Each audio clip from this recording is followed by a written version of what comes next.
The moment you've all been patiently waiting for. It's the Opie and Anthony Show.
I'm Christopher Lloyd, and I'm standing here in the studios of Sirius XM Satellite Radio. It's a weekly morning, approximately 6 a.m., and this is the Opie and Anthony Show.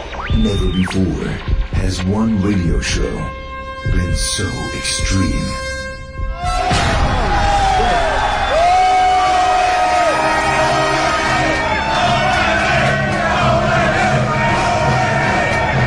So vulgar. I'll fucking shove my face up a chick's ass in a second. Someone said we curse a lot, do we? I have no idea if we do. So flatulent. Who just farted? I did, but I didn't know it stunk. Like rotten eggs and sewage. Oh, wow, thank you. I can't believe that us sitting around like this is actually a radio show. It's not going to get any better than this. Are we on the air? Oh, we are? Oh, okay. Quite simply, the greatest show in the history of broadcasting. O&A every day, that's what I say. You guys having a good time or what?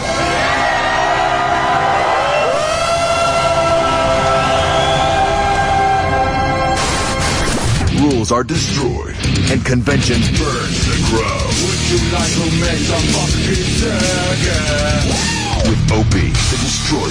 I would eat Betty White's ass. She's 90, right? It doesn't smell too bad. Anthony, the Rage. Holy fuck, how much more fair you want it? Tired of these people. Up my ass all the time trying to get me to help. Fuck you. And Jim Norton, lover of the transgender. Every time a transsexual walks in the room, party horn should go off. Like, surprise! It's the Opie and Anthony Show. Strap in, dicks. This one's gonna hurt. Double guns, bitch. But enough of this palaver. Let's get the show on the road. Oh, we just opened up shitty gifts, which puts us in a bad mood. Thought we were going to get something really good there because it's around Christmas time. E-Rock came in with gifts. Yeah. When gifts come in, we get all happy. And one was a box, a black box. And What's stuff. in the box? We open it up. And it's a promotional shit. For what? Don't send promotional shit around Christmas time because we're going to think it's a Christmas present. Exactly. For Arnold's new movie. Arnold Schwarzenegger? Yeah, so we get promotional like a t-shirt. Fuck, man. What kind of new movie is he making? I don't know. What is his new movie? It's the one where he's like, I'm tired. It's called The Last Stand. I'm old action hero. You've always wanted to see Arnold Schwarzenegger team up with Johnny Knoxville, right? No. Well, this is...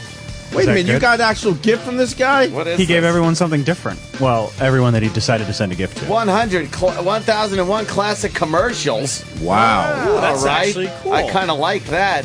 Who's that from? Oh, right. I should look at who it's from. Hey. It is the season of giving, and the listeners are sending gifts in this I don't year. see- I wonder why. It's from Santa. From Santa. Oh, Santa. Yeah. And what do you get? That looks good. 1001 classic commercials. It's got, I'm seeing something for Silly Putty, Yeah. Ajax, Yeah. this cleaning cleanser, Yeah. all kinds of Why don't we play them? products. We should just let it rip. Let's let it just roll. Well, I got a note in my gift. Oh, Is it from the same person? Yes.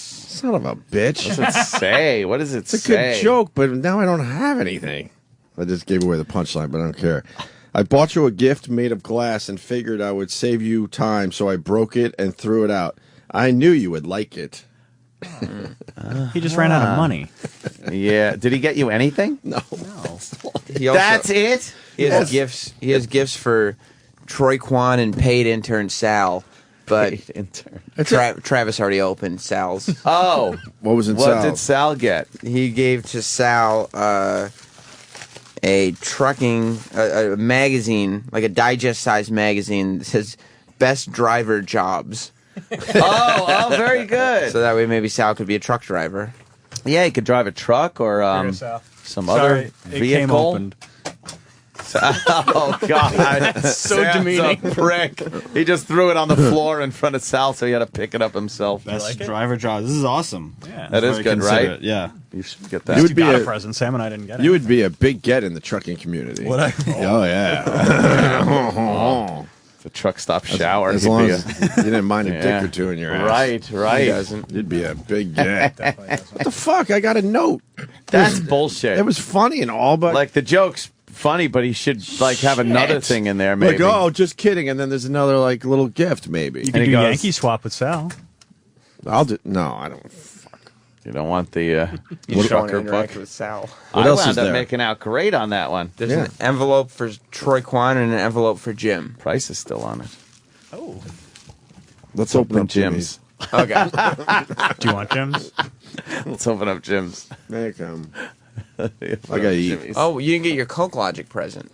Oh, yeah. It's still back there. With Oh, the foil the, on it. What's the Coke Logic present? Oh, wait till you see. He sent everyone gifts. Looked like it was the Really? same Yeah. thing I got. Oh. By the way, where is mine? I don't know. Focus up here. Leave it here? What? Yeah. I got some nice wine yesterday for somebody. Oh, yeah. That's the kind I drink too. So You got a thank you to that note person. also. Oh, really? Yeah.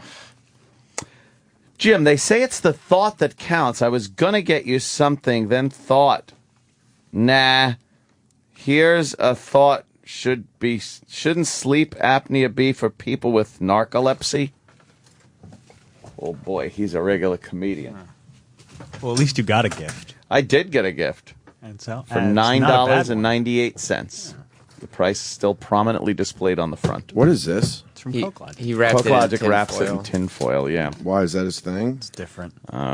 He's a hipster. Yeah. Is he really? Yeah. A Chicago hipster? Yeah. Hipster. God, do I hate the hipster. God, he wants to make sure the Everything is intact Well, here. duct tape. Duct tape. Duct tape and tinfoil he raps with. That's wonderful. Merry Christmas, Coke Logic. Parentheses. J. In case you didn't know which Coke Oh, Logic. man. I never knew his real name was Jay. And, See what it is. oh, boy. It's the same. It's the same thing. Same thing, you got me. That's what you got to answer. Yeah. What is it? It's something with much too small parts to have in front of a child. Oh, no kidding. What is it? It's a little mechanical crab. So what happens? I don't know. You turn it on and it walks sideways. It goes. Really? That could be kind of cool. Yeah, you know. For the young son. Right. Should we open up Troy's? Yeah, we should. Oh, of course we should. Okay. He hasn't come in to claim it. Why We're Troy's the not only here? ones. Troy? We're the only ones that should get presents in here. Yeah, no shit. Tell you the truth. 3. Okay. Thank you, Coke Logic. Let's see. Too late. Too late. You're already opening it. Yeah, I was already opening it. Sam's opening your gift. Troy is in the house. Eric is producing today. He really is. Yeah, Eric, he played why- the shitty version of Ecstasy of Gold. Why Yeah, did you do that Ecstasy. today? Iraq Do Thomas. something different. We have other versions that we've never played, so. Iraq works in mysterious ways. You never know what you're going to get with the sex. Yeah, with the sex. Not a great version. The bageling. Sorry, Drew. He bageled the shit out of that. Was that Drew's version? Yeah. Oh, well. World Trade 7. Oh, God. A whole conspiracy book on World Trade Center 7 nice, there, right? Nice book. Nice. Thank you. Ugh.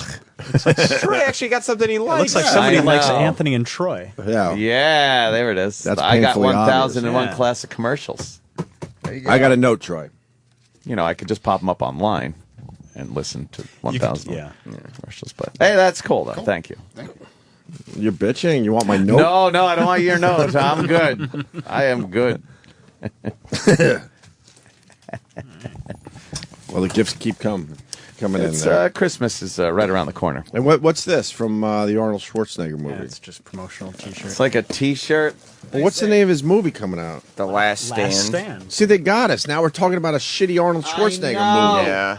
Oh, look, it's tied in a little bow. Oh, it's a horrible T-shirt. These are horrid, right? I would never wear this. You'll wear it. Horrid. How do you explain this T-shirt? Oh, cool. It's like It's a softball. baseball Yeah. tee. Oh, It is a baseball tee. It's pretty wow. cool. Arnold on the front. Fucking everyone's shooting it out on the front. I'd probably wear that. The back it says Arnold Schwarzenegger, The Last Stand, January Maybe. 18th. Oh, Christmas. It's Look big. at us. We just, I'm getting larger. Travis has mine officially. and you know XL. what? Sam, I'm going to keep mine. Oh. No, you're kidding. You take it. I don't give a shit. It's an XL. It's not going to fit me or Travis. Oh, my When, God. when is the new movie coming out? January 18th. Oh, wow. Did you guys try your gifts from yesterday? The sound things? No.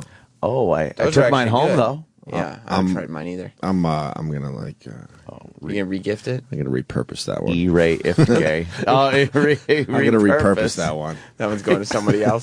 Yeah. That's a good way to put regifting. Repurpose I'm that. just repurposing. Yes. I didn't get anything today I could It's a repurpose. label maker. Because I It's not kind of bad. like I kind of like the bug thing. This will freak out my kid. It will. It's kind of creepy. And that's all it does? Yeah, it just kind of walks sideways. And then what like happens? A crab. And that's it? about it. All right. You could chase it around. Fair enough. You could swat it. Swat it. I don't know. Swattable. The tagline for this movie is Oh, no. "Retirement is for sissies." Ugh, Sissies. God. I bet they get in trouble for that. For the word Saying sissy. We're using the word sissy. You It's the can't. S word. We're in that world right now. You can't say sissy. How the hell are we going to have fun? I don't know. If you take all our words away, we can't have fun anymore. All our fun words, especially like sissy. Sissy. Don't be a sissy, Mary. Cornball. Cornball brother. Cornball brother, we're not allowed to say anymore. Cornball brother. Cornball brother. I never heard that used, like cornball brother. Why is that guy in trouble? Yeah. You said cornball brother. You're not allowed Yeah. to say cornball brother. Apparently not. Well, he What's the kind of- story? I'm out on this one. He elaborated on cornball brother is what the problem was, I think. And it's also, I mean, he's a sports analyst. He's not supposed to be like Yeah. No, that's what they're supposed to be like. Guys. Yeah. sports analyst. Guys just being dopey. It's true. A lot of sports writers and analysts are like tweeting support for him. Of Like, course. Oh, okay. That like this. If you're kind of doing live TV, like what are you? Yeah, gonna do? if you're doing sports, kind of a guy thing, you should be able to be silly and start talking about Cornball brothers. Yeah. What's his name? Rob Parker from Yeah. ESPN. But he wasn't Rob really being Parker. He wasn't being silly. He was just confusing to people. I mean, I don't think he should be fired. He's just kind of an idiot. This did sound very disjointed. Yeah, like he sounded like he was literally like studying this. Like he was being analytical about it. Right. So what? It was a little roundtable discussion. Yeah, they were talking about RG3. Good old RG3. You know RG3, right? RG3. One of the best quarterbacks in the league. Has I a lot thought of that was potential. The new stain remover I saw in an infomercial. No. Maybe not officially the best quarterback, but he's way up there. He probably won't win Rookie of the Year, but he has a lot of He'd be potential. close. This guy.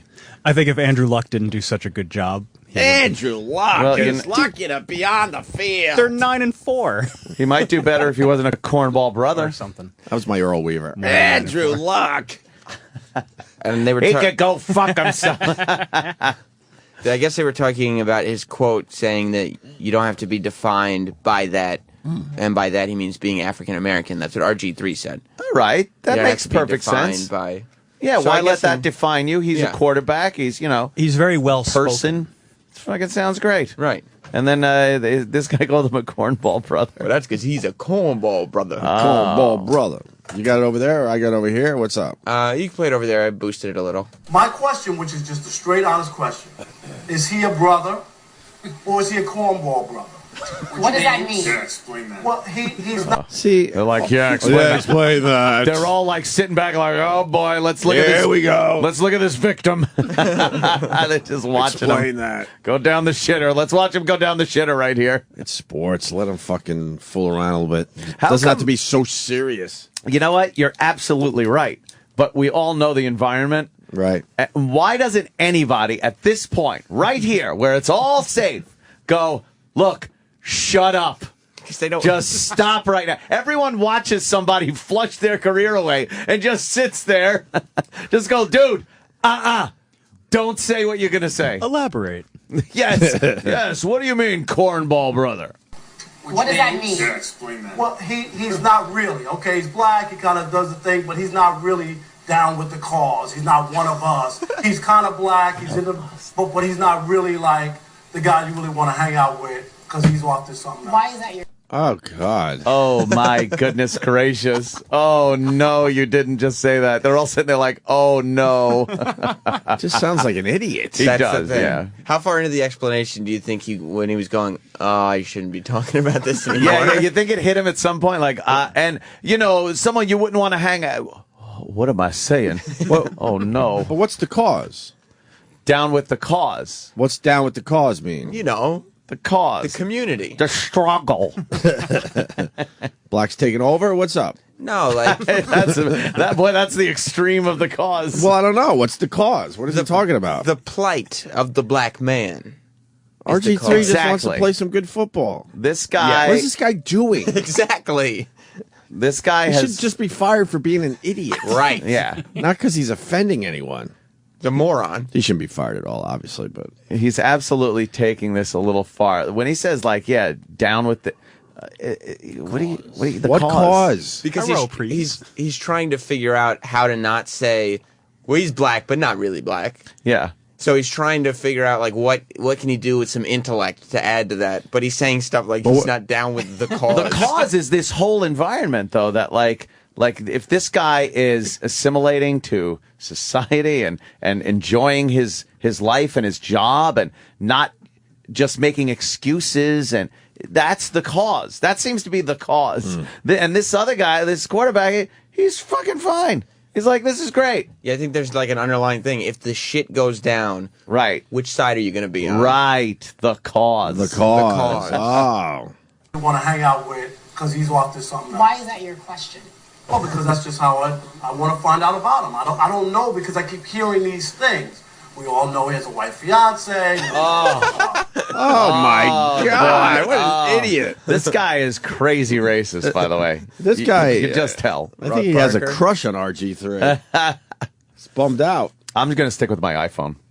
What? Instead of the RG3? I'm not going with the RG3. Why? The RG3 is terrific. Is it? Oh yeah. For cornballs. For cornballs. Cornball brother. Yeah.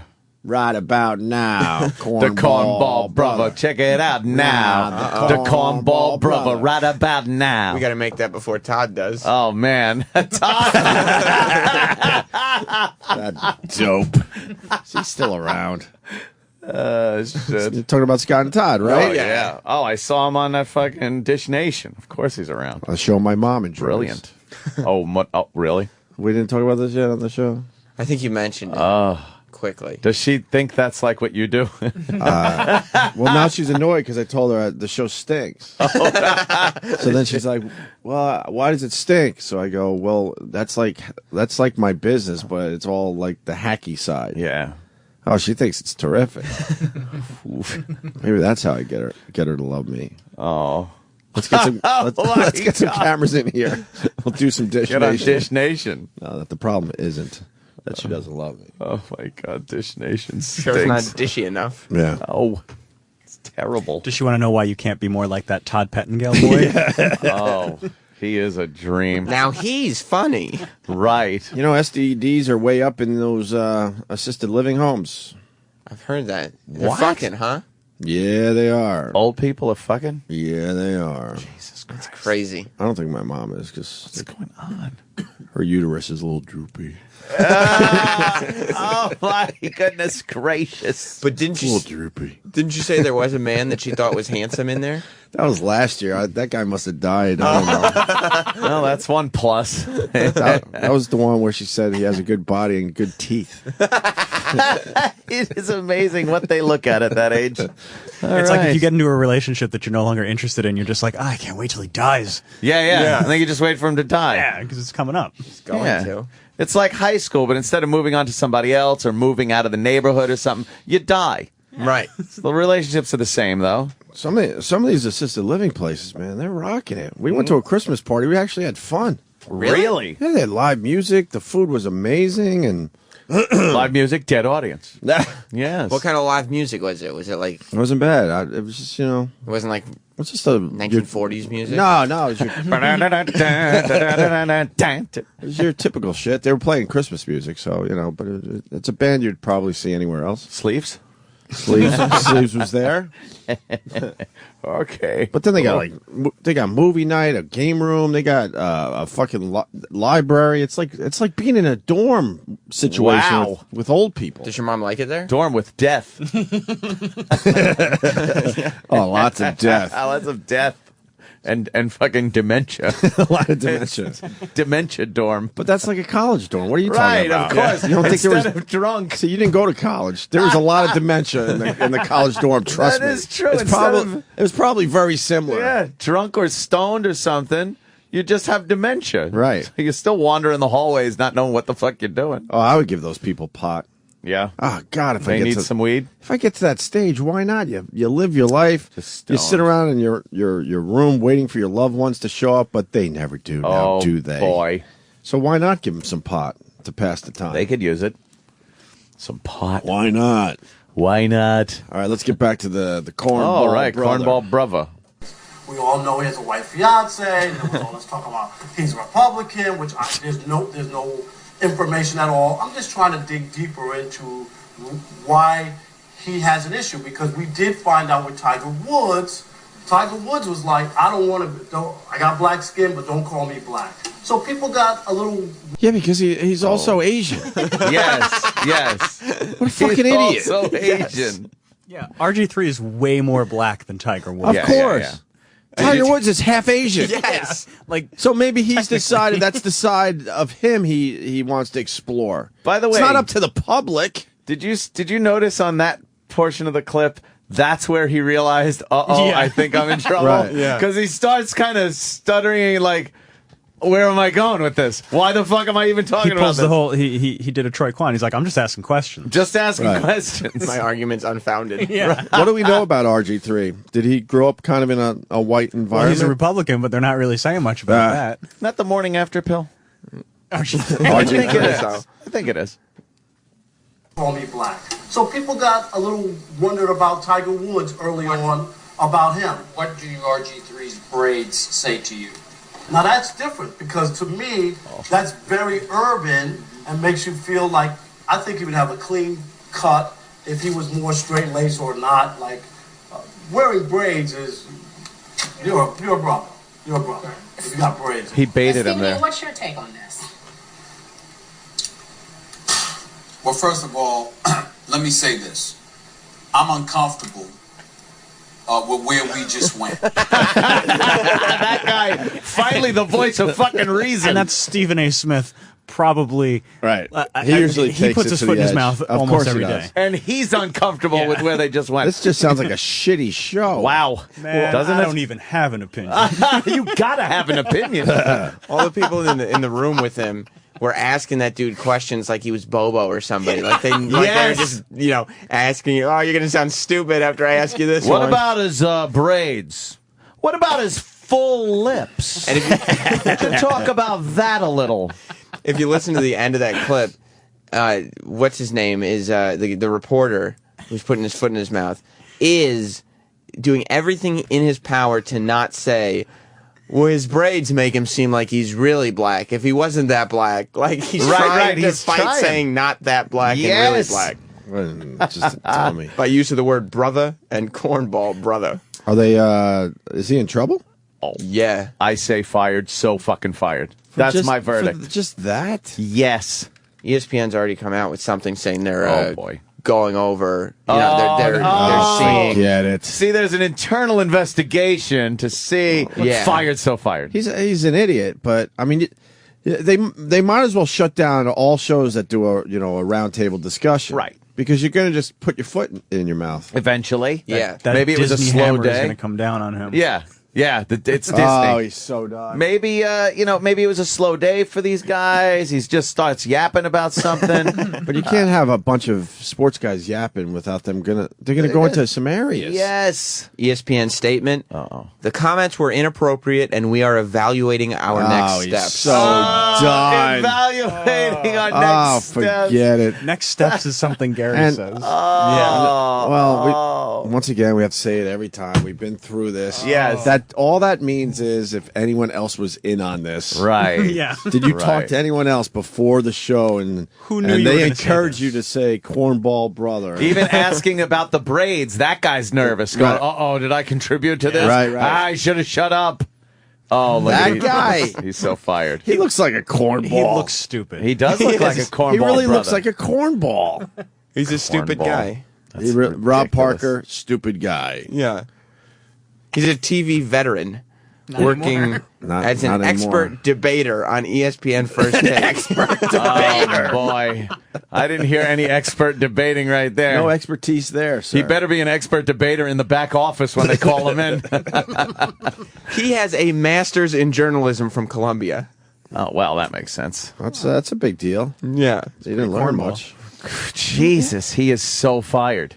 He started his PhD at NYU, but didn't finish it. No. Because I guess he thought that was like a cornball move. It was too corny for him. I don't know. What's cornball? That's so fucked up.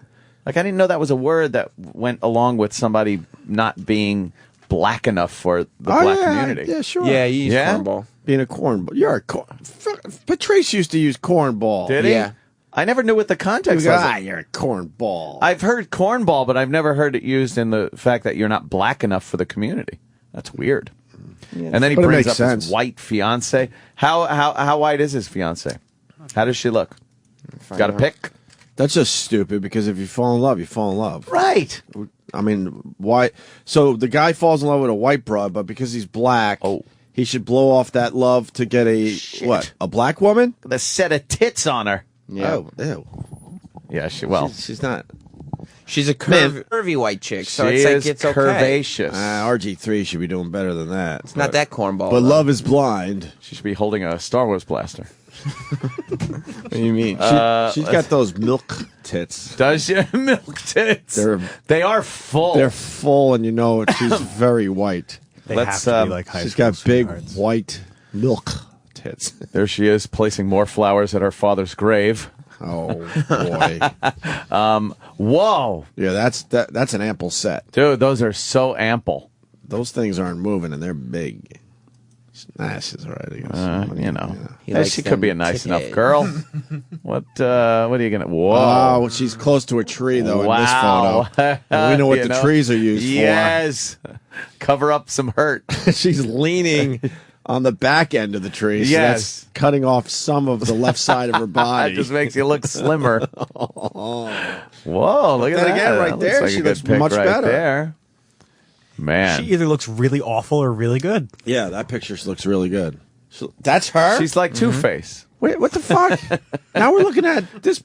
She's beautiful. She looks great there. What was wrong with the other pictures? She's got a little more makeup on this. Yeah, in this picture. and I think the She toned way, down a little bit. The way that no, I think it's the way that other guy's shoulder is coming into the shot. It cuts off how thick she is.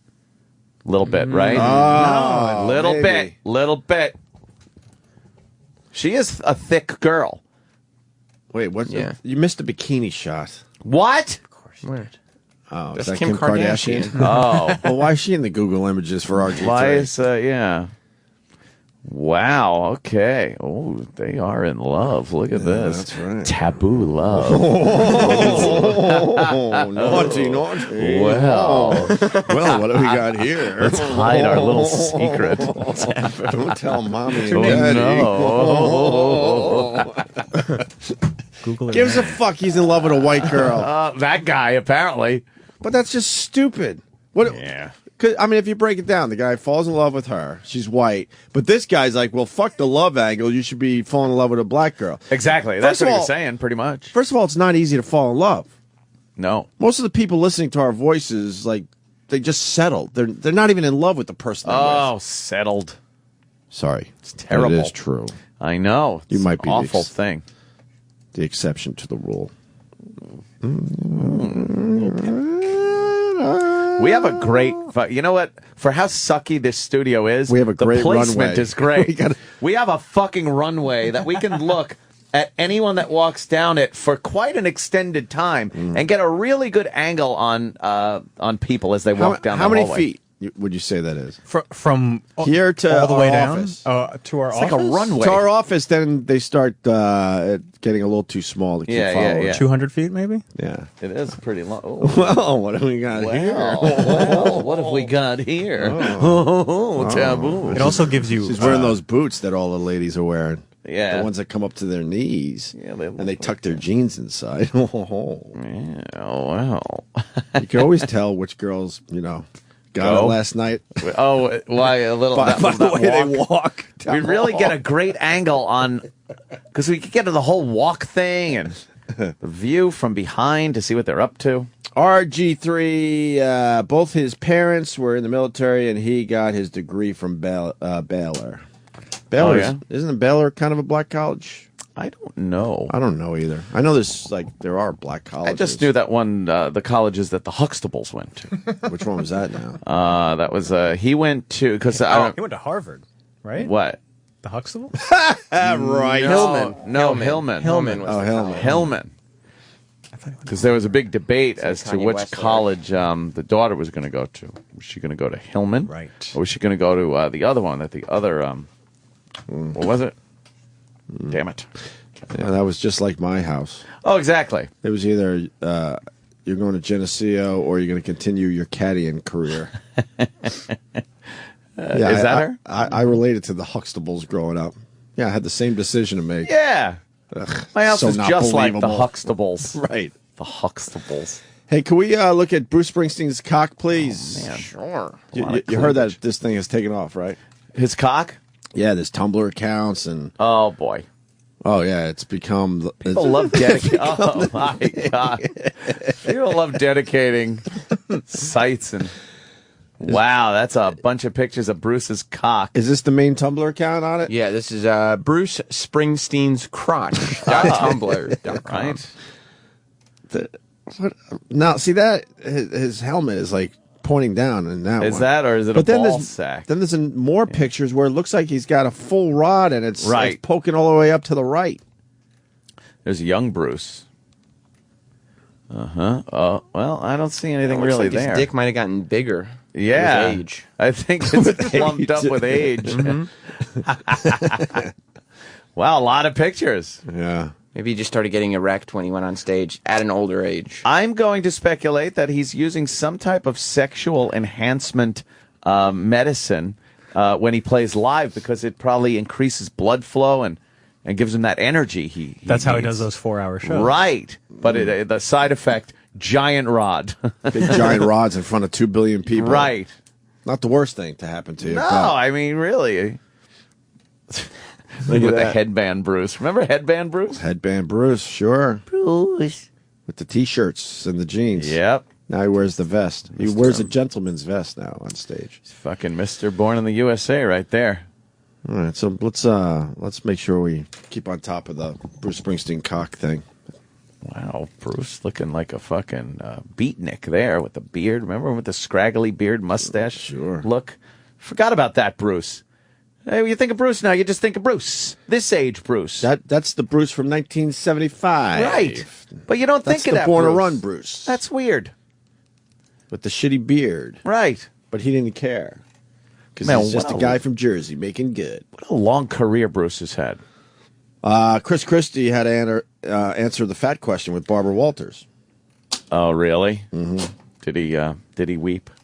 Did he get weepy? I gotta be honest, I'm tired. I went out with Bob even last night. Oh, Jesus Christ. Party? Well, I started sleeping when we hit the restaurant. Yeah, that'll do it. I had breakfast with him. Yeah. Wow. Our agent is the biggest fucking bore. But he doesn't think he is, which is really fascinating to me. Yeah.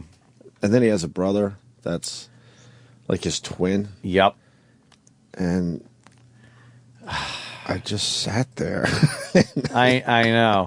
Oh my and I God. tried to get conversation going. I was actually going to start recording him. Were you? Yeah, just that would have just been a bore fest. You could have used it to just prop up next to you when you try to go to sleep. He could be the dullest guy ever. He really Like, I don't even is. have a story. I just need to. I'm exhausted. I think Yeah. I'm exhausted because I was trying so hard to like socialize last night. It's so easy So then it was just me talking for a half hour straight, which I don't like doing, especially when I'm not on the radio. But I was trying to get something going. It's easy to just fall into this not talking and just eating when he's at the table. If you're not like moving the conversation along, right? It's terrible. He's a good guy. Yes, of course. And as I sit here, I'm trying to remember what we talked about. And Yeah. Good luck. I don't know.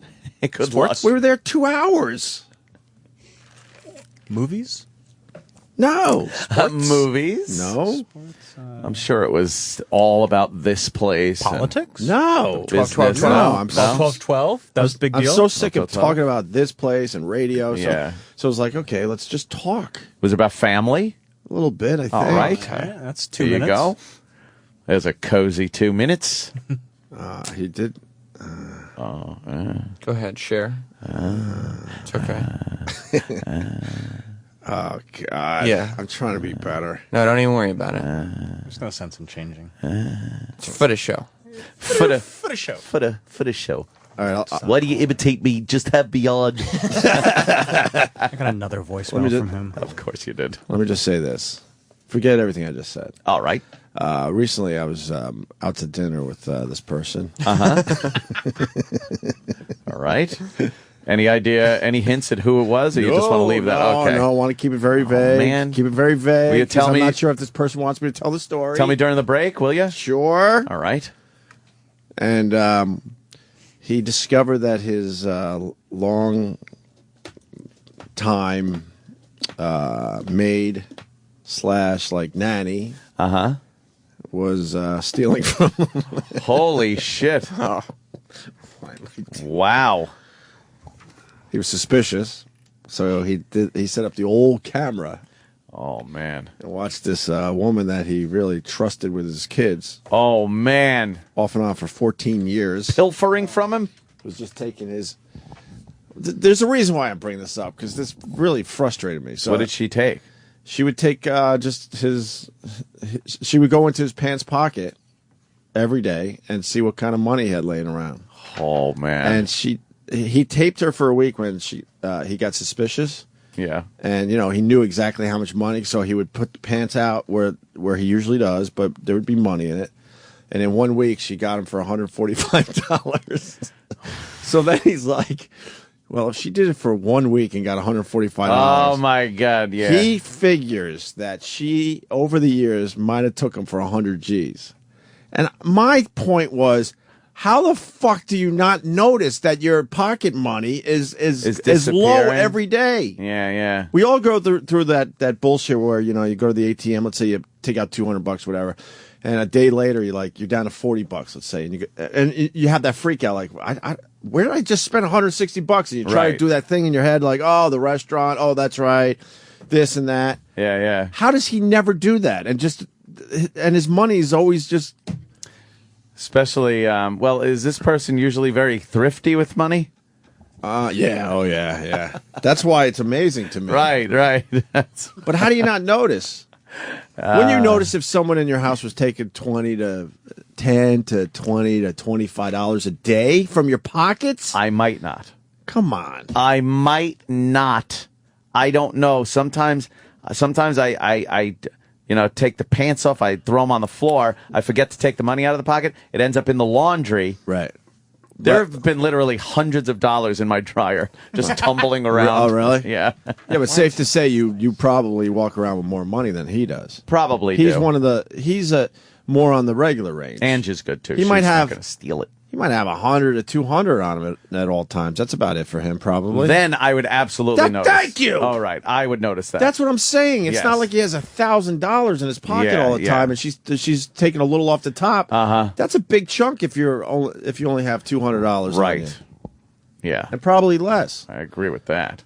But I mean, I guess like his kid was missing $150. Oh no! His little kid at the time, like when he was 7. Aww. Fast forward 7 years, Bob is now suspicious and finally sets up cameras. I mean, not Bob. Fuck.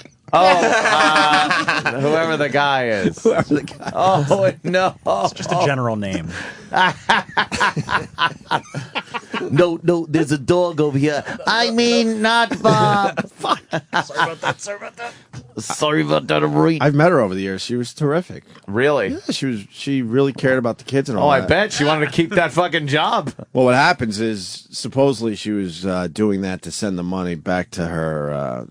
I'll keep it vague here. Her home country. Oh. So she was a little desperate and realized that Bob just loved pocket fucking money. Oh, loves a little pocket money. And then she was aware enough that she saw the camera and put a hat over the camera. And then this person says, "What?"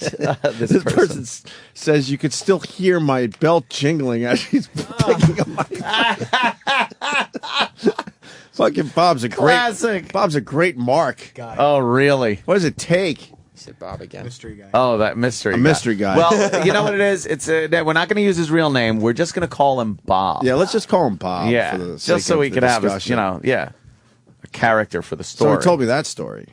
And then he had to tell his little kids that, the lady that's been sort of half raising them has to go. And they're all like bawling. God, they must be. Because they get attached to her. They're attached to her. But she's fleecing Bob $20 at a time. What the fuck? What the fuck? Too funny, man. And then he's like, I don't even know how much she got from she got from my wife because she would just leave her purse out on the kitchen counter. Oh, okay. She was probably rifling through that. Rifling. It is sad, but if you're gonna steal, you gotta take just a little bit off the top, right? She bit off a little more than she could chew, I gather. He told that story, and then he just said that he walked through Tom Hanks's house. Really? Yeah, Tom Hanks doesn't know it, but he did. Oh, no. How did Tom Hanks not know? I think he told me not to tell this one before. Oh, shit. I guess, Tom... Who are we calling this guy? This is how well we have done with our careers. Bob, our agent... Yeah. Lives in the same neighborhood as Tom Hanks. Literally, I know where Tom Hanks lives because of my agent. He moved to this brand new house that he was building. And... Hanks lived across the street, 2 houses down. Righteous neighborhood. And he's not in that house anymore. That's why they all decided, let's see how Tom Hanks used to live. Oh, okay. He moved recently, though. So he moved. So they had an open house because they were, selling the thing. What do the digs look like? He said not. It was. Oh, really? A little lackluster? Yeah. Considering it's Tom Hanks. Tom Hanks should have fucking. You would think he would be that doing Forrest better. Gump money, Apollo 13 money. Supposedly he was living in a $5 million. Yeah. Supposedly. He should be in like a fucking. He moved to a $26 million, so he finally decided to spend some of his money. But a $5 million out in L.A. for a big, ain't gonna get you big, shit. huge movie star. Not in the big, nice neighborhood that they live in. No. Then all of a sudden he said Kate Hudson lives in his neighborhood. Did he rat her out for having a shitty house too? Information. Well, she lives in the house you grew up in. I don't know why I know all this stuff. Yeah, she's cornball. And then she bought the house next door so she could have privacy. House next door, really? Yeah, they buy the houses next door just for privacy reasons. That's interesting. That's how rich people are. You're like, fuck, I have a nice house, but my neighbors could kind of see. Right. It's my backyard, so I'm going to buy their house now. And that's what they do. And then it's sort of like a little guest mansion for if you have guests coming over. Sounds nice. Yeah. That was Bob. Or, whoever. Well, the other story was Bob. Oh. The first story was, just a guy. We'll just call him that. Right. No problem. What else did he talk about? He's such Dullsville. These are the highlight stories. These are the big stories. Oh, yeah. He wants to put his kid in Chinese class. He wants his kid to fucking learn Chinese because he sees that as the big wave of the future. I would imagine that if you put your 10-year-old kid in a Chinese class, his head would literally explode. That's got to be that language looks like it's impossible to learn. Yeah. It's just squiggly lines. I don't know how you read rooftops. A lot of rooftops. Like, how do you do that? It's just squiggly lines. Don't they have like 1,000 characters or something? Yeah. Which would be our letters. Don't they have like 1,000 of those things? Yeah, they mean things, don't they? Don't their letters their individual symbols mean like things? Words. Like you wouldn't spell house HOSE. No, it would be you'd spell it. I had a spell house HOSE. I was being funny. And by the way, Travis, your wife told me you can't spell worth of shit. What? She spells things in front of Riley, and she spells like really fast. Oh, and she goes, yeah, Travis can't really spell that fast. He's like, what? You mean comprehend? I'm a very excellent speller. I laughed. I was laughing at you. I heard you guys had quite the day. It was hilarious. That's great. It was making fun of Travis. Yeah, that's good. Glad she comes over. But no 10-year-old wants to learn Chinese. No. This kid does. No. He does. I guess. I don't know. Not being forced into it. That's crazy, man. I had a tough time with French. I can't imagine trying Chinese. It's hard to learn Spanish, and that's so close to English. Yeah. I did 6 years of Spanish. Yeah. I can't speak it. No. I can understand Spanish because a lot of Spanish people are in this country, and if you want to get into a certain, I guess, field, something, I don't know. French, I see as useless. Yeah, but Spanish, they're not going to make you any money. So you know what they're talking about. Who cares? Yeah. Chinese, you know that they're taking over the world. Well, Remember? Chinese, you're going to be able to. Coming in all that. Yeah. You're going to definitely be able so to. You might be able to thwart off an attack. The Chinese invasion. Yeah, you'll be able to pick it up on the radio and hear and go, "Hey, the Chinese are invading." I could tell. I understood what they said. Kevin from Connecticut. Chinese looks like comic swear words to me. Yeah, in the little talk bubble over the comic's head. Right. That's it for my dinner. I don't know. I wish I had more to tell you. Yeah, I can't even tell you what happened during breakfast at all. There was nothing. It was just I finished my eggs. He paid the check, and I fucking bolted. Nice guy, but I don't know what makes him tick, man. I don't know either. And then whatever. Yeah. He found out I only check my mail once a week, and that really bothered him. Really? Because he sent a check, I guess, because I got to pay my mortgage. I don't know. Like, that's part of my brain. We just get the mail every once in a while because it's never fun. No. So I let it pile up, and then, like, once a week. Actually, we go longer than a week. It's like, let's go get your mail right now. I'm like, yeah, that's what I want to do. That sounds exciting, Bob. Let's do that. You should go down to the post office and say you don't want any more mail delivered. Right. How long would it take for your whole world to blow up if you stopped checking your mail? Oh, if you stop checking it at all? Could you last 3 months before it gets ugly? Because that would be 3 months of bills, because I don't do a lot of online banking. I do a little, but I'm still like old school. I like signing my own checks and shit like that. I get piles of bills, but I don't. But if you stopped right now, going, you know what? I'm never checking the mail again. When would they finally come knock on your door and take your shit away? And be like, you haven't fucking paid for this. Right. How long do you think you can last? That'd be a great social experiment. I think. And then document people do it all the time. But document it as it's slowly happening. Like all of a sudden your lights go off one day because you haven't checked your mail in 3 months. I'd say 6 months. 6 months, and then your lights are out, your cable's gone. Yeah. Your internet's gone. They give you so many chances. But you would still have your house, though, because... I don't even know what I mean, maybe like if your car had a recall notice, but like I do all that electric and cable and the parking lot and everything is all online. Yeah, but he's talking about if you don't do it online. I know, yeah. That's what I'm If saying. you don't If do you're still online old school. banking. No, that's what I'm saying. I'd say I'm sort of old 4 school. months. 4 months. Yeah, I still fucking write out my cable bill and all that Yeah, crap. then- I'm old school a little bit. I'm 4 going to months. switch over. But It's so time consuming. But that would be a great documentary. Yeah. I've decided to not check my mail anymore and see what happens. See what happens. And then one day you're sitting there and your lights And your just lights go aren't off. on. You're like, click, click, you flip the switch and nothing happens. Cable, all of a sudden they're like, fuck you, no cable. Well, what would you do about phone calls? They're going to start calling you. Well, You gotta answer your phone. Eventually they'll shut off the phone. That's true. Yeah. Cell phone companies are very fast to shut They're off the phone assholes. now. Like, They- I didn't pay. I forgot to pay my bill once, and like 2 days afterwards, 2 days after it was due, they shut the phone off. Right. Like, They're complete assholes. 2 days, yeah. They're getting so much money from us now, too. Yeah, and then it's like a $35 reactivation fee. Yeah, you because know? it's really tough to just put my phone back online. Yeah. Jesus. That's why I like the online thing, because I'm terrible. I am terrible with my shit that I have to pay. With a check. I'm awful with it. I kind of just let things like go auto-pays and stuff. And the fucked up thing is, like, my health insurance is one thing that isn't online. Like, for some reason, I can't fucking pay that online. I don't know why. Mm-hmm. And sometimes I get like a notice going, "Hey, asshole!" And all my insurance actually, like homeowners, car, everything's linked together. And I get a notice going, "Hey, we're just going to cancel your insurance policy." I'm like, "Oh," and then you look at the date and it's like a month from now.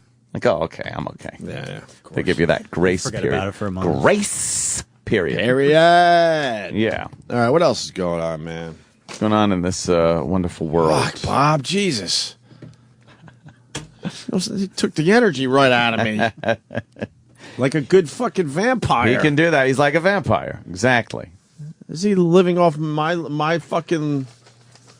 What? How do vampires do it again? Blood. Your Blood. energy. My energy, not my blood. Yeah. He took a bit of my essence last night. Fuck. Then he came over and played with my kids. That was all right. Aw. How was that? My 2.5-year-old is fascinated by old people. Is he? Just fascinated, yeah. He studies them. What is he just look in their face? Oh, yeah. So, like, what is going on with that?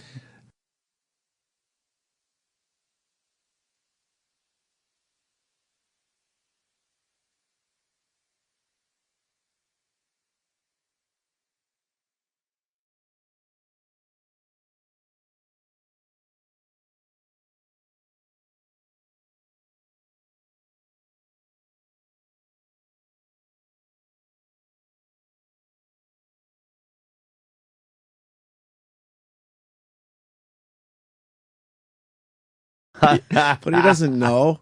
So then we had to kind of like throw some more words in there and stuff to mix up his little brain. So so he didn't say, hi weird grandma. You got to dilute the weird grandma with other words. Oh, yeah. Hope it doesn't bubble to the Oh, yeah, surface. yeah. We were throwing a movie on and then just talking about other stuff and just like He just started repeating it just because I said it once.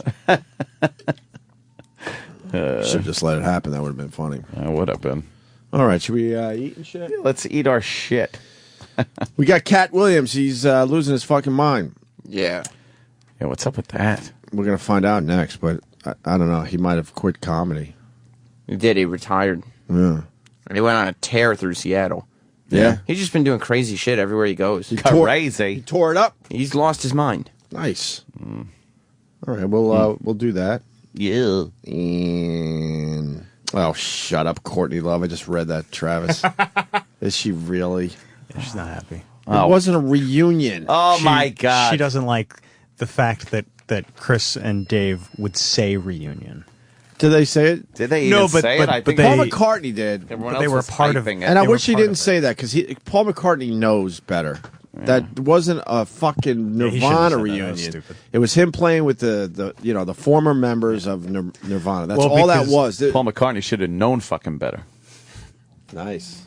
She says that She's furious, by the way. Yeah, furious is the Okay, word. all right. That Kurt was the heart and soul of Nirvana. Which So you can't have a Nirvana reunion. That's what we without said.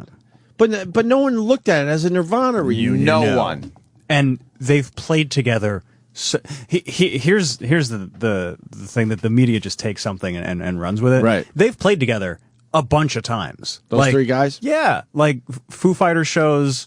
Like in studio stuff like this. This was the first time they've played on national television with each other. But even last year they played at like Foo Fighters shows. Chris Novoselic did bass on the last Foo Fighters record. I don't know. So it's really not a big deal. If they sang a Nirvana song, then maybe That would be different. Maybe it would be slightly different. But Yeah, they didn't even do It's a that. song that has nothing to do with Kurt Cobain. Mm-hmm. Yeah. Paul McCartney is what the lead singer of the new Nirvana. Yeah, Shut up, stop. Courtney. Stop. Some It's just people are calling it Sirvana. Really? Oh God, that's the douchiest. You don't like that one? Oh, Sirvana. I kind of got a douche chill when Paul McCartney said a reunion or something because we all know it wasn't. It's no reunion. Anyone that was a fan of the band knows that. Shut up, Courtney Love. It's just three guys playing together. Your daughter hates you. Shut up. Frances Bean. Frances Bean can't stand you. Shut up. Bean. Didn't she divorce her or something? She tried to, yeah. Just do one of Couple those years ago. kid things, really. Like where the kid's got to go to court. That's bad. With a briefcase. Yeah. I want to divorce my parents. If your kid's going to court with a briefcase to get away from you, You're an you asshole. fucked up. You fucked up. You fucked up. God, I would be so pissed if one of my kids wanted to divorce me. Oh my God. Really? Fucking. What the fuck? They got fucking files Right. coming into court with. Yeah, like every kid at some point hates their parents, and they're Yeah, like, sure. But like to actually, Like Yeah. saying, I don't. yeah, I got to take legal fucking action here to get away from you. I need a lawyer. I need a lawyer to get And away it's never from you. because of any type of real abuse. It's just because They're assholes. they're just assholes. The kids are assholes. Yeah, with like physical the parents or are assholes. physical abuse or mental abuse. Even you could go to like law enforcement, Right. and shit like that. This is like I got to divorce you because you are a fucking asshole. Because you didn't get me out that. of your mind. Yeah, You didn't get me that pony. It's always over something dumb. pony. Who are some of the people that divorced their parents? Gary Coleman. Gary Coleman Coleman. divorced his parents. That's the A famous lot of those one. child stars that are getting ripped off by their parents. Didn't Macaulay Culkin do I something? think so, yeah. Macaulay. I swear to God, Steve Buscemi and Macaulay Culkin are the same guy now. Wow. And they're separated by, what, 25 Yeah, years few probably? years. Probably. I never creepy. noticed that. Oh, yeah. Show the cracked out. Okay. Yeah, a little bit. Jeez, yeah. Wow, Macaulay He's not Culkin. doing well. What happened to the cute little kid that smacked his cheeks and went, ah? That was 25 years ago. Oh, was That's what happened. Oh, okay. Maybe 20 years. I don't know. Oh, I didn't realize. How old is that movie now, Home Alone? I think 91. 91. Wow. That is 20 years. That's like like 21 years that's ago. the fucking 80s. 91's still the 80s. Right. So that was an 80s 1990. movie. 1990. That's the 70s. That was the first movie I was allowed to go to by myself. Did you bring your cat? Was your hair blonde? No, my parents dropped me and my brother off, and we saw the movie by ourselves. Did you feel like big boys? Yeah, yeah, the movie by ourselves. Getting used to Your mom was getting used to dropping you off and leaving you by yourself, I guess. Yeah, of course. And then you got the Buscemi. You see, it's, there's there is something there. there's something going on with these two now. Man. Well, that's what happens with celebrities. You could pick a few and they start, becoming the one. Like Christina Aguilera, I've said it on Twitter. That's Snooki with blonde hair. That is fucked up, right? It's really she used to be so fucking hot. Oh my God, and now she's Snooki. What'd she do to herself? She plumped up. So she got a little bigger, a little fatter, let's say. But it looks like she had work in her face to the point where it's just too puffy. Dude. She doesn't. She's getting a Snooki look to her. Yeah, but find other pictures. She looks too good in that picture. That was a good day for her. But in general, man, she used to be so hot. Yeah. Show her in the hot face. Oh my God. See what she to just put in Maxim. That was like the issue. What happened? Yeah. That's not her. That's a completely different person we're looking at. Yeah. Unbelievable. All right. We got Joe DeRosa coming in today. Joe. And next week, let's not forget, we got Joe Rogan. Joe. Coming for his annual visit. That's very nice of Joe. Coming in for a little checkup, are you, Joe? Yeah. I guess it's checking in with the boys. Going to be in town, is he? That's great. We love Joe Rogan. And Judd Apatow. Oh, that's right. I got to see that movie. All right. Which one is that? This is 40. This is 40. Does it look good? Yeah, it's like it's a sort of sequel to Knocked Up. Really? Mm-hmm. Really? What do you mean sort of sequel? Well, I don't. Stars the same people, right? They're not using the Seth Rogen characters. They're focusing more on the Leslie Mann, Paul Rudd storyline. Oh, Paul Rudd's in this movie? Uh-huh. Thank God. Sounds great. I was just thinking I haven't seen Paul Rudd in too many comedies lately. Thank fucking God. There's a lot of stuff going on in here. A lot of things being not said. What are you talking about? Paul Rudd? Yeah. Amazing in every fucking comedy movie he's in. Yeah? Terrific. Oh, absolutely. Plays the same guy in every movie, but makes it work. But makes it work. There you go. That's what I was trying to say. Yeah, I agree. What's the matter with your voice? Fantastic. Who are you? Get something on your nose? Who are you? Oh, nothing.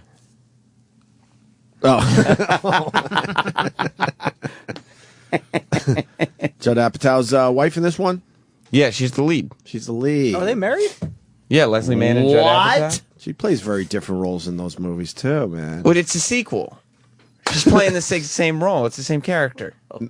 No, she plays different roles every time she's on screen. Very different every time. Look, man, if you got a formula, what the fuck? Might as well go for Why it, fuck right? with it? Why fuck with it? Really? Paul Rudd, though. Wow. Oh, Thank yeah. God. He is a powerhouse. Yeah, he's the original Mike Birbiglia. He was good in Clueless. What? He was good in Clueless. Oh, right. Oh, the brother that wanted to fuck his sister. Josh. What, I'm the only one that likes Paul Rudd? I love Paul Rudd. All right. I love Judd Apatow. It goes Paul Rudd fans. It's because it goes without saying. Oh, okay. He was Phoebe's boyfriend in Friends. Wow. He was great in Anchorman. Yeah, see? Who? Paul Rudd. Paul Rudd. See, And he'll be great in Anchorman, too. Another comedy. Comedy. Let's see the trailer. I'm gonna get the official You're not even trailer. playing the trailer. Huh? I don't know what he's doing. Paul Rudd's terrific, man. This guy. Fuck. Yeah, he's fantastic. I like Paul Rudd. Love Paul Rudd. Why does it say 38 and not 40? Because your mom wants to be 38. Let's not mention it again. Mine was born in 1974, but your paper, it said 72. It's 1974. Oh, wait. On your last form, you said that you were born in 1975. I've been working on my rewrite. I lie about my age, okay? Okay. Okay? Okay. I know counting the rings. Count the rings in her vagina. I've made a list. It's the do better list. We're 40 years old. If we don't do it now, when are we going to do it? Your eyes are kind of glazing over. No, I'm just processing it. We have to exercise every day. I have turned your body into a boner machine. Everyone gives you a boner. Don't sell yourself short. We have to get more involved in school. Your son said some offensive things about my daughter. Oh, really? You better get her meds right. Excuse me? Your kid is an animal. He insults my daughter again. He'll be so sorry. You touched my nipple. I got right below your shoulder. I have very high nipples. We have to have more patience with the kids. And we have decided to cut back on all of the electronics we use. You need to get outside more. You could build a fort. Do what in the fort? You need to develop your imagination. You don't need technology. No technology. Charlie, put that down. We're in it together. We're a team. I need you to look at something. Can we just keep a small shred of mystery in our relationship? I saw you have babies. Payback time.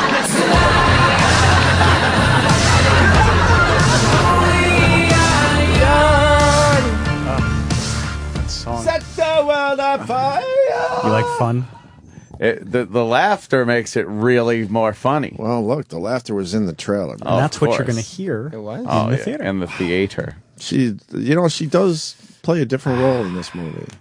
It's a sequel. She's literally playing the same character. It's a little different. I'm a big Judd Apatow fan. So am I. So am I. Mm-hmm. Anchorman. Can't go wrong with Paul Rudd. I don't mind Paul Rudd. No? Mm-mm. Is that Neither do I. It's great.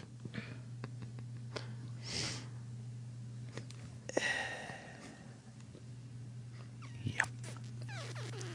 Paul Rudd. He's made a career for himself. Sure has. It's funny forgetting Sarah Marshall. He had a little bit part. Oh, he did? He's a surf instructor. Yeah, he played a little different role in that one. Bad memory. I think he grew his hair out a little bit for that one. For that role, I think he just grew his hair out. Oh, my idiot brother. Yeah, he was a little different in that movie, right?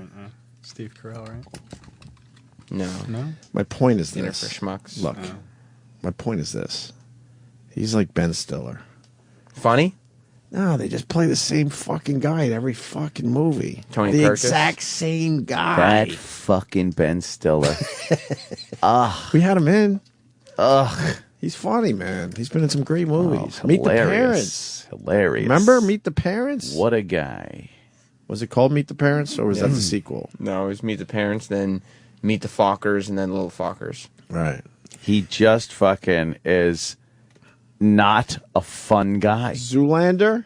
You know how dull he is? Great. We had him in studio, and I completely forgot until you guys brought it up yesterday. Yeah. And he's like a giant A-lister, and you would remember that. I'm still trying to remember what happened. You know, I have a picture with Ben Stiller Zoolander was so that I never posted because I'm wearing a really tight shirt that day, and my nipples are sticking out. That was the day I think I realized I got to stop wearing mediums. Maybe I should post the picture now that I made it a thing. Ben Stiller Day. Fuck, why can't I post my Ben Stiller picture? Oh, yeah. It looks like I got tits and I'm not wearing a bra. Oh, no. Yeah. Oh, no. Ben Stiller, I mean, he could be funny in movies. I won't front yo. But in real life, every time I've seen him, he's a fucking douche. Well, Mr. Serious. What movie was he funny in? Heavyweights. Mystery Men. Zoolander. Zoolander was good. Dodgeball. Dodgeball. Dodgeball. Technically, Kind of funny in that. Dodgeball was the exact same character as Heavyweights. Thank you. Of course it was. That's my point. Sam's favorite movie. He's one of those guys that plays the exact same fucking guy in every movie. But Heavyweights is fucking And then every once in a while he'll go off script a little bit and do like a Zoolander or something. Starsky and It is? Hutch. Yeah. Huh? You know who wrote Heavyweights? What? Judd Apatow. Judd Apatow is terrific. Oh, yeah, he's coming in. Please be talk on to our him show. about Heavyweights. Right? Maybe not. Yeah, we could do that. Yeah. You should just do the entire interview. What? You like fun? Yeah, they're fun. Could you take us to break with some fun? Do I have to? How about that? Yeah, man. It's Friday. Let me find it. Just, switch it up a little, E-Rock. Fair enough, sir. We're going to be mysterious like you. Play a deep cut from Fun. Oh, my God. How awful would that be? I should. I listened to the Fun album. Yeah. Yeah. It's terrible. Is it? It's like show tunes. It's nominated for like best record of the year. It's like show tunes. It's like that dumb My Chemical Romance theme album. Really? My Chemical Romance. Yeah, but My Chemical Romance at least rocks. No. How hard do they rock, though? They don't They rock. have like a medium rock. They don't rock? But Fun just seems like... Shit. What bands? This is like Queen shit. If this song This is is in one Queen. more commercial, you'll know the chorus. Oh, yeah? You've From heard commercials. it. Yes. Just need a little Brian May guitar, and now we're talking. It's here. very Queen. Of course it is. All right, we'll figure something out. Well, I want to hear what next the break. chorus is. Yeah. You've heard Because it. I've heard it in commercials. Yes. I'm Mr. Commercial. Yeah?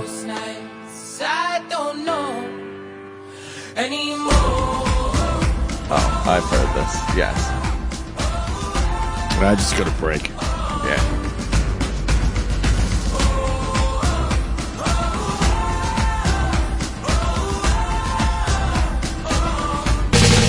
This is the Opie and Anthony channel on Sirius XM.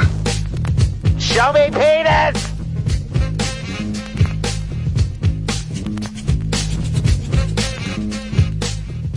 Who's that old guy over there? Uncle Paul, with the creepy old guy stare. Uncle Paul, now he's coming over here, slowly limping down the hall. It's too late now, 'cause here comes Uncle Paul. Let me show you how to make a big boy love you. In today's episode, Uncle Paul tells us about teaching karate. My friend was a karate teacher. You'd get in there and everybody would take off our clothes. Yeah, let me show you the crane. Give Sensei Paul a kiss. Shh. Get over here and drink Uncle Paul's snake Earl. Judo, chop, chop, chop. Chop your penis. Who's that old guy over there? Uncle Paul, with the creepy old guy stare. Uncle Paul, now he's coming over here, slowly limping down the hall. It's too late now, 'cause here comes Uncle Paul. Sirius XM. The Opie and Anthony Show. No. Joe DeRosa in studio. Hi, guys. How are you? We're discussing the greatness that is Paul Rudd. Well, and how amazing he is in every movie because he's everything he does. He's talented, magical. He's funny, he's good looking, plays different characters very well. I like. You never feel like you're seeing the same fucking character in every movie. That's what I like about Paul Rudd. No, of course not. Some of these guys, they're in 10 movies. Jesus. And they play the same fucking guy in the 10 movies, but not Paul Rudd. He's not one of those guys. What's wrong with you? I like Paul Rudd. I think he's good at what he does, but he does do the same thing a lot. No, I'm saying he doesn't. Did you ever see The Shape of Things? That's a good movie that he's in. Yeah. I haven't seen that one. It's the guy that did.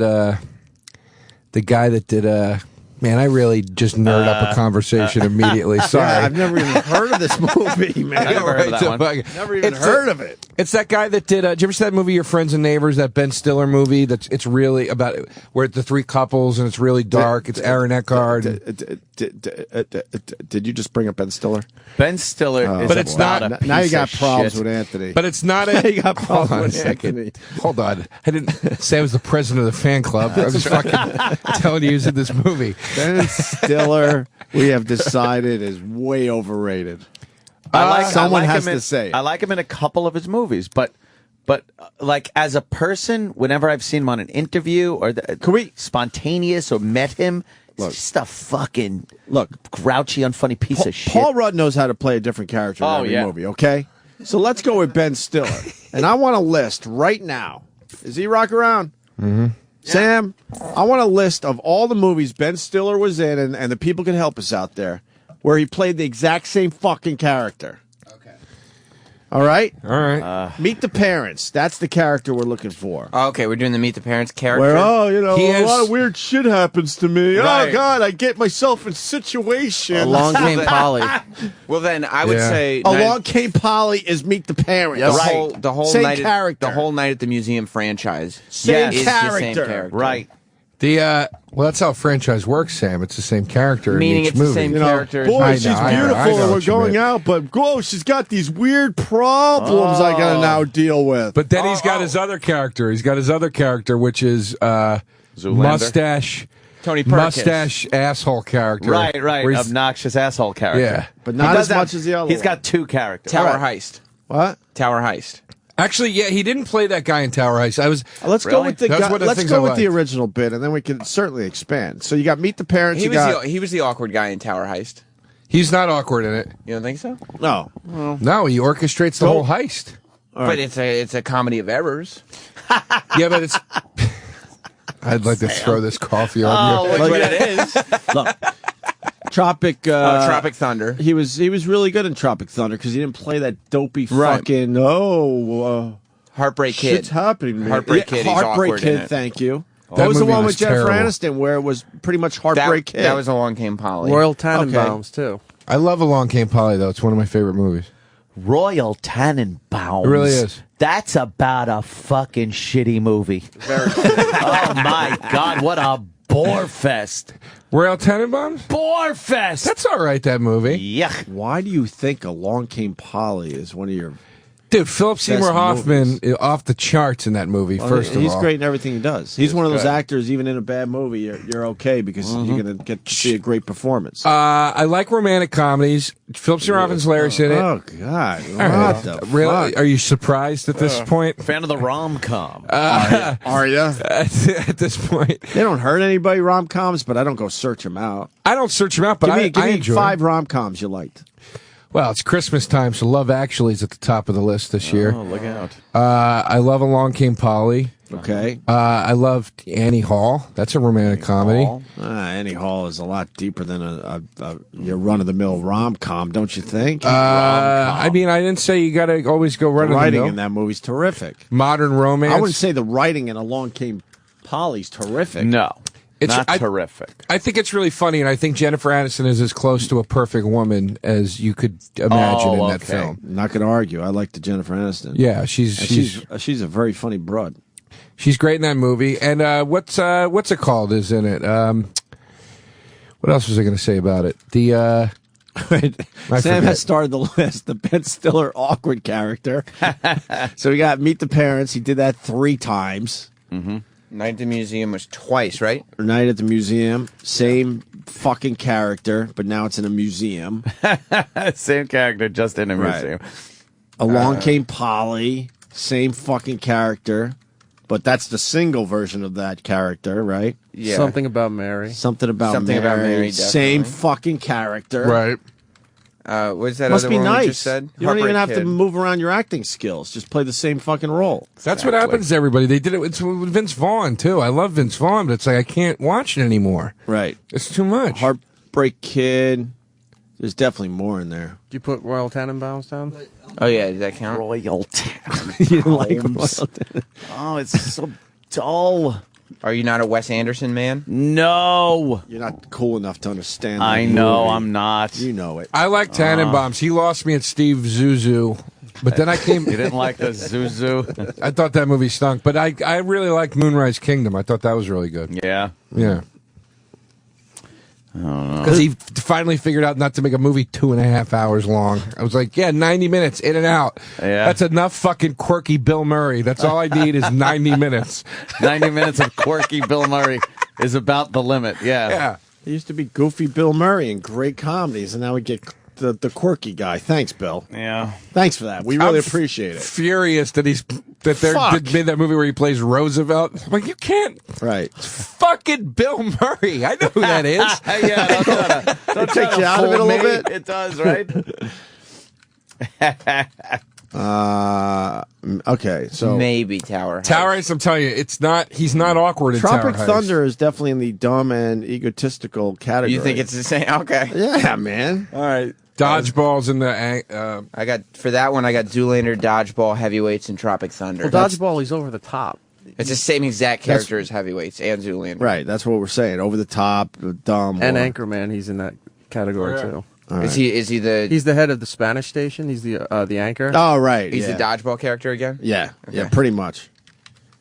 Yeah, see, there All you go. right, He so plays two fucking guys. We're stuck with the two categories now. That's it. In Madagascar, he's one of the voices, but he's awkward.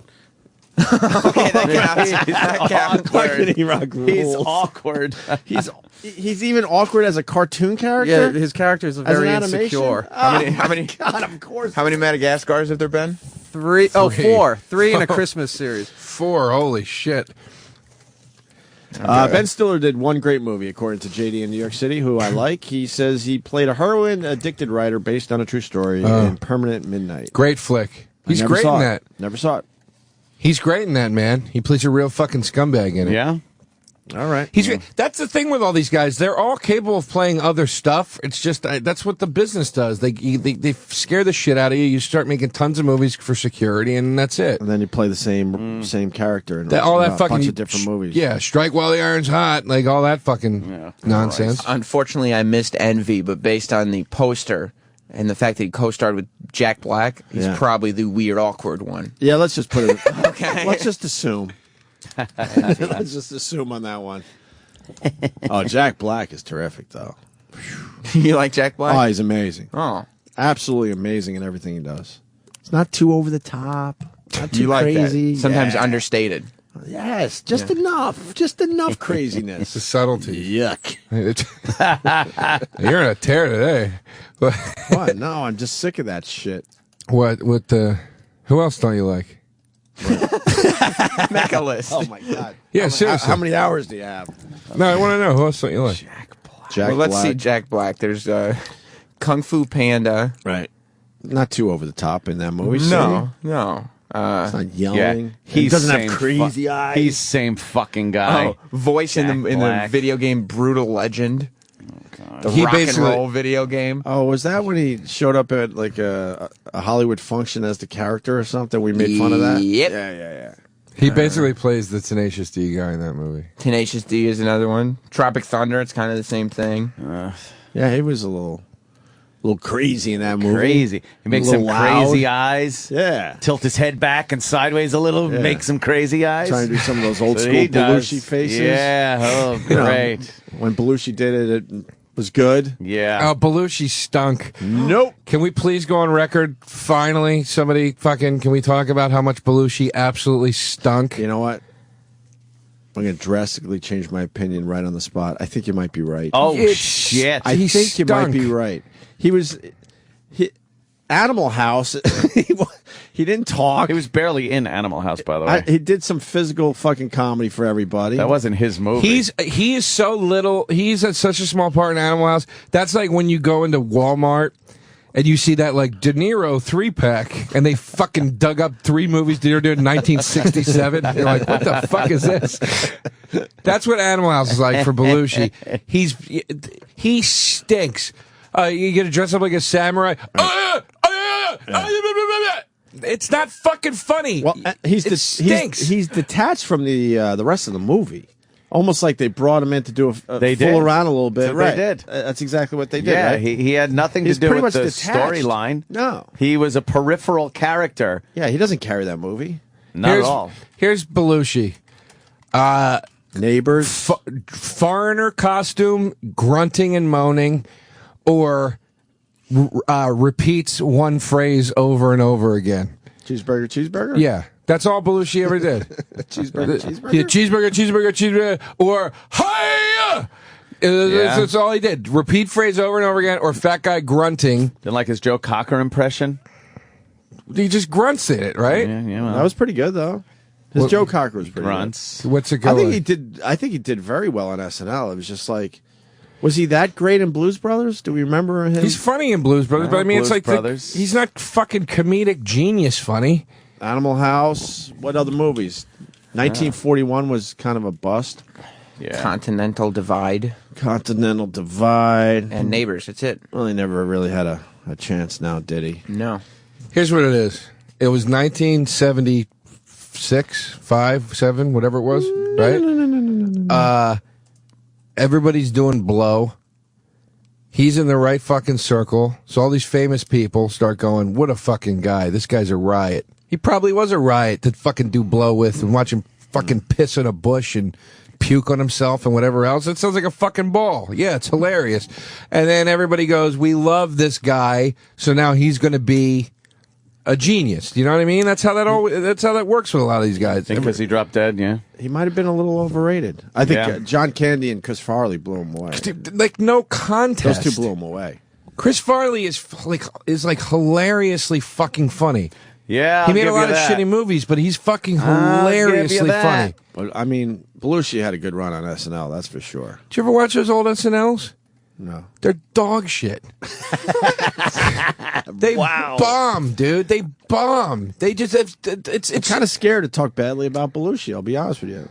A lot of people hold him up to a high standard. I think sometimes you got to take things in the context of time there, Joe. Now, the mid-'70s like that type of, kind of off-the-cuff comedy thing and kind of that wacky, doesn't really have to be like traditional comedy was pretty big.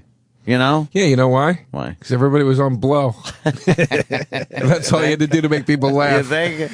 Hey guys, I'm gonna put on this samurai suit and fucking make a sandwich with a sword. So it worked, though. It stinks. At the time, and look at like Ronan Martin's Laugh-In was the same thing for the '60s. Like that shit you would not find funny now, but back then people were fucking roaring laughing over. But here's the thing: wait, you lived in the '60s? Holy no, fuck. no. I do remember being a tiny child. You're a child of the '60s? A tiny child. Wow. And I would sneak out of my room and peek around the corner to watch Ronan Martin's Laugh-In. I did that with the Cosby Show. You did? Yeah. Child of the 80s. I was a little too young for the Cosby Show, but I definitely took a peek from the top of the stairs. Yeah, I did that with friends. Oh, there you go. I remember watching Ronan Martin's Laugh-In, and it would be so cool to kind of chuckle along with that until I would hear my parents start to argue on the couch and get into a yelling match, and then I would just go back to my bed and cry.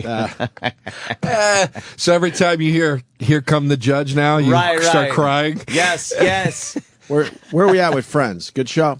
You know what? I like the first It's on few all seasons. the time now, man. You can't get away from that show in syndication. I think it was funny. It got away from itself toward the end, but yeah, I thought it was funny. I don't think it was a bad show. I don't like it. I never liked it. Never liked it. Why? Yeah. I always thought it was stupid. Why was it stupid? I don't know. It just never It looked did like they anything could for afford me. that place. Like, I mean, there was like, in New York City. And what? That was believable. They talked have about that a lot jobs. on the show, though. They talked about how 3 of them had really good jobs, and the other 3 didn't. But what were the good jobs? I don't know. I just remember an episode where like they talked like 3 of them had to confront the other 3, and they were like, "You guys, you just." You give us like these crazy presents on our birthday, and like, we can't afford to do that. Like, it makes us feel very awkward. They talked about how some of them had a lot of money, and the other ones did. Okay, wait, can I speak to his point though? Oh, which point now? The thing you just said about the Laugh-In. Yeah, about, yeah. Here's the thing though: when I watch, I hear what you're saying. I can watch it and go, "Oh, it's dated" or whatever. But I watch it and I go, I see the jokes. Oh, okay. I see what's funny there. It's like just like I can watch certain old SNL stuff. I don't think now, like I think Dan Aykroyd's funny, but like now I'm like. I don't think it's as funny as I did when I was a kid. Right. Because it's dated now. But when I see it, I go, I see the fucking joke. Like, I see what the That makes funny sense. is here. The fucking cheeseburger. That's not funny. Like, it's just not funny that for the funny. time. Why was it It funny? was funny for the time. trying to Know figure why? out Because why it back was then, it was all about the catchphrases. Or, it's something you could go to school the next day and repeat. Right. So you're going cheeseburger to your friends, and they're like, oh my God, it's hilarious. So you might be right in a way. I'm telling you, dude, if you're fucking... But Dan Aykroyd was like a god on you- that show. And now you look at him like just a silly, like, I don't think many people would consider him a funny guy. He's not a funny guy. He does alien shows. But on Yeah, SNL, I was really into that. But on SNL, man, he was a god. When he comes back, sometime. When he came back in the 90s, he was still fucking hilarious. What was it? And what? He came back and hosted, and he did Tom Snyder, and it was Oh, you mean on fucking SNL? hilarious. His Tom Yeah. Snyder bit was great. Yeah. When he did that, what was it, Frank or Fred Garvin? Male prostitute? Yeah, it was Male awesome. prostitute. Used to do Nixon. Like, that shit was good. He did characters. I'm telling you, if it's a Saturday, 1977, it's a Saturday night, you got some fucking tush over at your place, you're blowing lines off a fucking Monopoly board, and you're drunk, and you see some fatso going, cheeseburger, cheeseburger, you're going, it's a fucking riot, right? Oh man, You're just fucked Joe. up, man. I think you might be right. You might be right. They here. should bring back the cheeseburger to this SNL because this SNL stinks. You Did you don't see like, Drunk Uncle? Uncle on the 12-12-12 concert? Drunk Uncle? No. Was it funny? Terrible. Dude. It was so bad. As a stand-up, you should be very pissed. What's Drunk Uncle? I don't even know what that is. I don't It's watch one of it. their benchmark, I guess, characters on the new SNL, and they brought him up in between, the big acts, and he got to perform in front of 2 billion people. It could be the biggest bombing ever. Got nothing, Dude, and it was so Can bad. we replay it for Joe? Please. You didn't see the 12-12-12 concert? I saw some of it. I was at a Christmas party, so I was catching like glimpses of it. I didn't see the whole thing. Little social butterfly. Look at you. We all goofed on it, but it was good. It was a good concert. It was cool to check out. Yeah. I'd love to see it. But that This, fucking, Drunk Uncle bit. That Drunk Uncle bit was so And you bad. got to remember, Went nowhere. In front of 2 billion people, this is what Lorne Michaels decided to give the 12-12-12 concert. Like, They could have used anything. You got to think it was Lorne Michaels' decision. They probably went to him and said, "Look, you got a few minutes. What do you want to do?" And he said, "Let's send Drunk Uncle." Who does the character? He's a new guy. And Bobby Moynihan. That guy's funny, man. Well, where? But this bit, huh? Where? Oh Jesus! I've seen him be funny on the show. When he does the cheeseburger. I think Fred Armisen's really funny. Yeah, the Portlandia guy. Yeah, I wouldn't argue that point. He's really funny. Yeah, But, definitely. A lot of people saying old SNL is unwatchable. Dude, it's terrible. That show, here's the thing, that show has never been home run funny. There's a percentage of certain seasons that's fucking great. But when you watch, even when people talk about the Dana Carvey years, that's the best cast probably. You talk about that, you go back and you watch the full episodes, there is significant amounts of bombing. They're churning out a 90-minute show in 4 days. It's all right. With that said, who had the best average in SNL history? I think that there was like a 2-year period during that Dana Carvey thing. So Dana Carvey? Oh, you mean a person? I want an individual. Dana Carvey, Phil Hartman. Yeah, Will Phil Ferrell. Hartman. Will Ferrell. Oh, yeah, Will Ferrell on that yeah. list. When they first got Will Ferrell and Sherry O'Terry and all them, that was a pretty good goddamn cast. Yeah. Yeah. But yeah, I mean, those seasons, dude, they rerun those all the time. Yeah. You watch them, they're a lot of shit in there. It's terrible. Yeah. Except for when Will Ferrell comes out, like, with the beard on going, I want to have sex with you in a side of zebra. Oh, caveman. Whatever, that guy that he does. I like the one when that's he's like, yeah, and I took my lover. And we ate lots of meat and made love. Yeah. That's really funny. Disgusting. He probably had the character. best average on that show. Yeah, Best batting average. Dana Carvey's way up there. Way I up saw there. You know what? Even though they didn't use him a lot, but every time Norm Macdonald was in a skit or did anything, I like Norm in the killed skit it. because it's like he didn't belong in the skit. Took you right out of the skit. But made you laugh really hard. Yeah. Because it's just Norm. He's Hard to so explain funny. Norm Macdonald. He's so funny. I watch all of his Dennis Miller. Remember when Dennis Miller had that talk show on HBO? I go on YouTube a lot and watch all the Norm Macdonald interviews. Yeah. He fucking kills. Well, and that famous bit from fucking the gay son bit came from that. Jesus, can we It's play so that? goddamn funny. Let's just play a lot of It's shit you know, today. gay. We'll play that at the break. I'm proud of my gay son. Yeah. Oh yeah, and he loves cock. I love that. You know what? Fuck it, let's play it right now. Where is it? We're not going to One break. time I was doing this thing in San Francisco, and they were all gay people in the audience, they told me. So I figured I'd In San Francisco? No. So I figured I'd do stuff about gay people so that they could relate to it. Yeah, it's warm up. They love that. And so I was talking about, because I went to this gay pride parade, and I saw in it there were these an old men and old ladies like with these signs that said, "We are proud of our gay son," you know? And so I was saying, that's an odd thing to be proud of, you know, because it's not an achievement, you know? It's not like something you work all your life to be gay or anything like that. And I just wondered, I had a hard time believing that these 50, 60-year-old men are actually bragging, you know, at work like they're, hey, Bill, you know, my kid, oh my God, we're proud of him, Johnny. He graduated from Harvard, you know, first in his class, you know what I mean? Now he's articling over at a law firm, and, oh yeah, he loves cock. You know? This kid, he can't get enough cock in his mouth, his ass, this kid's always cock. I got a picture of the boy here sucking another man's cock. I want to show it to you. Don't be proud. To watch the maturation of you as an artist, to realize it took you 9.5 minutes to get around to the sucking cock stuff. Fucking brilliant. It's beautiful to see you comfortable in your own skin, Normie. All right. That is so fucking. Shut up, Dennis. What Miller. a great setup. God, I hated him. Dennis. Not into the Dennis Miller. Jesus. Hey, I like him. He makes me laugh. Normie. No, when he toned down all that other shit, yes, he is a funny guy, but he tried too hard with all those big words. Well, you know, the guy's acting like Pericles on a trapeze, and it's is he? epic. Okay, Chico. Chico, right, Chico. God. But he does bring up a good point about Norm Macdonald being comfortable in his skin, because he's long-winded, but it's funny. Like, no one else could pull that off. Oh, man. Like, it almost feels like there's no direction to his story, Yeah, but there there's a absolutely payoff. is. And he knows exactly where he's going, but Yeah. that ride is a little swervy. Yeah, I know. I love it. I loved all the. It's very unique. But his cadence and just the way he's talking, it's fucking great. I love it. I can listen to Norm all day.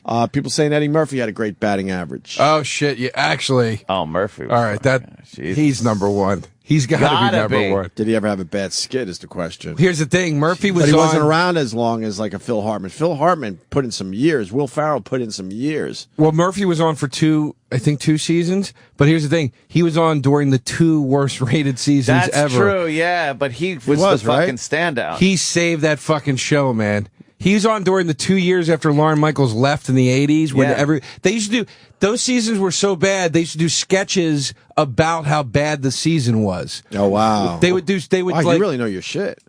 yeah, if like Bill Murray would come back and host, they'd be like, hey, Bill, you know, everybody says we stink. Yeah. You know, yes. compared to you guys, because they were the second cast. And it's Eddie Murphy. Dude, Eddie Murphy was the only guy that had the video. Remember in the 80s when they put out Best of Eddie Murphy Saturday Night Live? That was like 20 years where they gave anybody else their own video. It's him. It's him. It's him. I put money on it. It's got to be him. Yeah, okay. And my friend just texted me, dude, Royal Tenenbaums is great. Those guys shit on everything. Fuck you. Fest. I bet he likes Monty Python, too. Ask your friend if he likes Monty Python. That Royal Tenenbaums. I made believe I liked Monty Python in high school because I thought that would be, you know, that was the cool thing. Can we please? Because you felt like you were in a club, like, yeah, man, you get it. Yeah. I get it. I so get this Monty Python. Monty Python can suck the dead parrot out of my dick. That fucking show stunk. I made believe, though. I was hanging with some of the more quirkier, like, fucking, I don't know, kids, and they were into Monty Python. So I'm like, yeah, fuck, this show's That great. show stinks. The fucking jocks just don't get it. I used to watch that. But in reality, I loved Dr. Demento, which is like the other side of the whole comedy fucking spectrum. You know what when I was it in is? high school, I couldn't get enough of Dr. Demento and his dumb songs. And I had to make believe I liked Monty Python. How bad is that? I can't go with you down that road. But I'll follow you down With Dr. Demento? Yeah. No, I mean, for the time, like Ann was talking, though, for the time, it was like when you had a Dr. Demento tape with, like, you know, the new songs that this guy found. I don't know. I liked it. Ugh. Hello, mother. Hello, father. God, all that I get shit. douche chills thinking That about was it. douchey. But I mean, He did the monster mash. but I did move past all that. I'm talking when I was like 16, 17, 18 years old, tops. I just picture you showed up at a party. I got a great party tape, gang. Hey, Well, no, Dr. I mean- Demento. There was a guy that got the tapes, and I was on the basketball team, and when we would travel to our games, we would crank up Dr. Demento on a boombox To get hype for the game? I don't know. It was just one of the things that happened on the bus. That's all. Which one is this? Your favorite. Rapping Duke. Oh, no, the rapping Duke. So you think you're bad with your rap? Well, I'll tell ya, Pilgrim, I started the crap. When you were in diapers and wetting the sheets, I was at the Ponderosa rapping to the beat.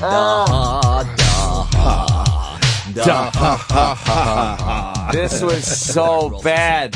How douchey. This was a Dr. Demento staple. Was it? Oh, yeah. God. The rapping Duke. Dude, I'm talking fucking years ago. You know what? You know The what? curly shuffle. Beat me up if you have to, but I'm not talking about like I did this last year. The thing with Mighty There was a Python. time I thought bell bottoms were cool too. All right. All right, fair enough. Fuck. In the 80s? Yeah, 80s. Well. The thing with Mighty Python was it laid the foundation for Mighty Python laid the foundation for like really funny, like Mr. Show's really funny, Kids in the Hall, like that stuff's really funny. They like I get that Mighty Python laid the groundwork for that, like they were the first like sort of offbeat sketch thing, but it's the equivalent now of like when you go back and you try to listen to like Hawkwind as like the precursor to. And I love Lemmy and Motorhead, but Hawkwind is not that fun to listen to. Not good. But it's like, I don't know what that is. you know what Hawkwind is? I swear to God, no. It's Lemmy. Not many people, unless you're a Motorhead fan or Lemmy fan, really know that. I never really. I don't think so. I don't think a lot of people know that. I thought everybody knew Hawkwind. No, I never searched out Motorhead. When I hear Motorhead, I like it, but I don't really know much. And Lemmy's a character. We've had him on the show. We love him, but he's awesome. I just don't know much about the band. He's awesome, but Hawkwind, I feel, did not showcase him. Well, it doesn't matter. I'm talking more about it now. You really know music, though. You go deep with your music. I was just, you know what? I thought you guys were going to know Hawkwind and I swear think to God, that was a great analogy, and I now never it even fucking just fell in its face. No, because I never even heard the name of. I never even heard the name of that band before. No, it was the band he was in before Motorhead. But the point is they were like this space rocky band from the 60s, and you could trace a lot back and go, well, that kind of laid the groundwork for these other groups in the 70s. Right. But my point is like sometimes you go back and you look at the groundwork or the foundation, you go, it's just not that fun to listen to. Yeah. You know what I mean? Or get into. That's how Mighty Python is. Like I get what they were doing and I appreciate it, but it's not that funny to me. You didn't like the Ministry of the Silly Walks? Oh God. Dead Parrot? What was that? Dead Yeah, Parrot? all I remember Dead is Parrot was fun. I'd like to have an argument. And then he pays the guy and he starts arguing with him, and he goes, "Time's up." And then he tries to argue with him some more, but he doesn't pay him, so he doesn't argue with him. So he has to take some more money. money. And then he pays him, and he goes, "All right, argument." He goes, "No, I'm not going to argue with you." Look, this is funny. Go back. He was arguing on his spare time. Right. Time, please. Nice, I have. He has a silly walk. Yeah.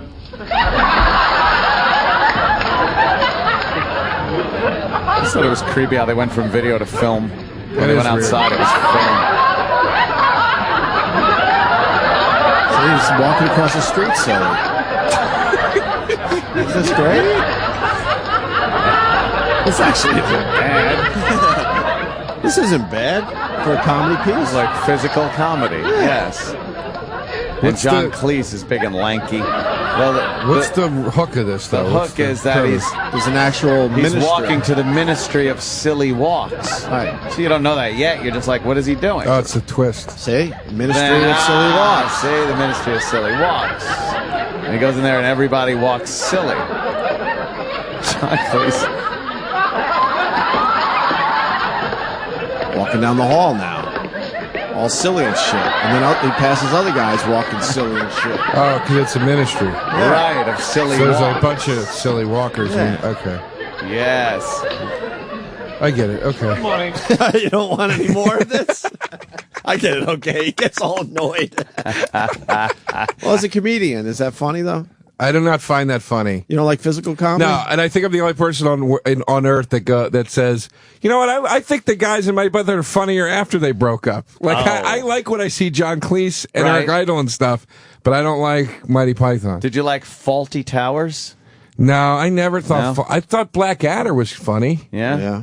The Rowan Atkinson. I kind of liked that Faulty Towers growing up. Well, weren't the Monty Python movies funny? Oh, yeah. She's a mess. Is she today? Holy fuck. Who is that? Nicole. She looks hot. Who is that? She's very hot, but she's got issues, man. What do you mean? How's the marriage going with her, Sam? She's in a better place now than the last time we talked to her. What happened? They tend to have huge blow-ups and then act like nothing's happening. Really? Afterwards. No, we're talking about Nicole. Oh. See what was I waiting did for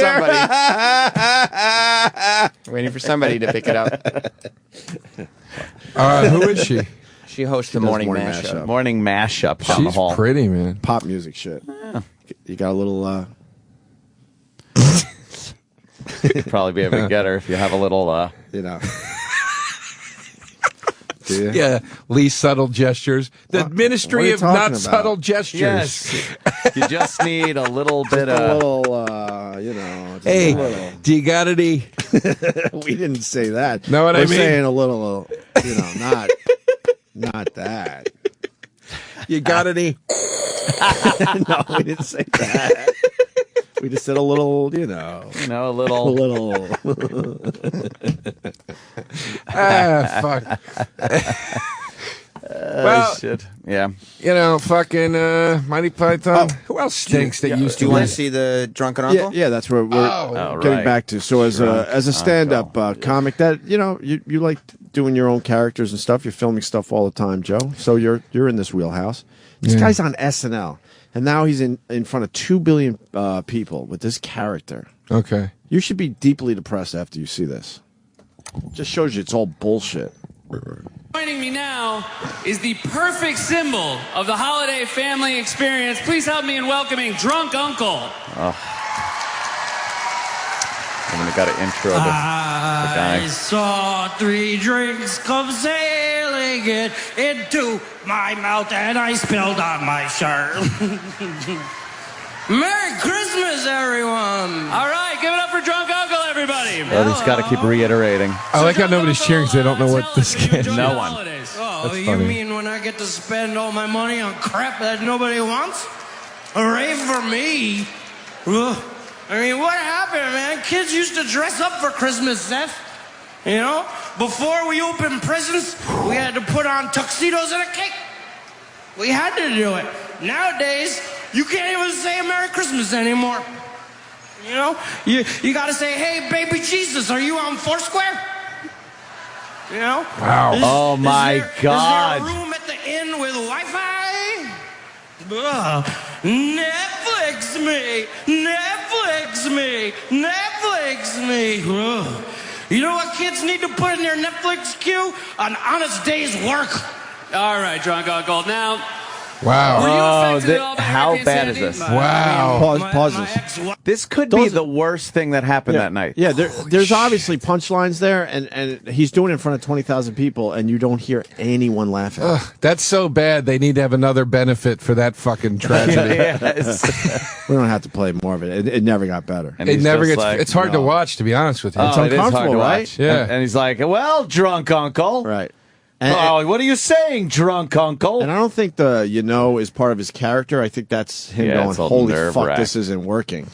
It's not where it's like it's. This is the thing that bugs me too about something like that. It's like I get what the character is, and okay, it's funny, whatever. But it's like that guy wouldn't say Foursquare. No. You know, no, little shit it like didn't that fit. bugs me for some Yes, reason. I don't know yes. why. It's just like he wouldn't know what the fuck Foursquare. I barely know what Foursquare is. Yeah. You wouldn't know? know that. You wouldn't say Netflix Q. No. Yeah, no, it's like they no. write it in like this super hip voice, and then they go, I'll just paint my hair gray and do drunk. It's Yeah. like, but that doesn't make it. Your drunk uncle wouldn't know about that. Yeah, Yeah. you know, like Not only completely unfunny, but inaccurate. Yeah. Yeah, I like to really hone in on the stuff that's not that fun to make fun of. Right. That's the Well, we're going to make fun of Katt Williams next. Oh, yeah. Ow! Can I call it? Can we make this Dr. Demento Day? We had Oh, AC/DC wow. Day recently. Can we do Dr. great. Demento Day? Sure. Any requests? Sure. E-Rock knows the Dr. You're Demento. excited. Is there Give us some choices here. is there an AC/DC Dr. Demento spoof of some Whoa, kind? I bet you boy. there's one. Some kind of hard rock spoof? Spoof. Spoof. Please play Hello Mother, Hello Father. Oh, No, God, it makes we'll me do sick. Wait, no. What are our other choices? His albums aren't in here. You have to know the artist, so I got to do some research. E-Rock, you got to know the artists. He made another one, Rides the Bus, famous by Weird Al. Yeah, That was like he broke Weird Al. He with broke that Weird song. Al with that one. That's true. and unfortunately, we're still stuck with Weird Al. Yeah, I like Weird Al. I respect him. Why? I don't think it's funny anymore, but I respect him. All right, so that's like what I He was thought the about guy. Dr. Demento in general. Maybe not the respect part, but it Yeah, was but I funny don't- at one time for me. I don't listen to Weird Al on the way to the game on the bus. I also liked Cheech and Chong growing up. Got all their cassettes. They were cassettes back then. Yeah. And I liked George Carlin right off the bat. Love Carlin. So it's, George Carlin and Dr. Demento in the same house. That's kind of stupid, obviously. Can we talk Cheech and Chong for a minute? Yes. But are they funny? That's another thing. I never got it. No. It's that weed humor.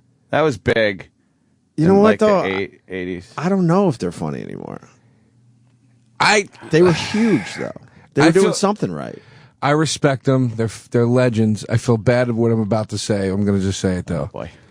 Cheech is definitely not funny. Cheech is not. I've watched a lot of stuff. He's one of those guys Which where one's Cheech? the short one. Mexican. Oh, that was in that show with the other guy, Don Johnson? Yeah. What show was that again? I forgot. It was I never called watched it. Cheech Nash and Bridges. Cheech and Right, Johnson. Cheech and Johnson. Yeah. He and then Chong is like... Chong's the funny one. He wasn't funny on our show. Because he's fucking 80. He's 80 and a pothead. Fucking, he got to be the slowest man on earth. Yeah. They were great to us, actually. We had a lot of fun. They both came in. So are they funny? Like, is it? They were, they're legends. So, right? It was just fun to talk to them. I don't remember anything. I'm trying that to think stood back out. at the movies like they made with the pod. Up in Smoke and all? Fucking Up Up in in Smoke. Smoke's pretty funny. Yeah, I think Smoke so. was kind of funny, man. I think so. But then that's it. Still smoking? Yeah. Oh, The no. Corsican brothers? No. Cheech and Chong's second movie or whatever the fuck that one was called? No. All right, if it's Dr. Demento Day, Kevin came up with one, and I want to play this one, if it's okay with you guys. Kevin from Connecticut says fish heads. Let's do fish heads. Oh, if we're doing Dr. that's Demento Day. terrible. Heads, fish, Why did people like this? holy fish, heads, fish, heads, eat them up, yum. Saturday Night Live made the video for this. Did they? You know that. That's where it used to air. Love Dr. Demento. Radio. In the morning, laughing happy fish. That You know guy's who voice is actually funny. wrote this too? Who? Kid from Lost in Space. Will Robinson from Lost in Space. He wrote this? Billy Yes. Mooney. Yes. What happened to that guy? I don't know. Last I saw it was in like a Twilight Zone movie years ago. He played the little redhead kid in right? In Lost in Space. But isn't he the kid in It's a Wonderful Life? The kid that sends you to the field yeah, or whatever? the cornfield in the original Twilight Zone. Yeah. And then he was in the restaurant bar area or something in the remake He of is. that same episode. And when they did the Forrest Whitaker Twilight Zone, they did a sequel to It's a Wonderful Life where he's all grown up in it, and it's about him with his daughter. Oh, really? That was one of the only good episodes of that fucking stinking shithouse fucking boot they did. I hated the reboots of Twilight Zone and Outer Limits and all that shit. They were terrible. I like season 1 of the 80s reboot, Yeah. Twilight Zone. Seasons 2 and 3 stink. And the Forrest Whitaker one was fucking unacceptably bad. You're a very lonely man. Yeah, I got you nothing. you have a lot of He's time. like, yeah, I got nothing. You have a lot of time. Yeah. To watch a lot of stuff. Yeah, I got nothing going on. I got to get married. Fred in Jersey says he likes Drunk Uncle. Yeah, I wanted to defend Drunk Uncle. Like, it wasn't funny at the benefit, but on Weekend Update every week, it's actually a pretty funny character. He's drinking scotch, and I don't know, it's not bad. It's really nice. You should watch some of the in-studio stuff. Oh, really? I will try the in-studio stuff just to be fair, but Should we? that was a huge fucking bomb the other night. There should never be comedy at an event like that. No. Fallon's thing fucking fell flat, too, when he goes, I got to tweet this. He really thought that was going to get a huge cheer. Yeah, but what was he going for there? I was a little confused. What the do you whole got? character is like nostalgia and like how the past was better, but he's hammered the whole time. I don't know. It's pretty funny. You should check out the in-studio stuff. Well, I don't know. It's just it's also just like a sort of like half. First of all, we've all seen this character before. I'm not trying to shit on Bobby Moynihan. He's a funny guy, but like we've seen that character before. And Dana Carvey did it in the 90s. Remember Dana Carvey? When we liked it when he did the old man thing. And I watched an interview recently with Dana Carvey where he actually said, he goes, my whole thing was, old people they always act like it was like this back then and it sucked. He's like, but he goes, but my character was like, it was horrible when I was growing up, but I actually loved it. And that's kind of what the drunk. It's just another variation of that. Yeah. It's like, all right. Well, let's see a little of. Oh my God, of him we're in still talking about context. Drunk Uncle. Well, now in context of the show. Sam, is this good? No. All right. The caller was wrong. It is good. No, it's All not. right, hold on. Shut up, we're listening. Just watch the first. I just watched the first 15 seconds, and you tell me if I'm judging too harshly. Family members here with an election recap. Drunk Uncle. All right, that's a good topic. So. Big Uncle Sam hat on. I want my country back, country back, country back. I want my country back. Chili's, that's where I drink, and then I get drunk. That's kind of funny. No, not at all. No, it's not. I found no humor in that. Wait, I was getting mad. But also, You want to be mad. You're not even trying. You want to talk? Yeah. That's not funny. You want to talk about? Let's start. Well, hold on. Let's try another 15 seconds. Okay. Let's do this in 15 seconds. Okay. So Drunk Uncle, I assume you're not pleased with the outcome? You think? People don't even dress up for an election anymore, Seth. Back when I was a kid, you couldn't vote unless you had suspenders, cane, monocle, top hat, fancy. Well, that must be one of the bits. One of the, he must always say. That's his van by the river. Yeah, they used to dress up. But nobody would ever talk like that. That's not an every week thing. He just reused it. Shut up. Jeez, who is this? Drunk Uncle? Are you Drunk Uncle? Oh, look, it's L. Michaels from NYC.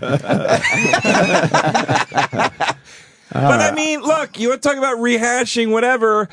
2 years ago, they had that guy that did Drunk Girl at the Party that would come out at Weekend Update and go, right, excuse me. They this year, right now, they do the drunk girl that you don't want to get stuck talking to at a party. That's another character they do. It's the same fucking thing as this. And I want my country back. Fucking Mike Myers, come on, man. That's like Mike Myers did an Austin Powers That's 5 true. or 6 years ago. Yes, he was the sir. guy that did the play 10 on years ago. Yeah, actually, Jesus Christ. Yeah. And the new girl who does the drunk girl at the party does a good job. I think her This name guy is just loves SNL. Man, I love SNL. I'm not Does she gonna do lie. a good job casting director? All right, you know what? You want to play more of Drunk Uncle from Weekend Update? Pardo. Yeah. Want to give him one more shot? One more shot. I One think more he's just shot. warming up. One more I shot. think it's a great character.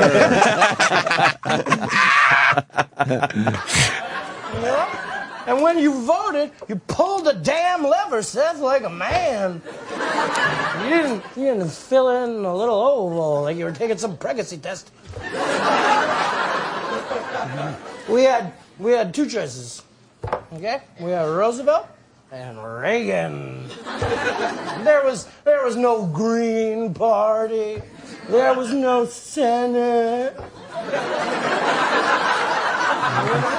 If you wanted a House of Representatives, you built one yourself. Thanks, Fred. I ain't feeling it. Thanks, Fred. If you Sorry, don't like dude. that one, Bill Hader's Stefan is also a good character. This All guy, right. Different character entirely. So is Eddie Murphy's loves it. James Brown. What Yeah, the fuck's yeah, that yeah. got to do Why are with you anything? defending SNL? Do you have a connection over there? No, not at all. I really like the show. I like it when it's bad. I like it when it's good. I don't know. All right, fair enough. Thank you, Fred. I think the character's better than you've given it credit for. Okay. No, it's not. isn't. All right. I think. It's absolutely not. It's terrible. You guys have been very fair. Remember, we wanted an AC/DC maybe parody thing. Uh-oh. We did forget about stuff that we used to play. Oh, did we? Hayseed Dixie. Oh, Hayseed Dixie. Hayseed Dixie. Do you have that, E-Rock? Yeah, hang on. It's Dr. Demento Day on the Opie and Anthony show. Oh, We're gonna go to break for good. this one. What? What's wrong with that? They weren't Dr. Demento.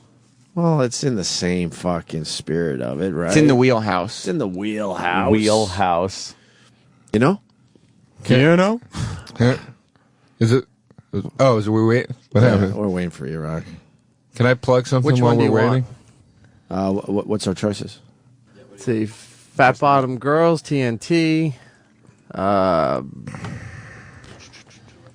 is it? Where's the rest of it? It moved. Here we go. Highway to Hell. Have Highway a to drink Hell on me. was- Dirty Deeds. Back in But Black. those Big are- Balls. Dirty Deeds too. Wait, what? It's done in a bluegrass style. What AC/DC song you like? You like Highway to Hell? Joe's like, you like Highway to Hell? Yeah, that's fine. What, you don't like when there's cross-pollination of shit? No, this is like when somebody goes, "Hey, I'm doing a cover of Ozzy songs, but in the swing band." Right. Ugh. Oh, we could break out our old pal. No, what's his name? Richard Cheese. Richard Cheese. You want to hear some Richard Cheese today? No, I've heard enough in my life. He does big band, but it's songs, rock Yeah, I songs you know. remember. He performed. I'm People so Equals happy, Shit. because today I found That's my it. friend. Hey, That's it. You don't like that? fall off a stage, You don't like asshole. All right, we're gonna do Highway to Hell. What's your plug there, Joe DeRosa? Oh, I have a new web series out. It's 2 episodes are up now. YouTube.com/official comedy. It's called We Should Break Up. I saw the one with Nikki Glaser. It's me and Nikki Glaser do the whole thing. Glaser, The whole, excuse me. The whole series is based on when Nikki and I used to date. Oh, so it's you two for the whole series? Yeah, Oh, great. I saw the yeah. first episode. It was great. Thank you. I liked I'm it a lot. Really proud of it. So please go watch It's it. quick. We Should It's Break only Up. like 2 minutes, I think, the yeah, first one. 2-3 minutes. They're fast. Little arguments and stuff. It's Yeah. funny. Bad All right. couple, bad relationship. And where do they go again? YouTube.com/official comedy. All right, good. We're going to break with Hayseed Dixie. Hayseed Dixie.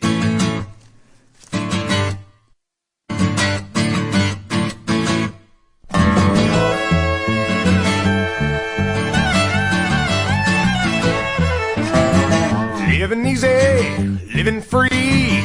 Season ticket on a one-way ride. Asking nothing, leave me be. Taking everything in my stride. Don't need reasons, don't need rhyme. There ain't nothing that I'd rather do. I'm going down, it's party time. Yeah, my friends are gonna be there too. I'm on the highway to hell. The highway to hell. The highway to hell. The highway to hell. No stop signs, speed limits. Nobody gonna slow me down. Like a wheel, gonna spin it.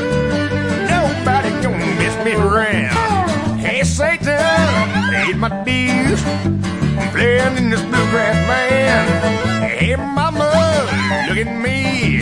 I'm on my way to the promised land. Yeah, on the highway to hell. The highway to hell. The highway to hell. The highway to hell. Don't stop me. Lord, Lord.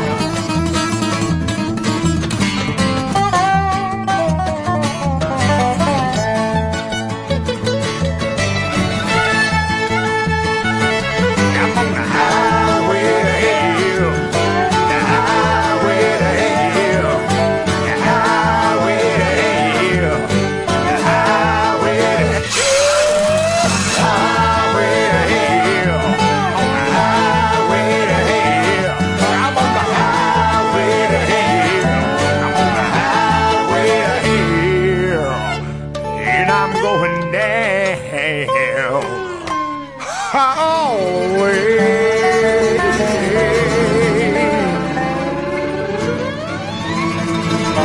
I'm on the highway to hell.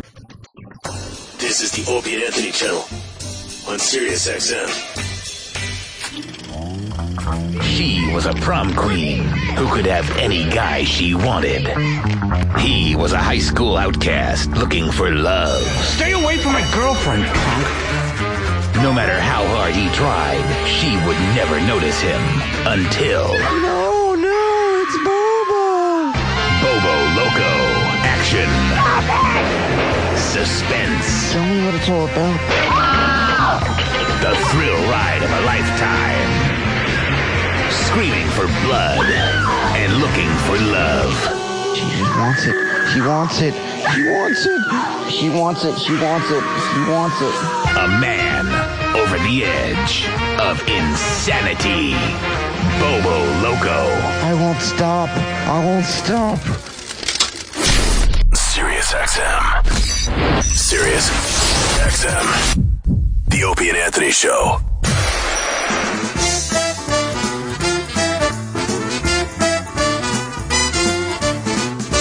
Oh, I hate this. Dr.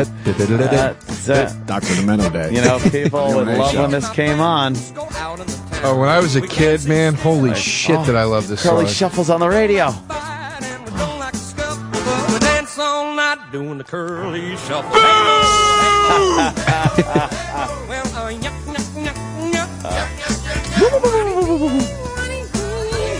Be more funny.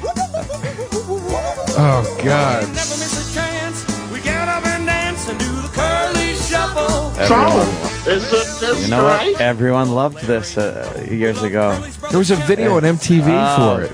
Yes. It was huge. Yeah. Joe DeRosa in studio. All right, enough of that. Hey, Mo. Hey, Mo. Oh. Nyuk, nyuk, nyuk, nyuk, nyuk. Oh, Christ. Terrible. I like how Joe is breaking shit down today.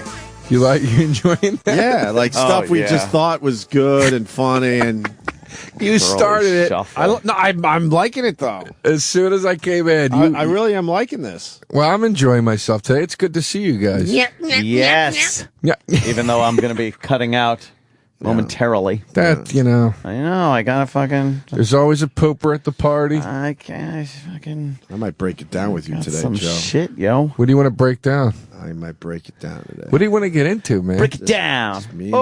Somebody. When Aunt leaves, I'm turning these lights low, and we're going to talk about some shit. Ah, shit. I'm breaking it down with you today. I tweeted this morning at like 6 a.m. I go, I'm on my way to Opie and Anthony, and somebody wrote back, "Great, 4 hours of music talk." And I thought that was really funny. I kind of like the music talk with Joe DeRosa. You go a little too deep for my taste. As far as talking about it on the radio. Yeah, it's, look, a lonely man has time to delve and explore. And But what about other stuff we thought was funny and just isn't? And isn't? Yeah. We really hit all my big ones at last. Oh, okay. There were some albums growing up that was like the National Lampoon albums and those weird kind of there was some other like comedy groups would put together these albums, and they weren't good. they were not Carlin. Good. Was National Lampoon's ever funny, or did they just get lucky with those vacation movies? I think, yeah. They put out a lot of shit. Their movies. They put out a lot of crap. The magazine, though, like when you graduated from Mad Magazine to National Lampoon. Was Mad Magazine funny? Mad Magazine, as a kid, I think it is. Okay, I still think it was the funniest fucking thing ever. Right, but then you kind of graduated to National Lampoon, and that shit used to have me in tears. I was laughing my fucking ass off. Mad is still. I was reading Mad. I was reading a Mad that came out like a few months ago, and they had a Ben and Jerry spoof. It was called Ben and Jerry's Dingleberry. Where it said white marshmallows and chocolate ice cream. Wait, that magazine's fucking hilarious. That magazine's still around? Yeah, they still make it, but it's like quarterly now, man. Like it's really spaced out. Oh, that's too bad. What did they have in National Lampoons? Like what kind of stuff was? I never read it. It was just kind of. It was a lot of parody. It was kind of like The Onion a little bit, but they wrote like it was supposed to be a serious magazine for the most part, and just did a great job of spoofing and parodying everything. So it was like fake news stories and shit like that? To a point. Then they would have like kind of like stories of. They'd have like short stories too that you would read about. Like OC and Stiggs were a couple of characters, and it was almost like a National Lampoon Animal House-ish kind of thing. And there would be stories about what they would do and go out and fucking raise some havoc. Who are OC and Stiggs? Just two characters that were in there. But like, what kind of characters were they? Sort of Beavis and Butthead-ish.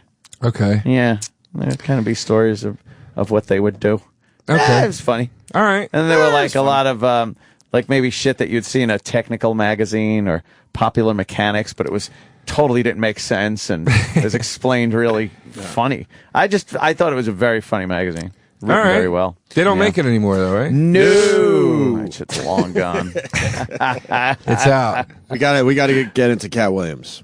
Oh, Katt yeah. Williams. I'm with you, motherfuckers. Well, he's roll with me, motherfuckers. He's losing his mind. I guess he had an incident in Seattle, and he did. More's coming out about the incident, and he just fucking lost it. This is where he got arrested, right? A series of incidents in But Seattle. now there's other stuff coming out about the what happened or whatever? Well, more details, sure. Okay, great. Stand-up comic Katt Williams has had a controversial visit to Seattle the past few days, and tonight he's telling us his side of the story. KOMO 4 caught up with Williams as he was ejected from a South Lake Union hotel around 7 p.m. On Sunday, Williams was arrested after an altercation at a nearby restaurant. Police say he argued with customers and threatened the manager with a pool cue. Williams is accused of then throwing a lit cigarette into a family's car, which hit a woman in the face, throwing a rock at that car, and struggling with police officers. A group of fans claims Williams assaulted them after his performance Friday night. Tonight, Williams admitted to us he has had trouble with the law here in Seattle this weekend. He made a string of allegations against police and the media. Then he told us because of his bad weekend in Seattle, he's decided to end his stand-up career. For one bad week. I'm just going to go ahead and announce my retirement from stand-up. I'm kind of done.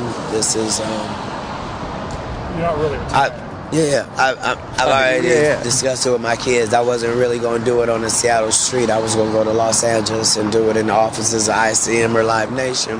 Holy But he just shit. does it on the street. What's going on with him? That's like the third time he's retired, by the way. Oh, really? Is it? Yeah, he's retired before. So he pull this shit? Yeah. Yeah, he's just I just don't think he handled fame very well, man. What's his problem? He's one of those guys, though, man. I don't know the guy. I think he's fucking funny. I've never heard a good story about him.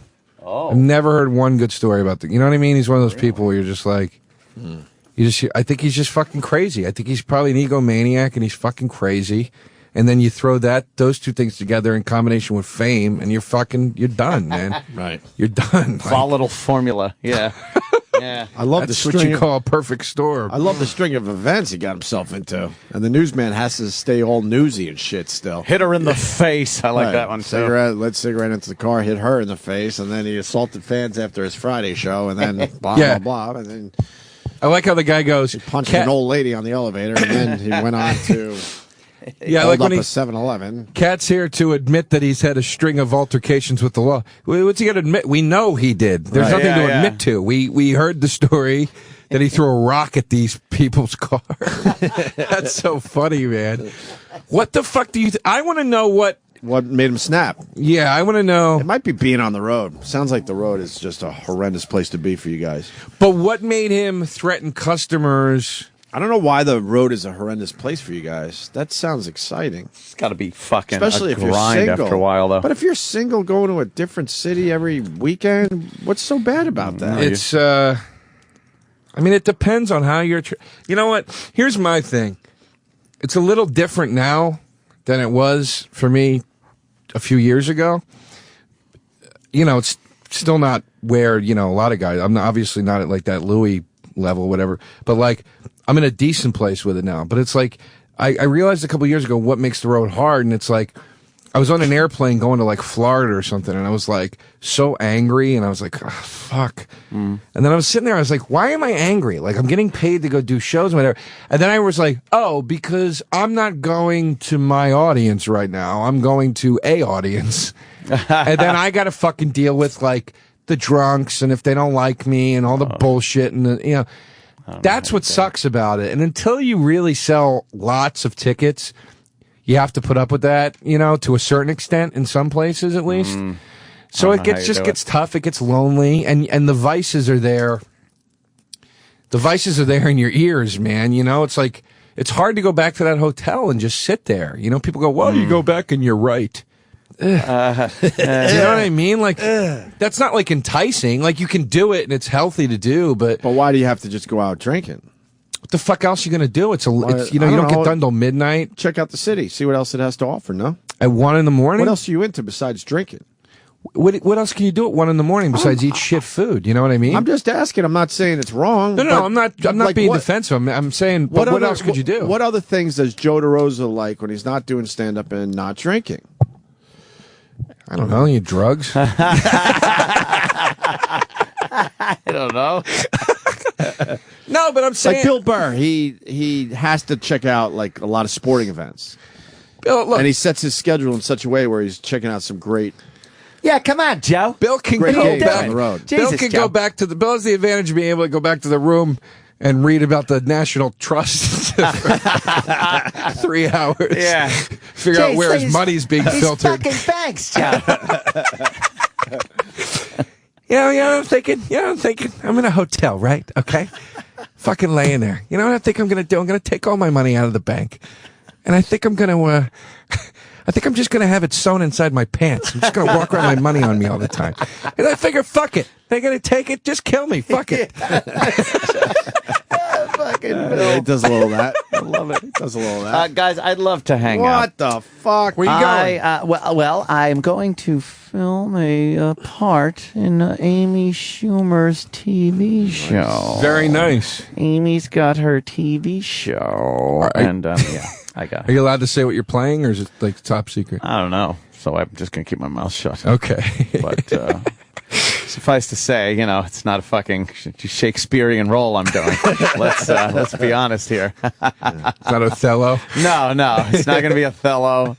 It's not gonna be a dramatic role. I don't think I'm gonna get an Emmy for best dramatic role. Hey. You never know, Ant. You never know. Don't downplay it. Well, have fun. You break a leg out there, kid. Oh, thank you, sir. I'll have fun, and I'll tell Ms. Schumer. We all say hi. Yeah. All right, take it easy. Hi. Have fun. Have a good weekend, all right. everybody. See you, buddy. All right. I'll call you. Anthony.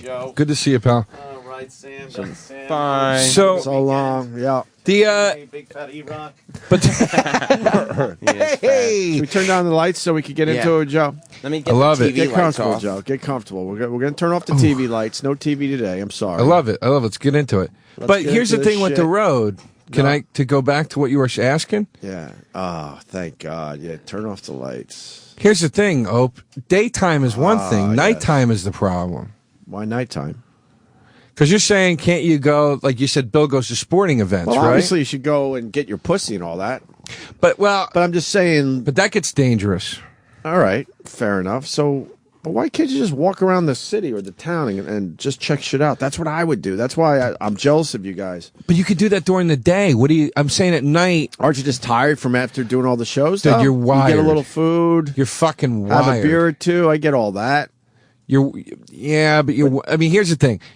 All right. If you have, now you're married, having a wife to go home and call right from the room and you say hi to the kid or whatever it is, that you do. Oh, the lights are going down. I love it. It's never been like this in here before. We're going to get fucking talk today. I was thinking today, like on the way in, that I've never had a conversation with Joe DeRosa. So that's what we're doing today. Here we go. We're going to be different today. How intimate do we want this? So the curtain shut, so it's just you and Joe? No, because... I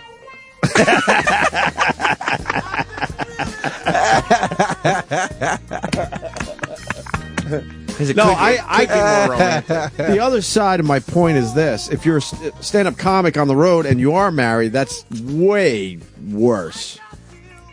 Oh, I disagree. Why? Well, look, the grass is always Because greener, I I think guess. if But you're single, the road is a perfect place to be. Excuse me. You can fucking you find your pussy. Hopefully, not the crazy kind. Do a little partying. You could it's check out the city. You don't have anyone to check in with.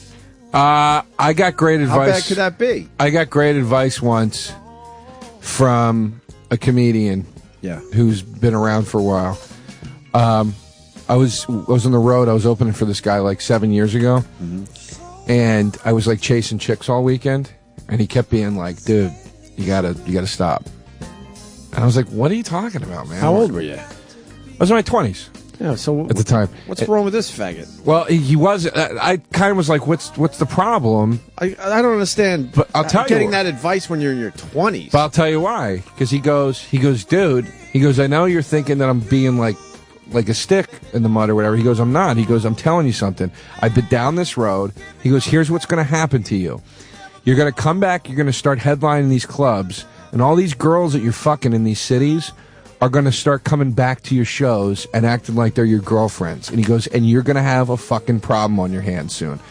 And I was like, get out of here. And sure enough, Couple years later, it happened a couple times, and I was like, holy shit, that's what he was talking about.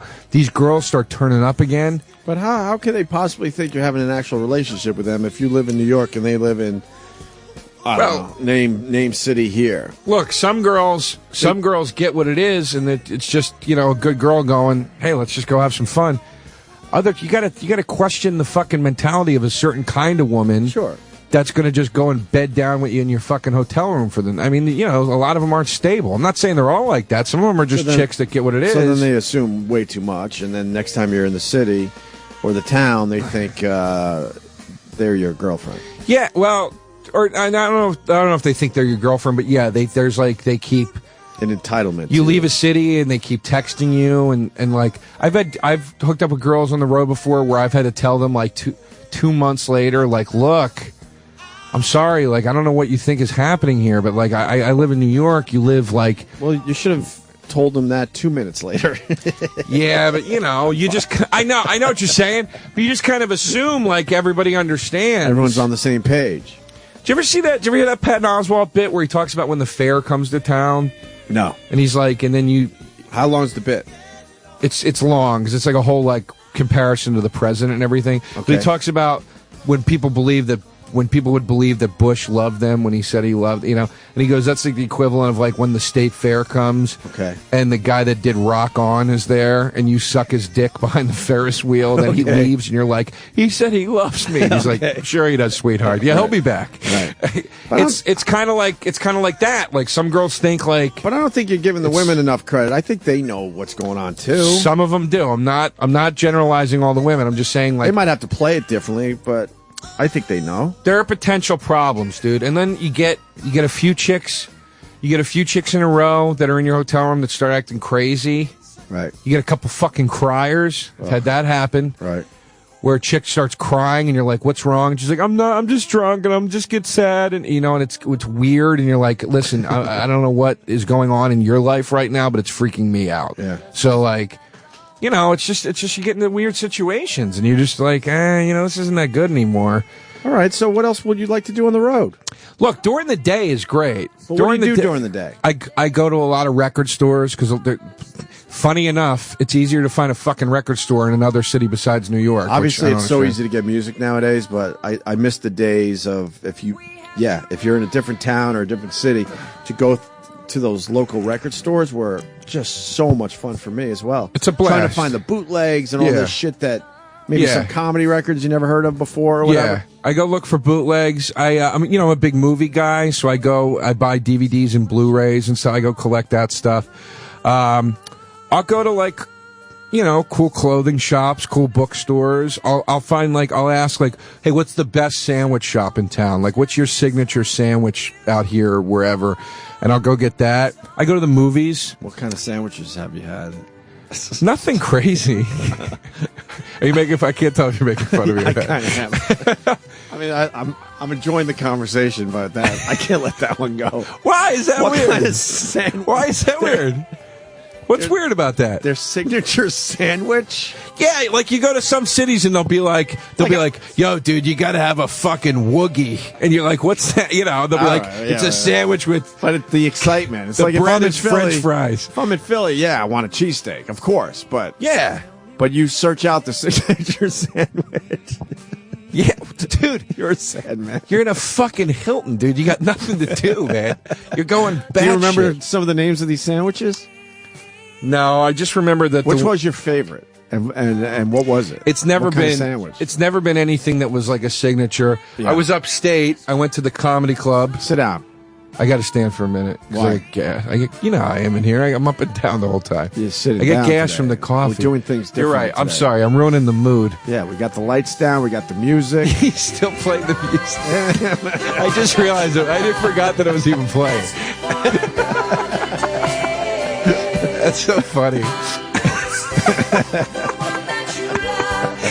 So, what was the sandwich? I never. Remember? And what town was it in?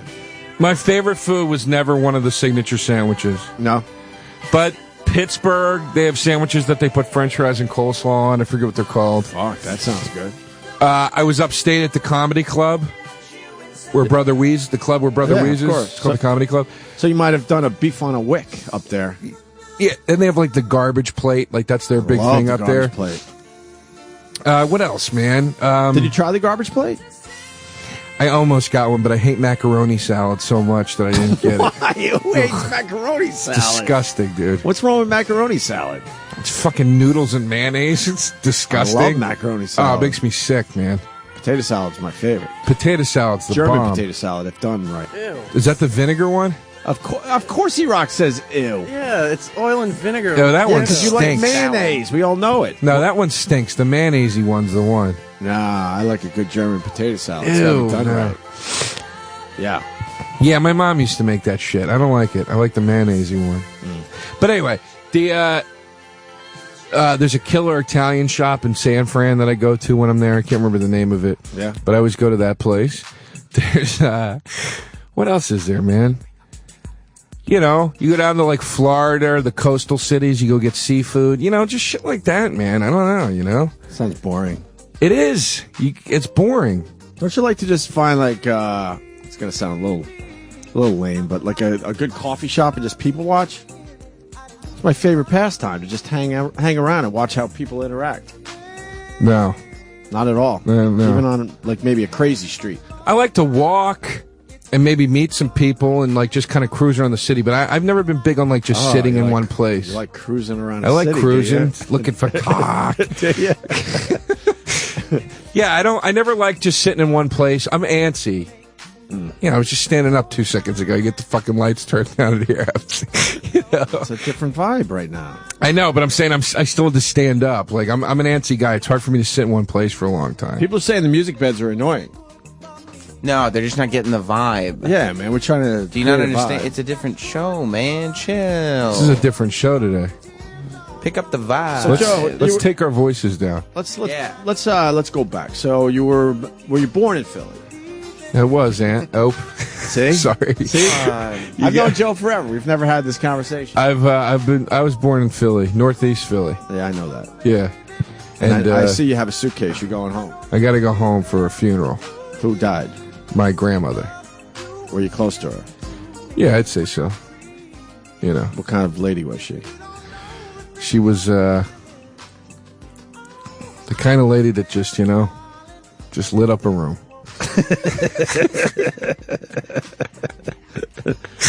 Whose mom?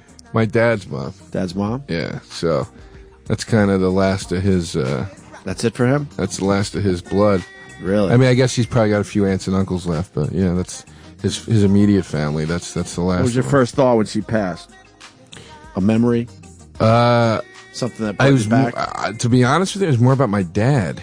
Just worried about him? Yeah, I was like, fuck, that's got to be right. His brother died 2 years ago. His father died 2 years before that. And when his mom, we knew it was coming. When his mom died, I was like, oh man, that's got to be really hard. Yeah. You know, now that I'm getting older, I'm starting to have. It's kind of why I want to get married. Because I want to get married just because I want to get married. But like, I'm having like those. Well, it's legal now. It is.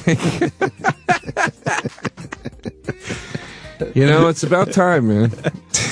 You want to get married? Yeah, because I'm starting to have those realizations. Like, I'm 35. I'm like, something could happen.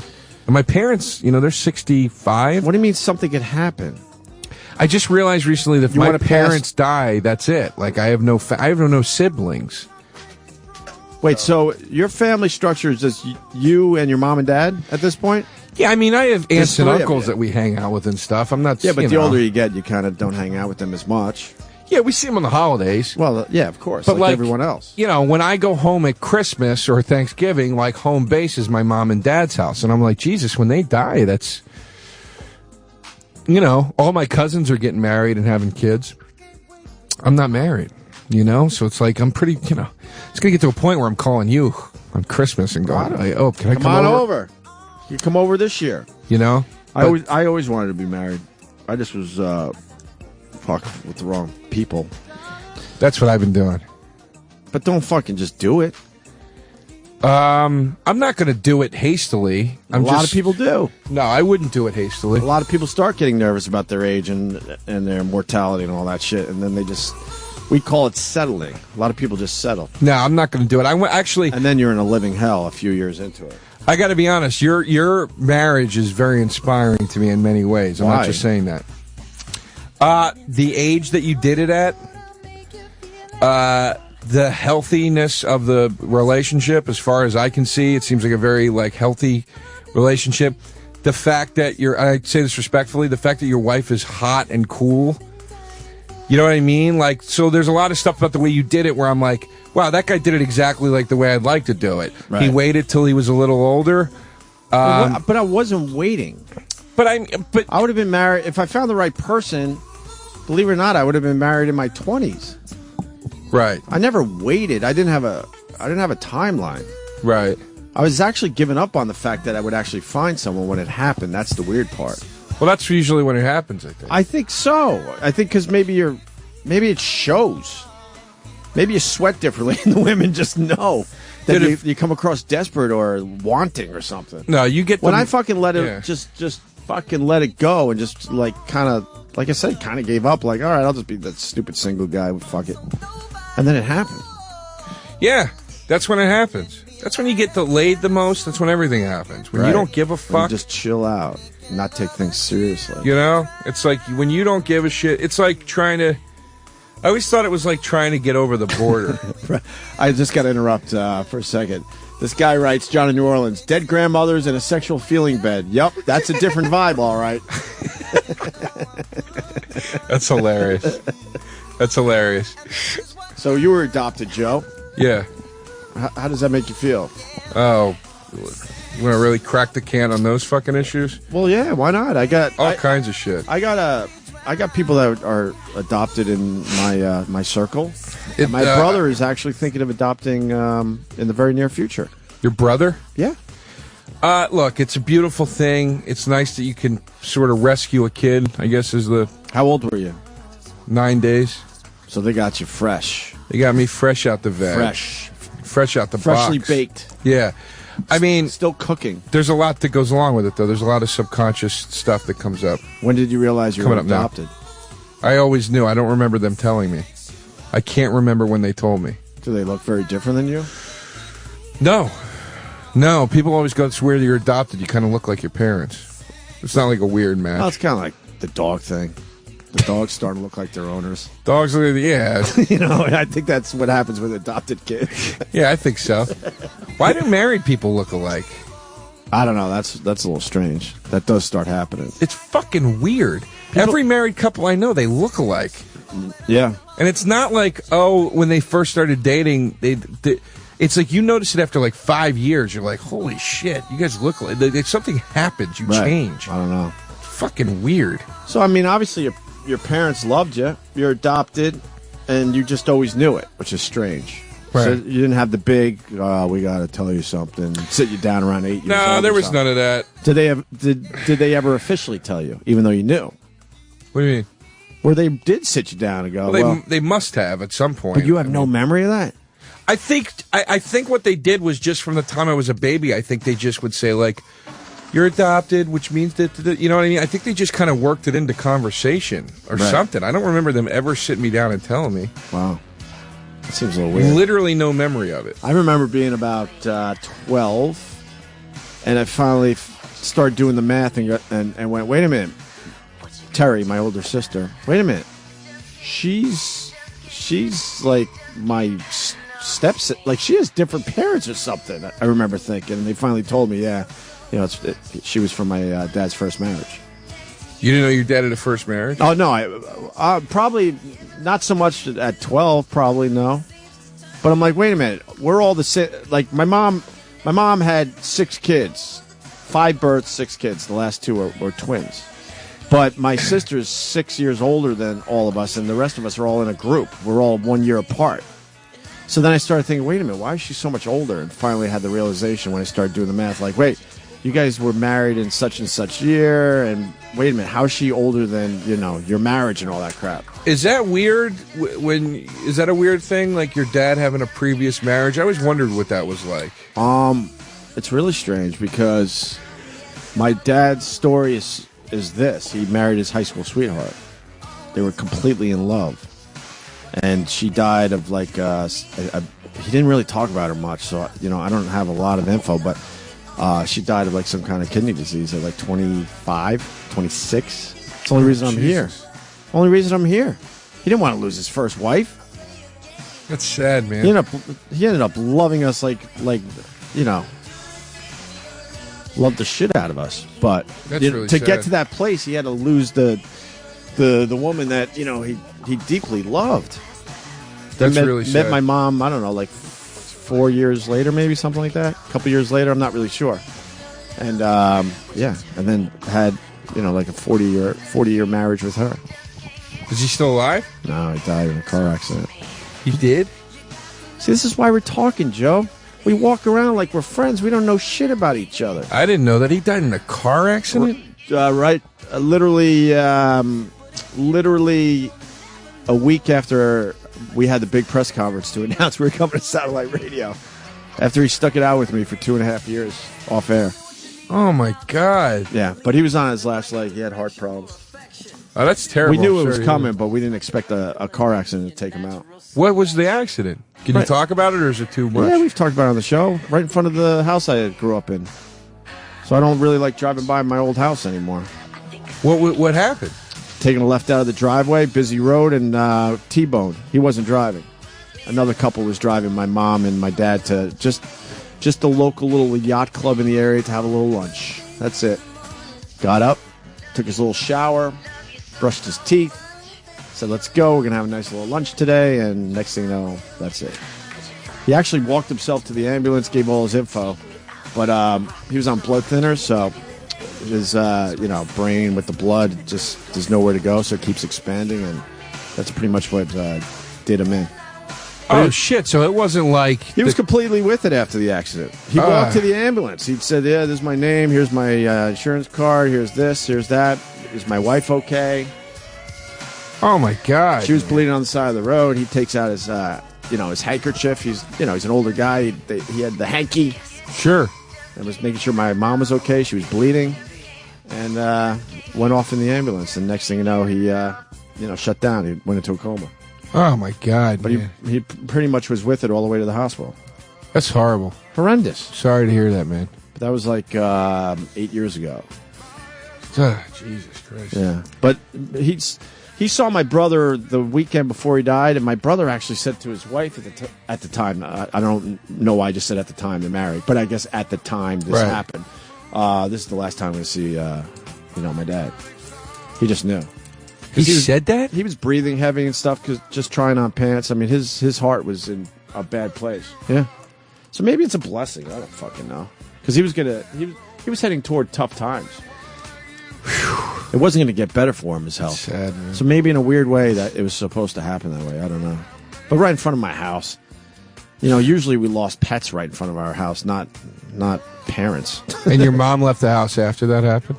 Yeah. We're out of there. Fuck that. Where does she live now? In a home. Assisted living. All right. She took the brunt of the accident. It's amazing she survived. He was actually behind the passenger seat in the back. You know what I mean? You know what I'm saying? Yeah, I hear you. So the car hit where my mom was sitting. She got fucked up.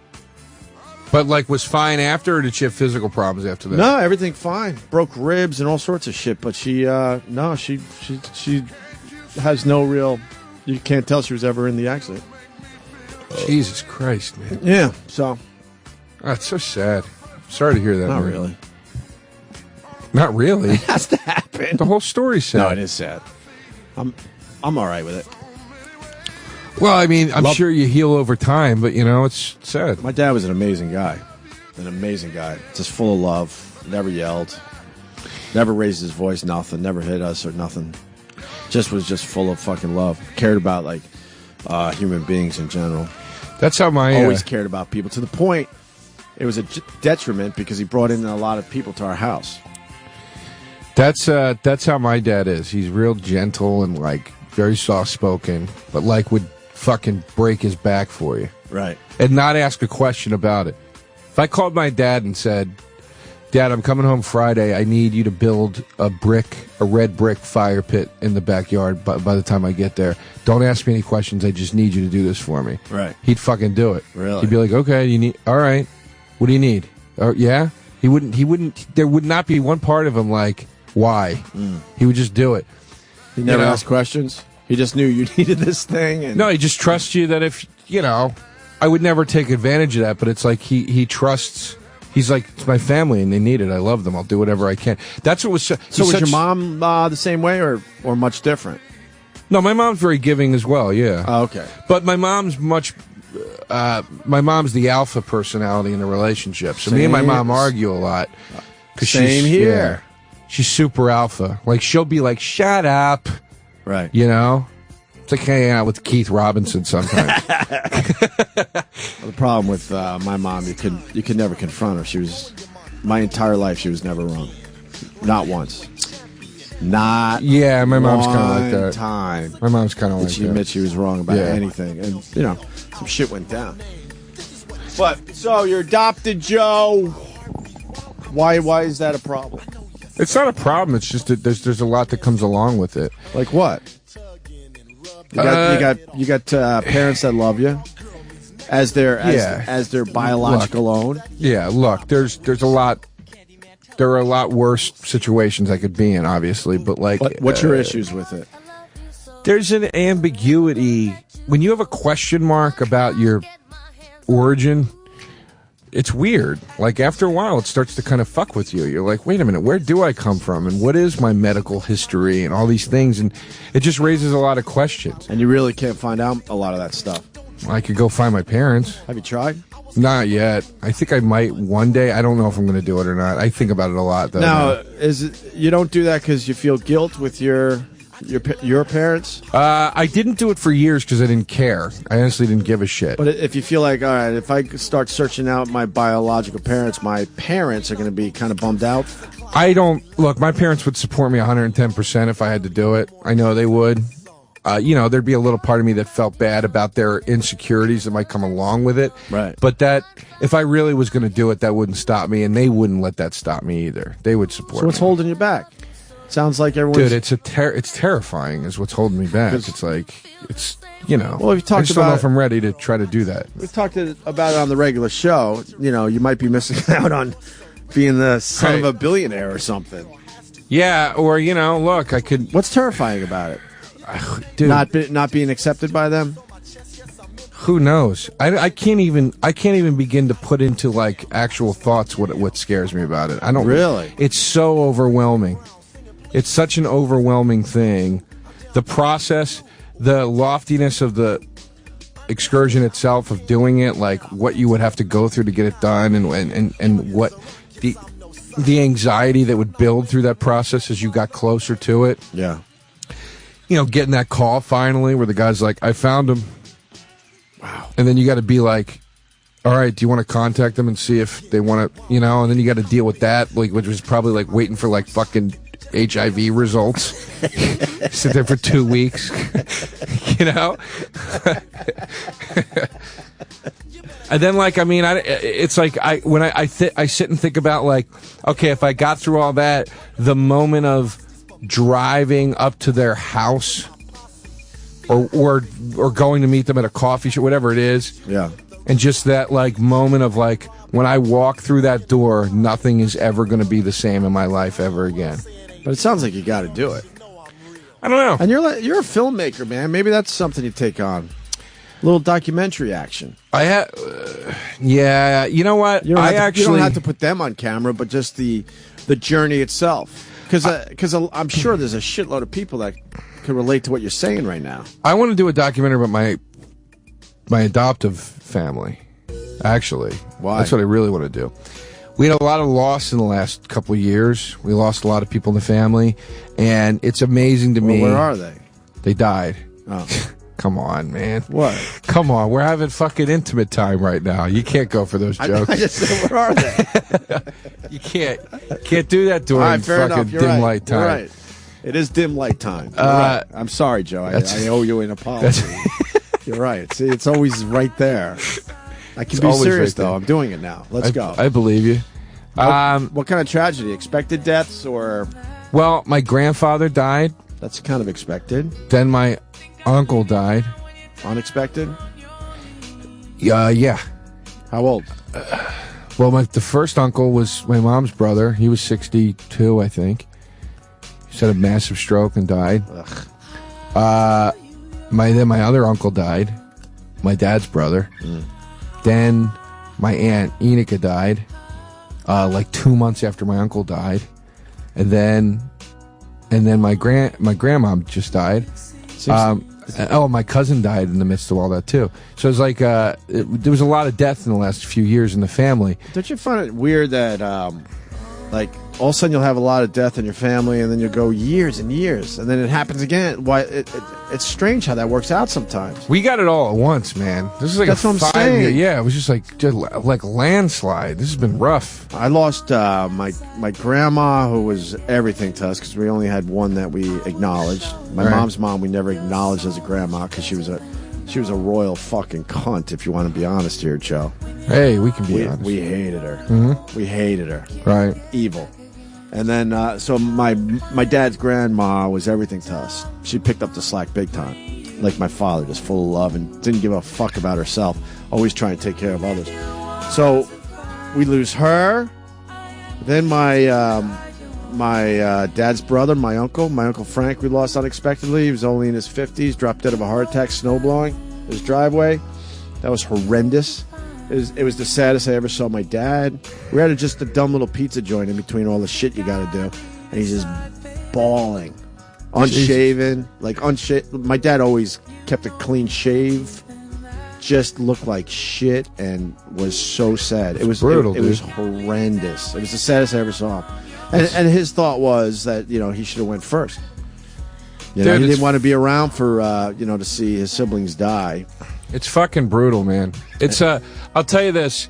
And then I lost my dad. So my point being, it seems to happen all at once sometimes. Yeah, it's just a big landslide.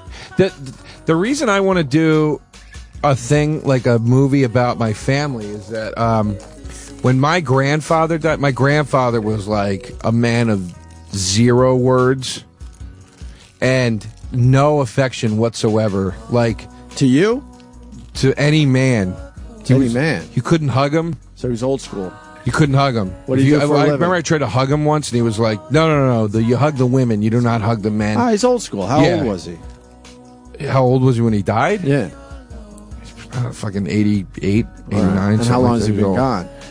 5 years. Yeah, he's an old school guy. What did he do for a living?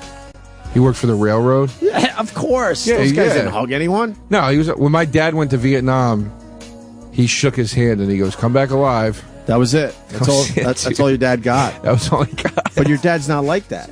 No, my dad's super affectionate. I hug and kiss my dad every time I see him. So why didn't he talk? Was he just depressed? No. He just was like, he's an old school guy. He talked to you. Like if you talked to him, he would talk to you. But those old school guys talk. They just talk very differently than we do. They talk in those in silly jokes. Those.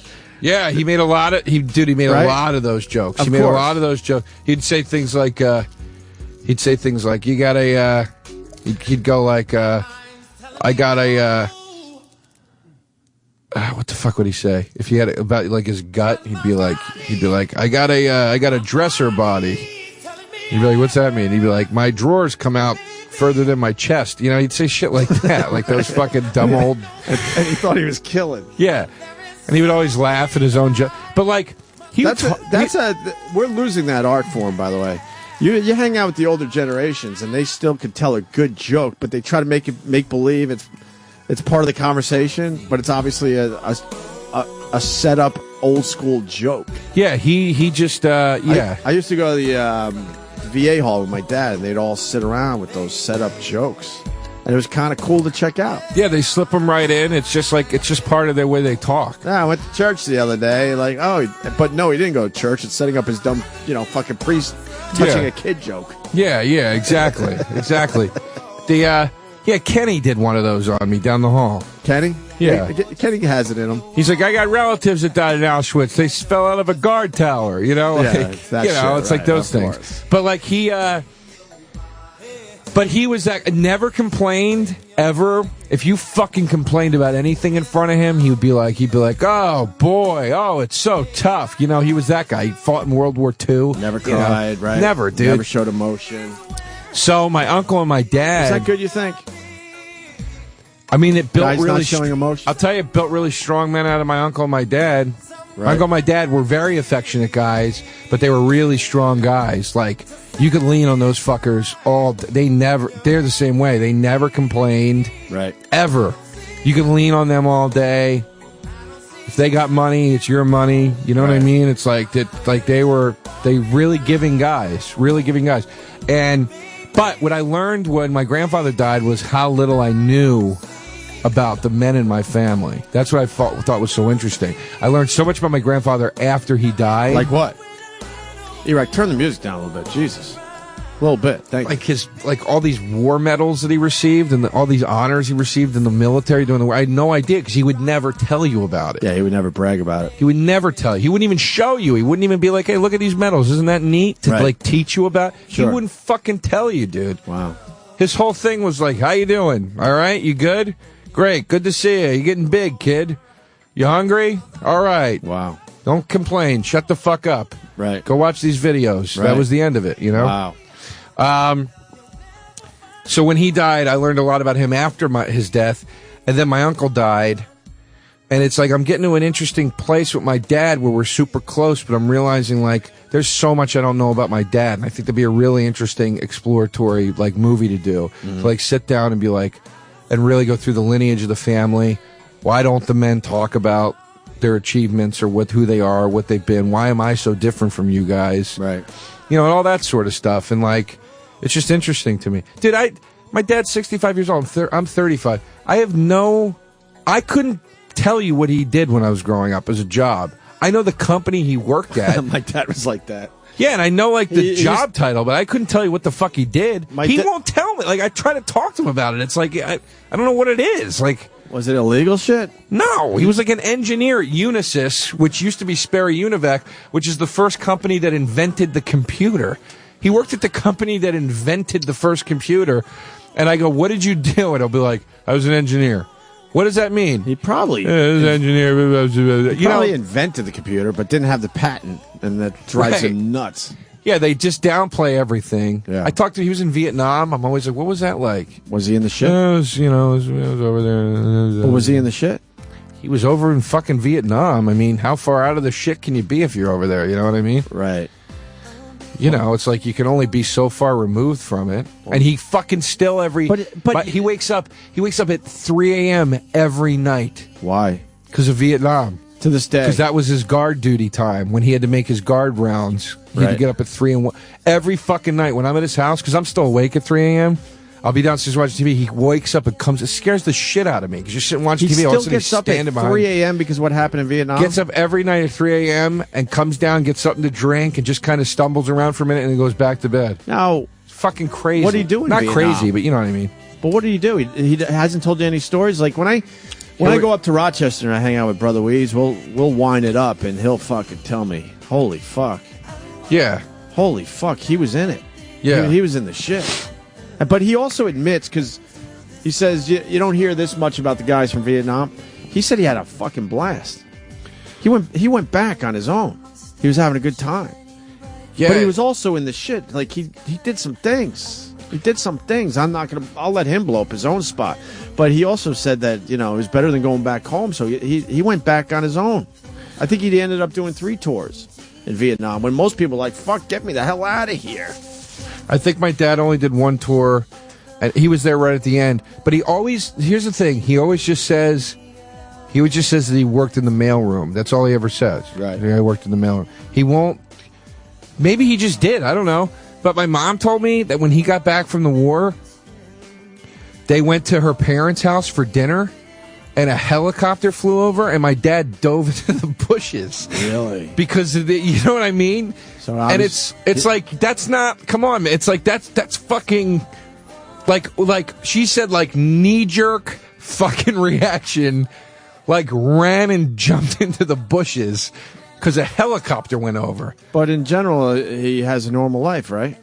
Yeah, he's fine. You wouldn't but this talk to shit him and comes think up he was every nuts. once in a while.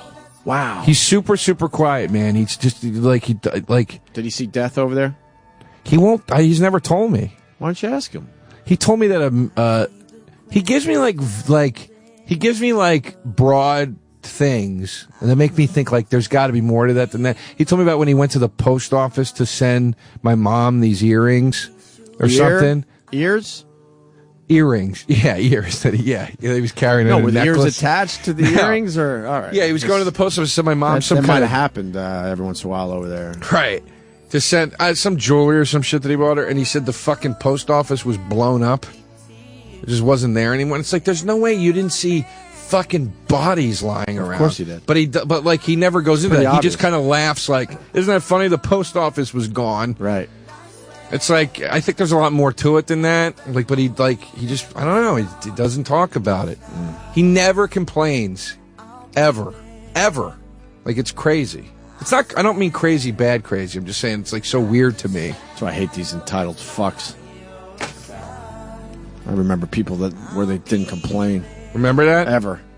They just did their fucking job and lived their life. Who's entitled around here? Let's get into it. Oh, you have a million times, but no, it's about you today, Joe. I want to know about you too. I told Who's you bothering a good story. My dad lost a son. I should have another older brother. How old were you before you were born? No, it was the first marriage. What did he lose him to? The famous crib death. Jesus Christ, dude. That's why I stay out of that shit when it comes up on a show. I'm not gonna be the one to say, not to do shit, but brutal, dude. That's so brutal, man. Supposedly it was like, but you know what? I don't know if it.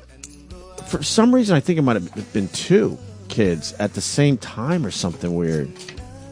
It's a little like not shady, but I'm not sure.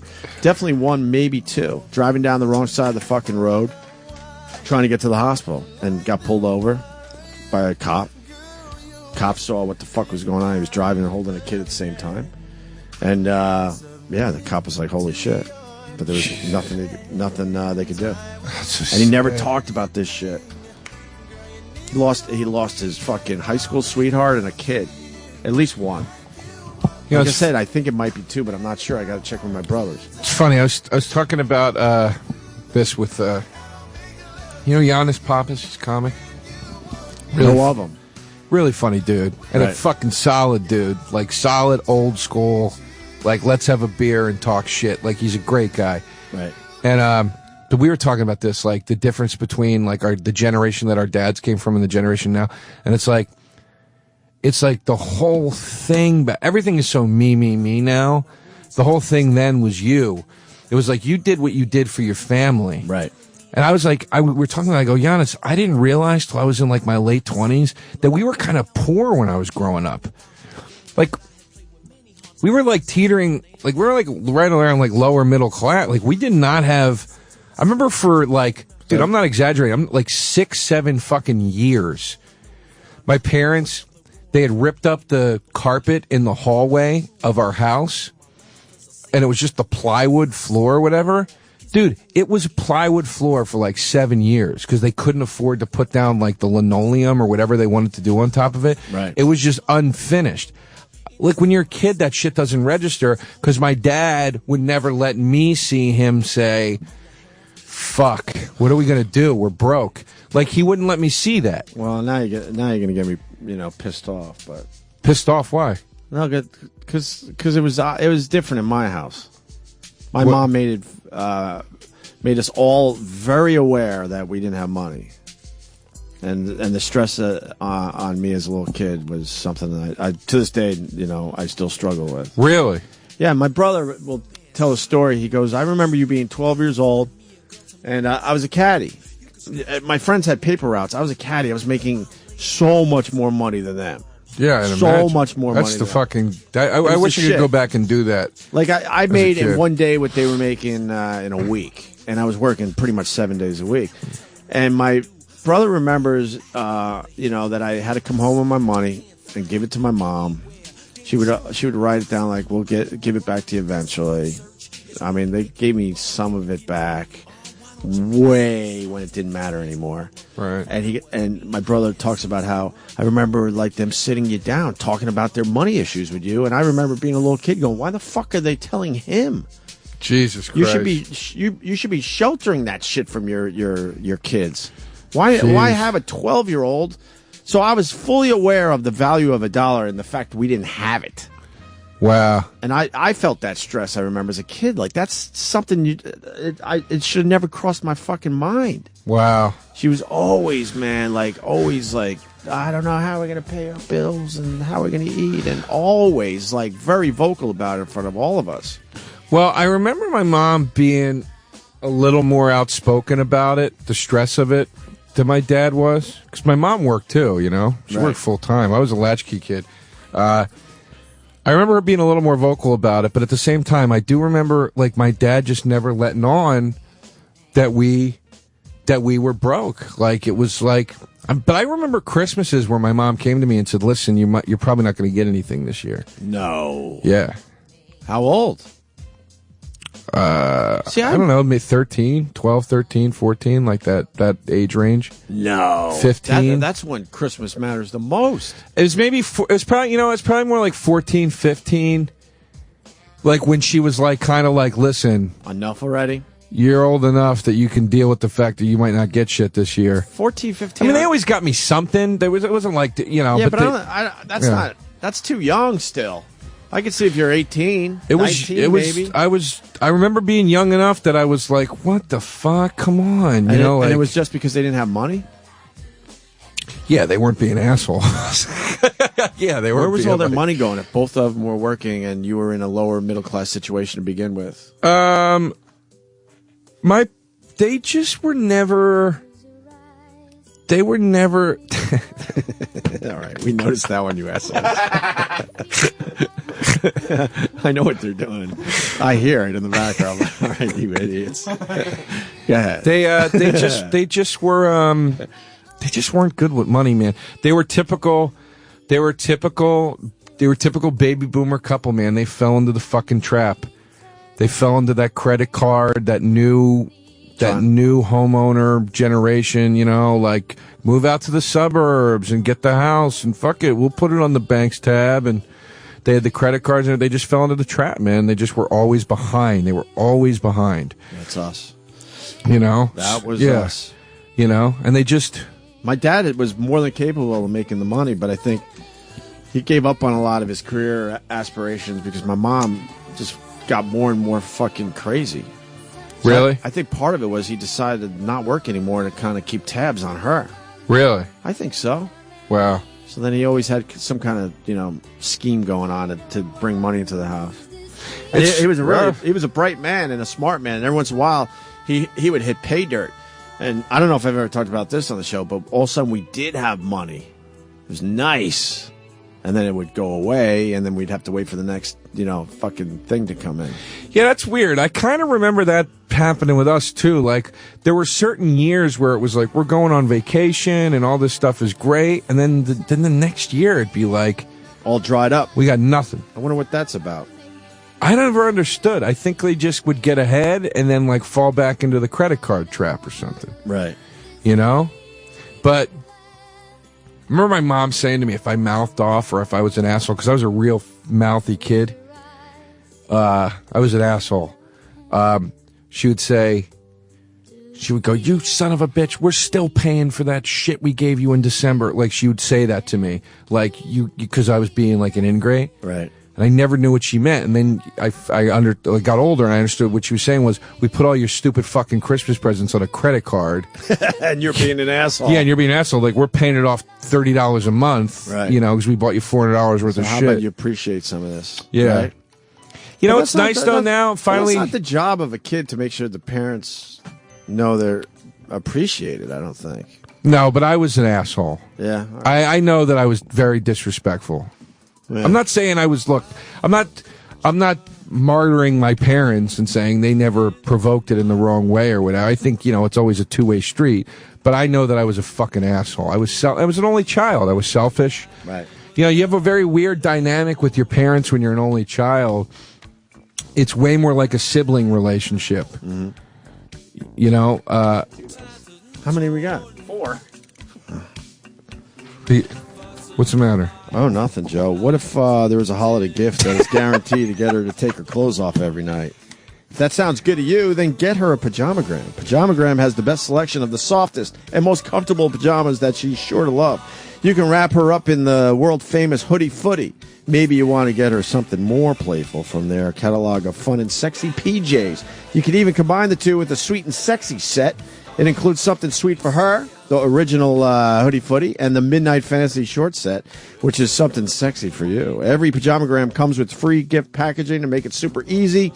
Call or go to pajamagram.com to order, and you can finally have the gift that will get her to take her clothes off every night. What are you waiting for? Call now or order online. Pajamagram.com. The phone number, 1-800-GIVE-PJs. That's 1-800-GIVE-PJs.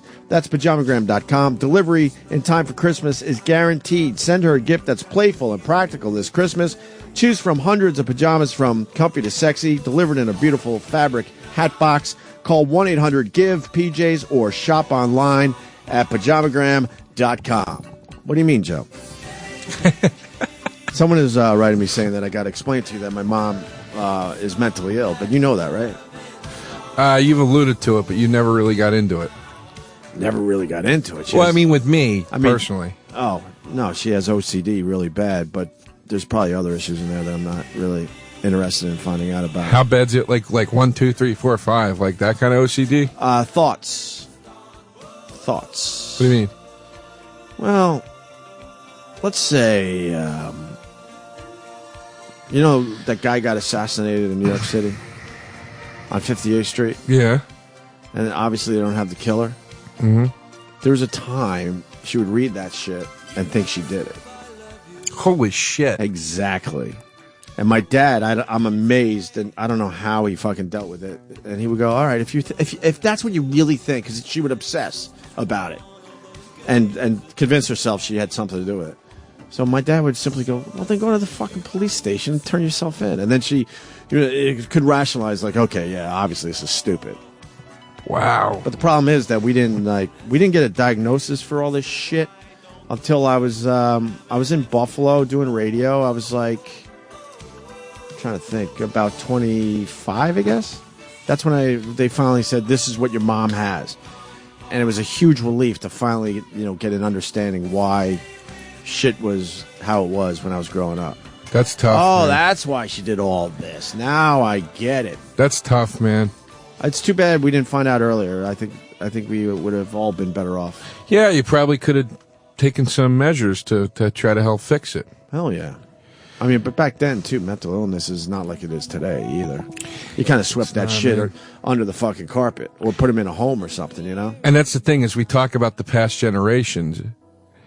If a guy had problems, it was like, I'm going to keep my mouth shut because I'm a man and men don't complain. If a woman had problems, it was like, you're being a fucking bat. Would you just shut up? Yeah. You know what I mean? We didn't define anything. Yeah, there was now we over-define everything, but there was, I don't know how it skipped. I guess there was probably a perfect mix or a perfect balance in the 70s, maybe in the 80s. I don't fucking know, but certainly we don't have it now. It's in the other direction. So you were poor, and your mom tells you you're not going to have Christmas presents every once in a while. That's fucked up. Sometimes. That's kind of evil. I mean, they would still get me something, but it would be like real fucking it sounds lackluster. And I know it just sounds like there was a bitterness there. With me? With your mom, in a weird way. What do you mean? I don't know. Like, to say that to a kid. Well, I mean, she wasn't saying a 13, 14-year-old a kid. She wasn't saying it like, hey, just deal, buddy. She was saying it like, but that's really sad. Let me brace you. Well, what's sad? Her telling me, or coming down on Christmas Day and you don't have anything. Right. At least she fucking gave me a heads up. Right. I mean, like I said, they always got me something, but they'd spend like, there are probably years where they spent like $100. You have one kid, you spend $100, you're pretty fucking broke at that point. You're talking about the 90s, for Christ's sakes. And then all your friends have, wasn't that long ago, a much bigger Christmas around you, probably. Yeah, dude, and I remember too, like, this was a big one, when we all got bikes. Right.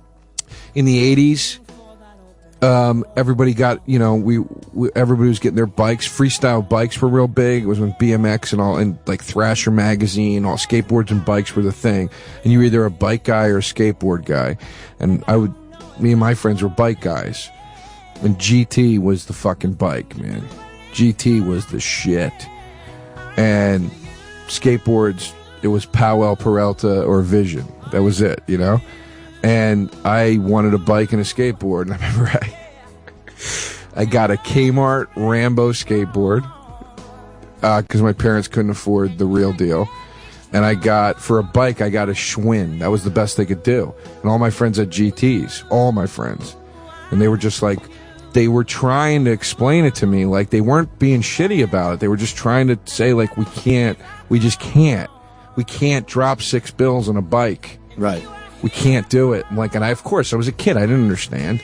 I just got mad and had a fucking temper tantrum or whatever. And then I got a Schwinn. And then, how fucked up is this?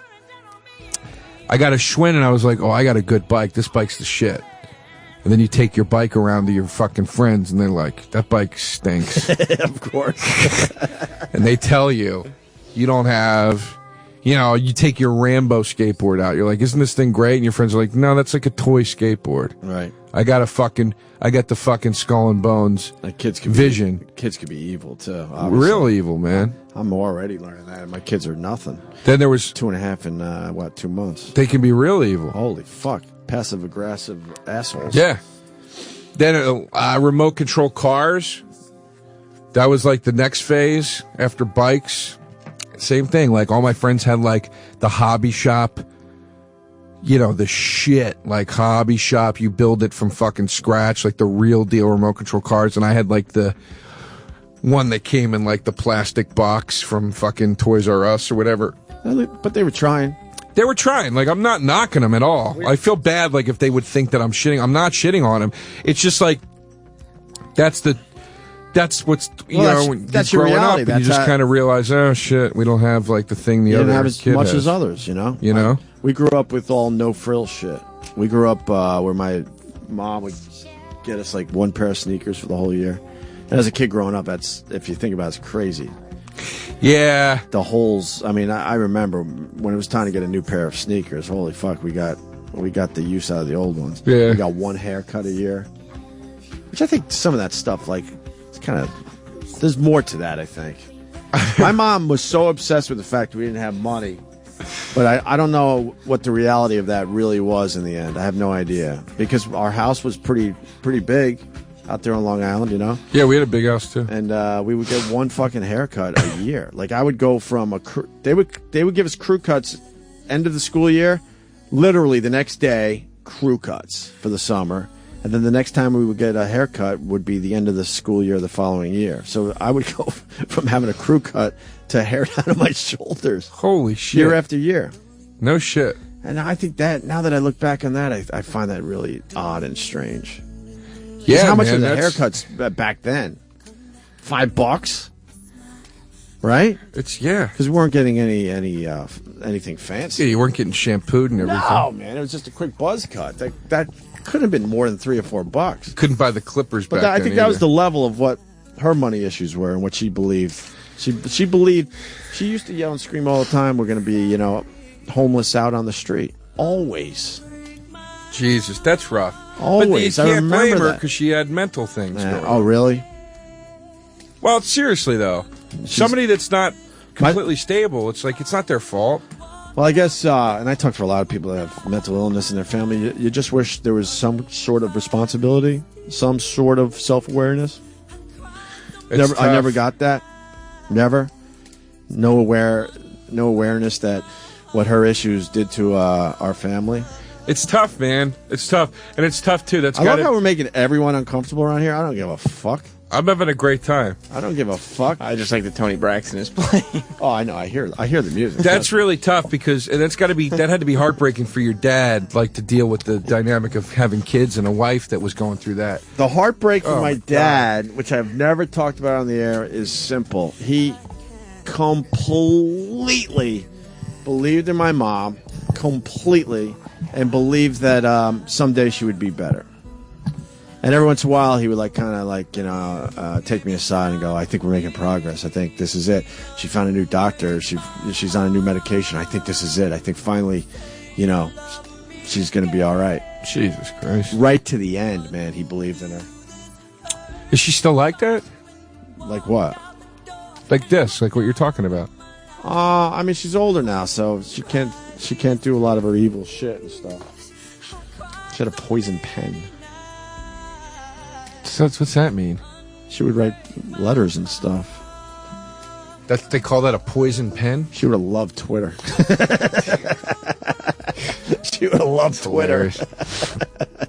No, like my brother dating 15, 16 years old, discovering pussy, discovering girls. Had a girlfriend. They did a few things, and my mom found her underwear. This girl's underwear. Right. So my mom thought right away that this girl had to be a whore. She's 15, 16, discovering her sexuality. So decided it was very logical to mail the panties to her parents. Holy shit. Thank you. And thought nothing of it. Like that is a normal thing to do. But that's how people thought back then. That's her parents need to know what she's doing. That's crazy. It wasn't even like... Because I know the girl in question and all that too. I mean, no, she was just a regular fucking girl growing up. That's not even like evil shit. And that's that doesn't like, even mean that my brother had sex with. I don't even know what they actually did. But that's like, that wasn't even evil shit back then. That was just like, literally your mom being like, they need a wake-up call. Their daughter's up to no good. Nah. Do you know what I'm saying? So you think that's all right? I don't think it's all right. I just think it's the way people functioned mortifying back for then. a teenager. It's like in fucking The Godfather when they mail the guy the fish. Right. And they're like, this is the message. We drowned him. Right. We send messages like that. Like that's like old school shit. But that was more just normal growing up shit. There was nothing evil there. It didn't deserve the response he got. Yeah, I mean, look, you want to talk about fucking backward sexual whatever. I mean, I went to Catholic school for 12 years. They made me, I had borderline panic attacks the first 3 years that I had sex with girls, like, afterwards. Because of all the bullshit that they hammer into your head. You're going to go to fucking hell. You're going to get AIDS, They hammer all this terrible shit into your head. But you seem too young for that. Like that was like the people like my parents' generation. Fuck no, had the dude. crazy They Catholic still schools. did that to us when I was in Catholic school. Wow, really? Dude, when I was in 8th grade, I thought that was long gone by the time we were growing up. I didn't go to Catholic school, but our friends and whatever went to Catholic school. When I was in 8th grade, dude, they were still putting. You're talking 1990, 1991, whatever it was. I was in 8th grade, and they were putting that fear in your head. A priest came into the classroom, and gave us a lecture about sexuality, and and they really built it up like Father's going to come in and give you guys a talk because you're at that age. You think you're going to get a guy coming in and going like, guys, look, here's why you're getting fucking boners. Like, I'm going to break it down for you. He fucking sat up there and told us that kissing and holding hands could be a sin. I mean, it's like insanity. And then you find out what these assholes were up to. Yeah, right? A lot of them. Yeah. This guy wasn't, but yeah. No, I'm not saying I know but, what you're saying. But those guys knew that shit was going on.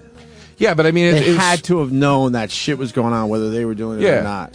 It was just crazy. It was crazy. I remember priests telling us in high school, like, what a sin sex was, and pregnant girls used to get kicked out of my high school. Wow. Catholic high school, because that's what Jesus would do.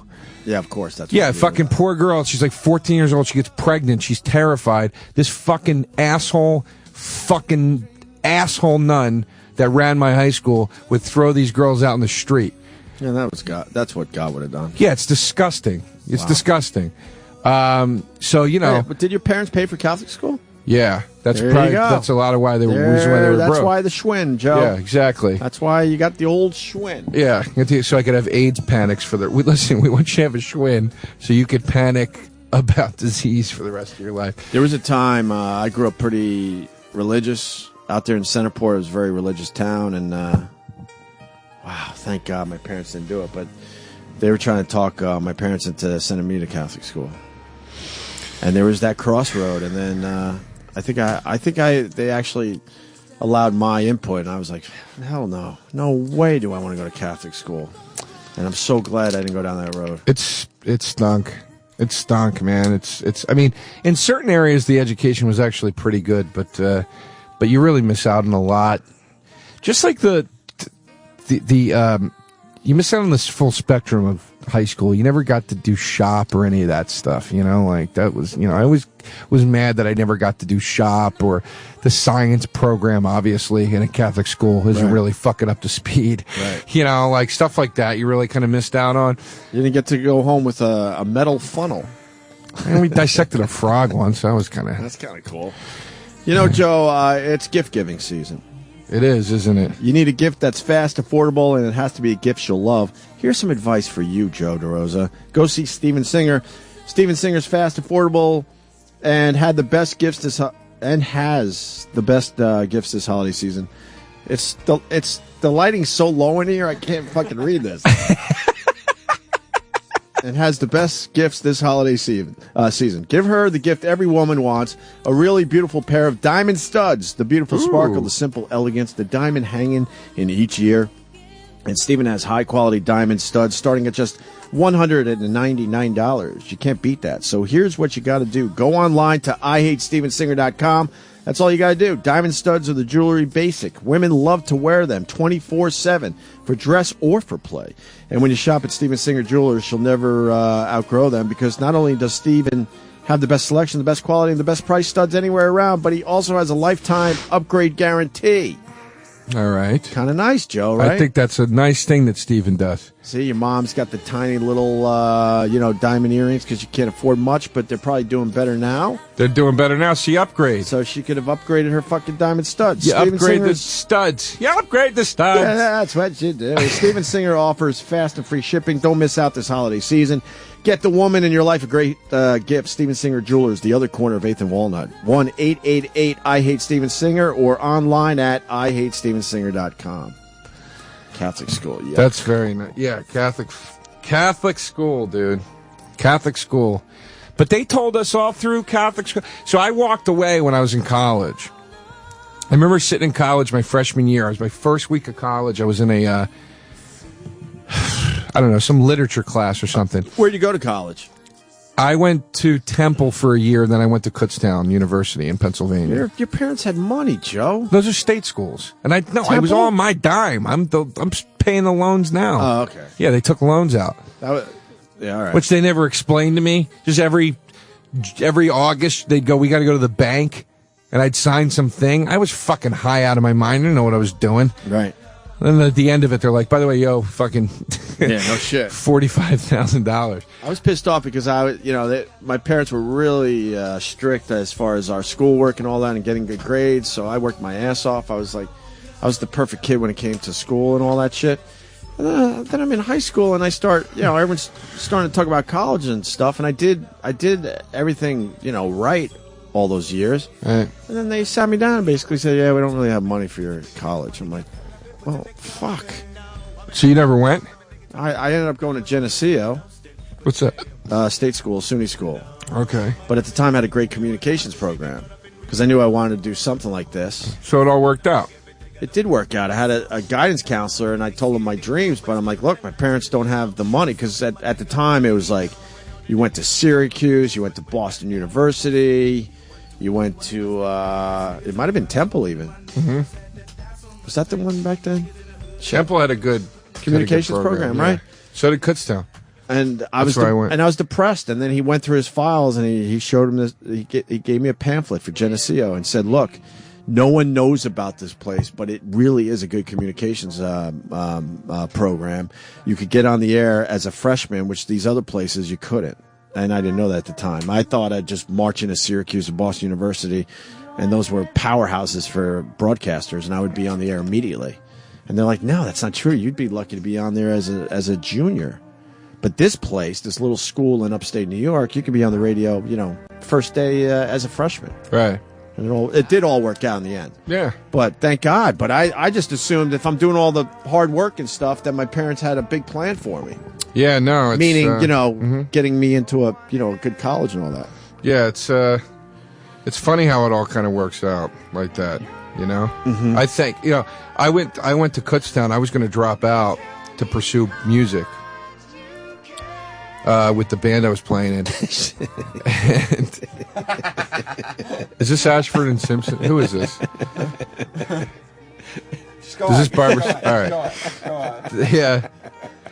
I was going to drop out to pursue music with the band I was in. They were like talking to me like, you got to like stop going to school, and we were going to move to Philly together. Like, yeah, sure. And I felt so guilty that my parents were going to be so disappointed that I didn't leave school. I was right about to do it, and at the last second I was like, I'm not doing it. Wow. I can't do it. The band got really mad. I ended up quitting the band. It was like really traumatic.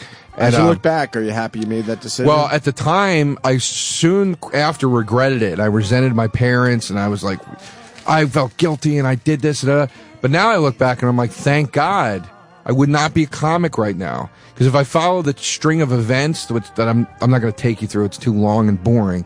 But that lit a fuse. Me staying in school lit a fuse to a chain of events that led me directly to doing stand-up. Wow. And I don't mean that just like, well, who knows? What if you did this? Maybe then that would... I mean, like, I can trace the steps of why exactly music led me to stand up in the way that it did. And it wouldn't have done that had I left school for it. Damn, that's going to be part 2. You know, so, yeah. This is like... this is great. This is like one of those books where the first 100 pages are all the fucking history, and then we finally get into... the reason why you bought the book. You want to know about the actual career? Yeah, it's just like Lincoln. So, this might be a good place to stop this. Hey, I love it. Because I want to know how you got into comedy and... Yeah, I got to get a train at 10:40, so... No, we got to go. I love this today. You can't... What? I'm laughing at this song. Oh. Have you decided what to get everyone on your list this year, Joe? Does mom and dad have money for Christmas this year? You need $100. Who is this? Is this Singer again? This is No, the commercial. That one, right? Yeah, this is George Michael. Right. I'm never gonna dance again. Guilty. Feet have got no rhythm. Oh, right. I don't know what... this is your read. Oh, this is the one I did earlier. Yeah, you're all about the berries. I like doing this one. You're all about the berries. God, man, we got up to like why you got. Now we get to talk about why you got into stand up and all that shit. Now we just gotta find time to do part 2 of this. I'll just turn on the channel one day and we'll do part 2. I'm fucking around. Let's do it anytime. All right. You kidding me? We'll do it before Christmas. So, yeah, I'm in town all next week except Monday. Let's. I swear to God, I had this weird thing. Like I got up this morning. I knew Aunt was leaving early. Jimmy's out of town, and there were other people that were scheduled today, and they dropped out, or we told them beat it until next week. And then I was thinking, I'm like, you know what? I've known Joe a while, and I don't know shit about him. I'm like, fuck it. Let's just break it down today. I love it, dude. Sam's been waiting the whole time for me to crack and just be an idiot. No, I knew you weren't going to. I can see it in his eyes. He's like, "Where's the turn on this one?" I knew you weren't going to. I could tell when you said, "We're going to turn the lights down." I could tell. I was like, "He's serious. He's not like fucking with me." Well, I'm kind of getting bored doing the same show every day. I need to do other things. You want to do a series of conversations? No, I don't know. Like Frost Nixon. No, I want to still do the Opie and Anthony show, but I want to like do other shit. No, I don't mean in place of Opie. I'm just saying, if you want, you and I can do a 4-part series of conversations. Well, we certainly got a second part. I was hoping to talk about your stand-up career and how you got into comedy and all that, but we'll do it. We'll do it next time. Oh yeah, I'd love to do that. There was some good background there. I'd love to do that because I'm always fascinated why you guys, ended up in comedy, and it's always because you were brought up fucked up or different than the average fucking norm, whatever that is. I don't even know what that is anymore, but it all leads to. It's just so funny to me how the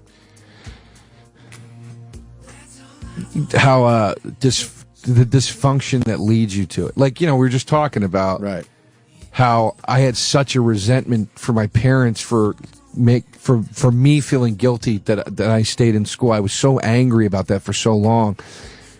And it's like, but that staying in school led me to comedy, and then also that same resentment and anger helped me comedically because that was part of my fucked upness.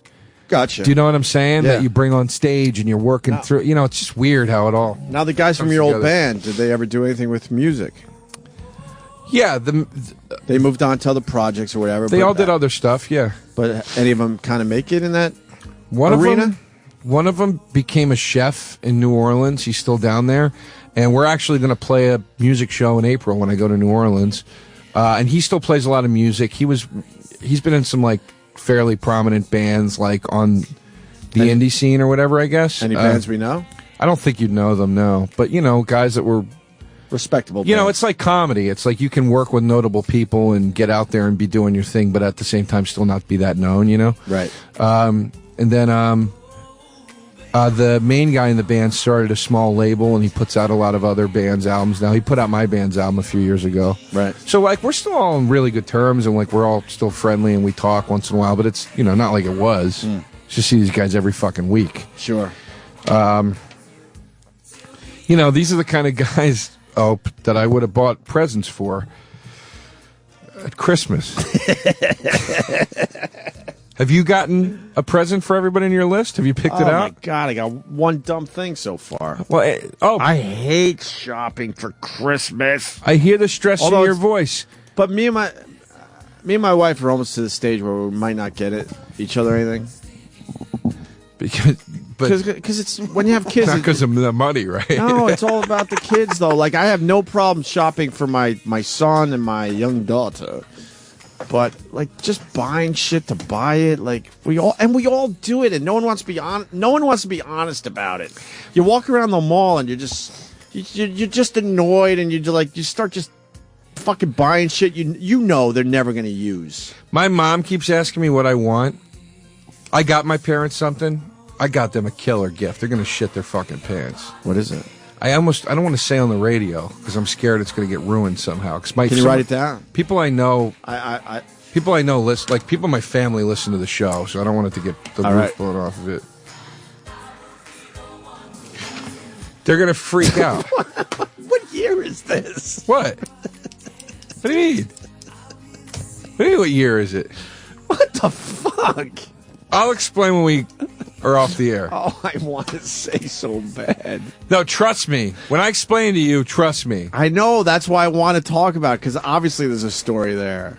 No, there's no story. It's just one of those things. Like, it's just, I'll tell you after. How old is he? Like, early 90s. Really? Yeah, dude. All right. This is going to be like, you kidding me, dude?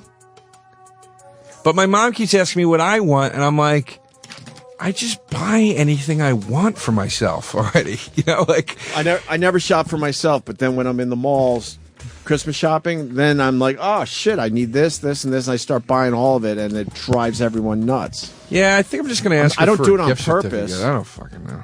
But I end up buying everything that maybe other people could have bought me for Christmas. Yeah. Go ahead. I might just say, I don't know. Anyway, listen, Aunt. Fuck. Oh, I do that every time. I'm sorry. Here's the thing. Don't stress out about the gifts, okay? Can I tell you why? Why? No, why? Because there is a gift out there that is sure to please. It comes already wrapped, and what if I told you it wouldn't cause you any stress? Are you listening? Yeah. Can I get a hey now? Hey now. That's Howard's thing. It's I know you're going to talk Larry about Sanders. I've been watching Larry Sanders a lot. This is what he does. Is that where that came from? Yeah. I know you're going to talk about Swizzles and the berries being nice and big, and there's a lot of different chocolates they use. Listen, I actually have had a lot of these in my house, and I love them. You can send giant freshly dipped strawberries from Sherry's Berries starting at just $19.99, and that's over 40% of your savings. These enormous, mouth-watering berries come dipped in white milk or dark chocolatey goodness and covered with chocolate chips, crushed almonds, and decorative swizzle. Just go to berries.com, click on the mic, and type in the code. Guess what the code is? OPIE, baby. Yep, Opie, O-P-I-E. Double the berries for just $10 more. Sherry's Berries are perfect for neighbors, friends, clients, coworkers, anyone. They also make great hostess gifts.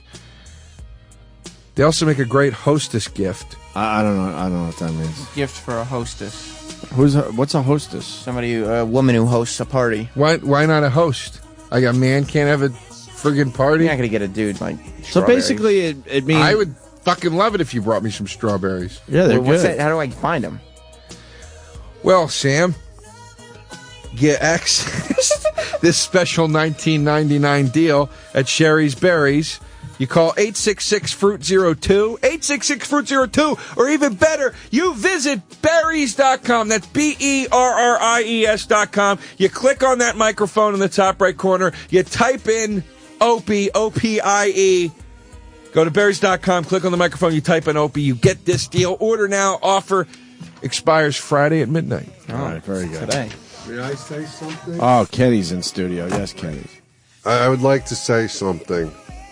You got the mic. All right, well, it's 10 o'clock. Tickets are on sale now for the Antisocial Show at the Brigada, February 17th, Sunday. Our yearly visit to Atlantic City. We all going? Yeah. It's a party weekend, President's Weekend.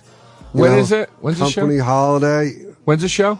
It's Sunday, February 17th. You know what?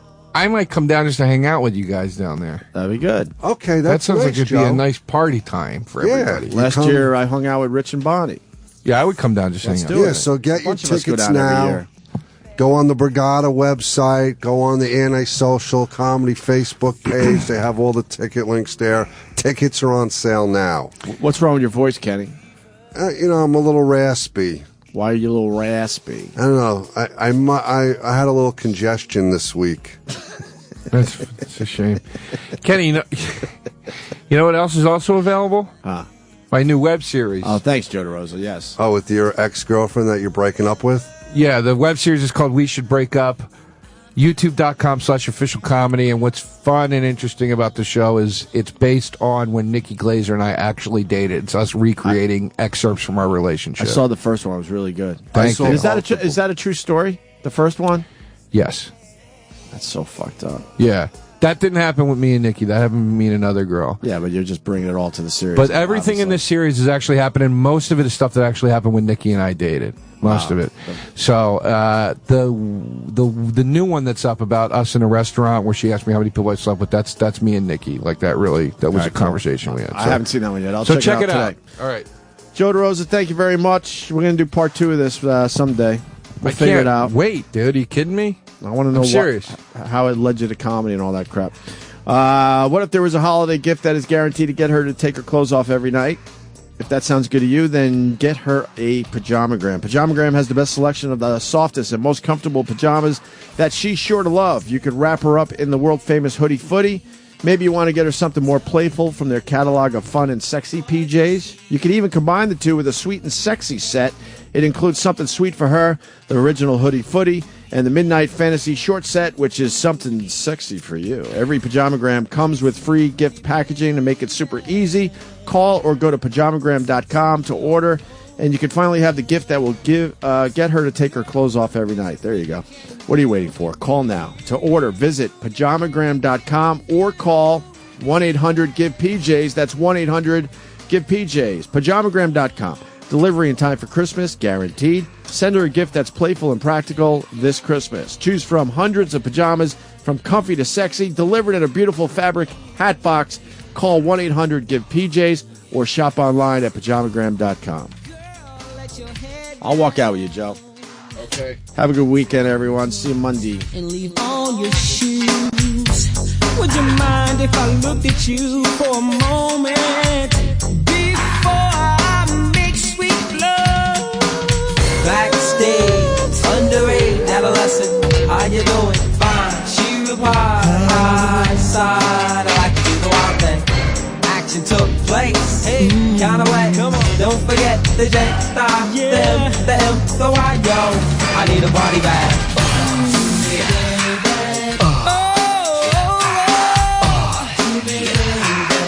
You can do me when you wanna do me.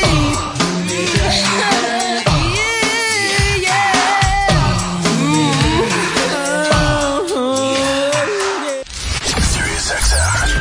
Hey. And now, the Opie and Anthony Show continues. This is After O&A Live.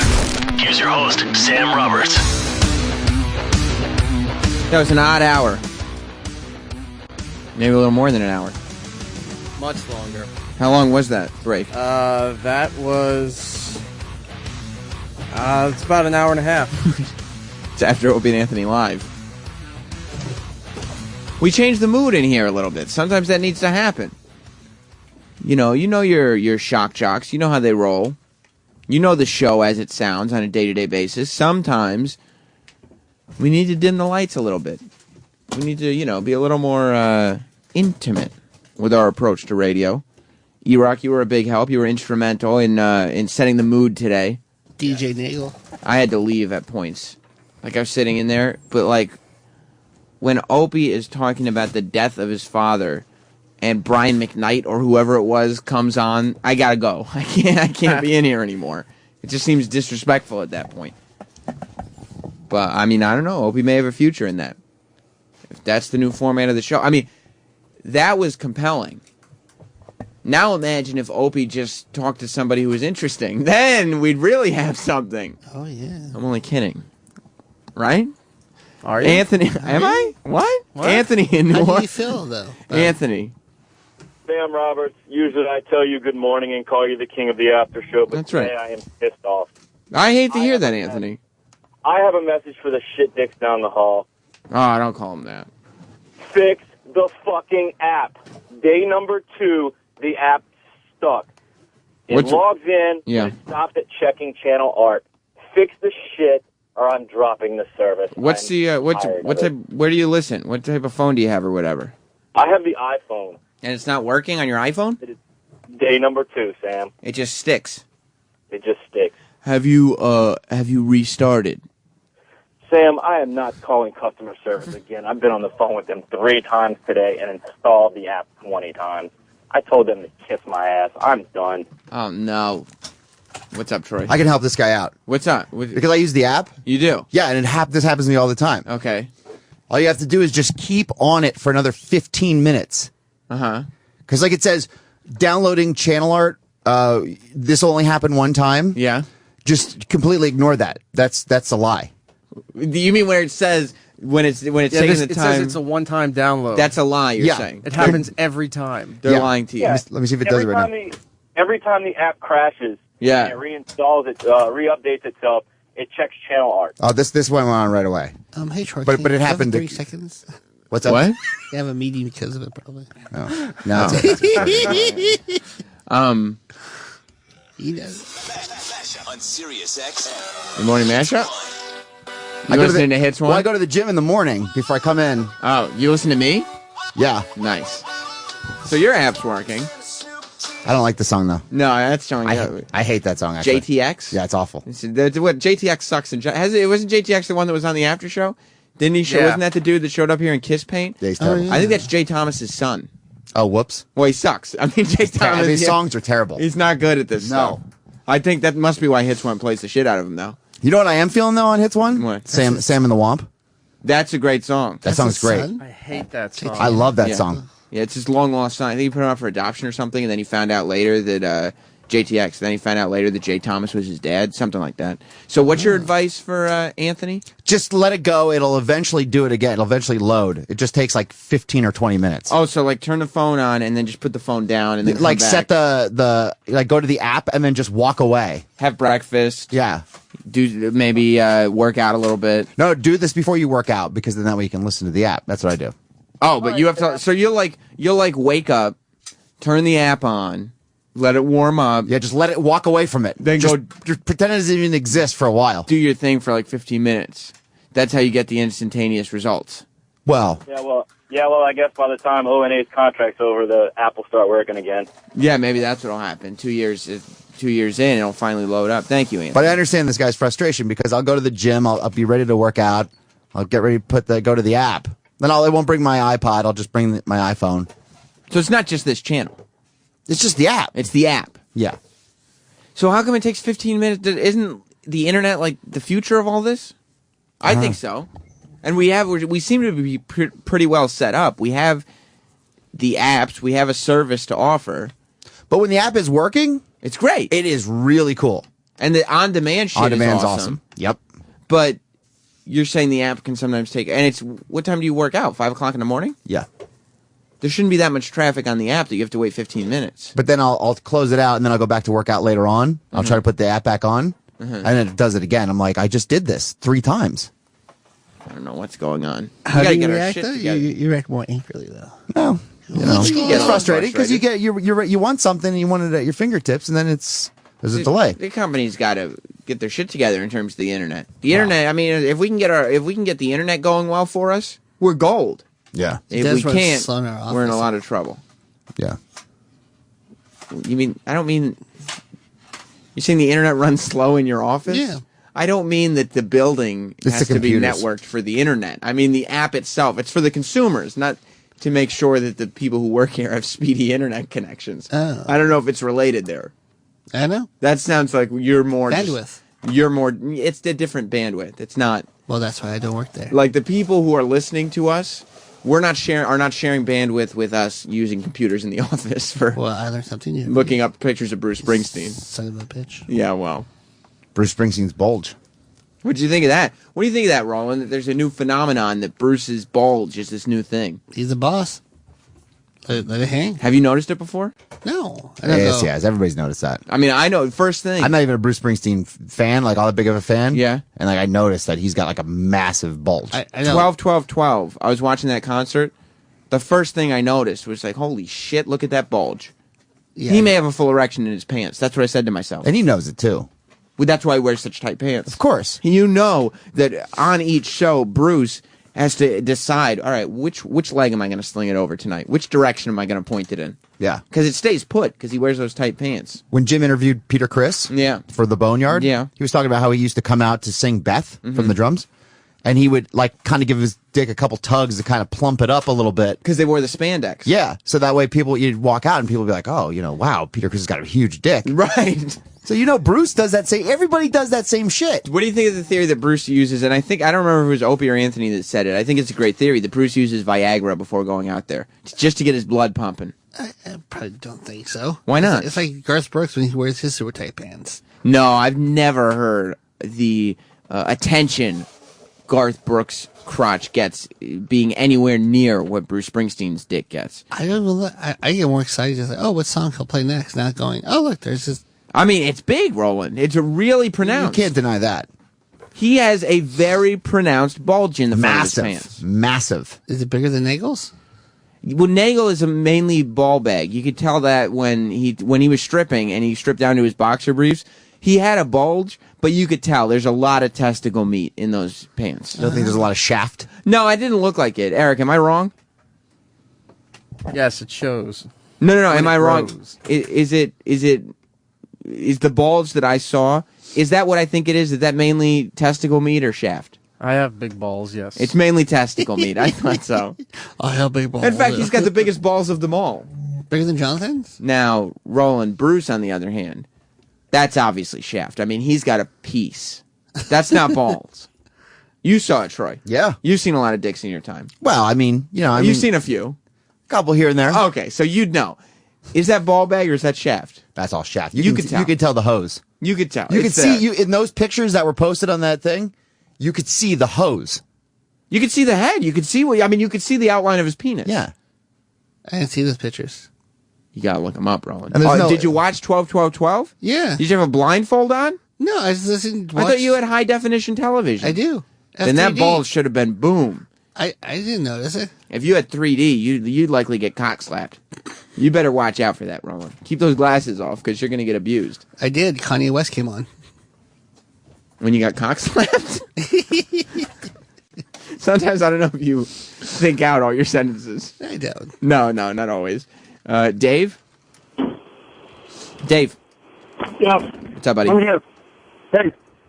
All right, I mean, talk. Yeah, you could talk if you're here. All right. Hey. Hey. That guy What? with the problem with his app. I had that happen with my Samsung phone, and I screwed around with it. Finally came down to the firm. The phone will not support the app anymore. I'm not going to take technical advice from this guy. I don't think there's This any phone way. just sucks. Fucking guy insisted on calling like 3 times. It's like, who cares? You having call screen issues, Sal? Call screen frustrations? Hashtag call screener problems? Yeah.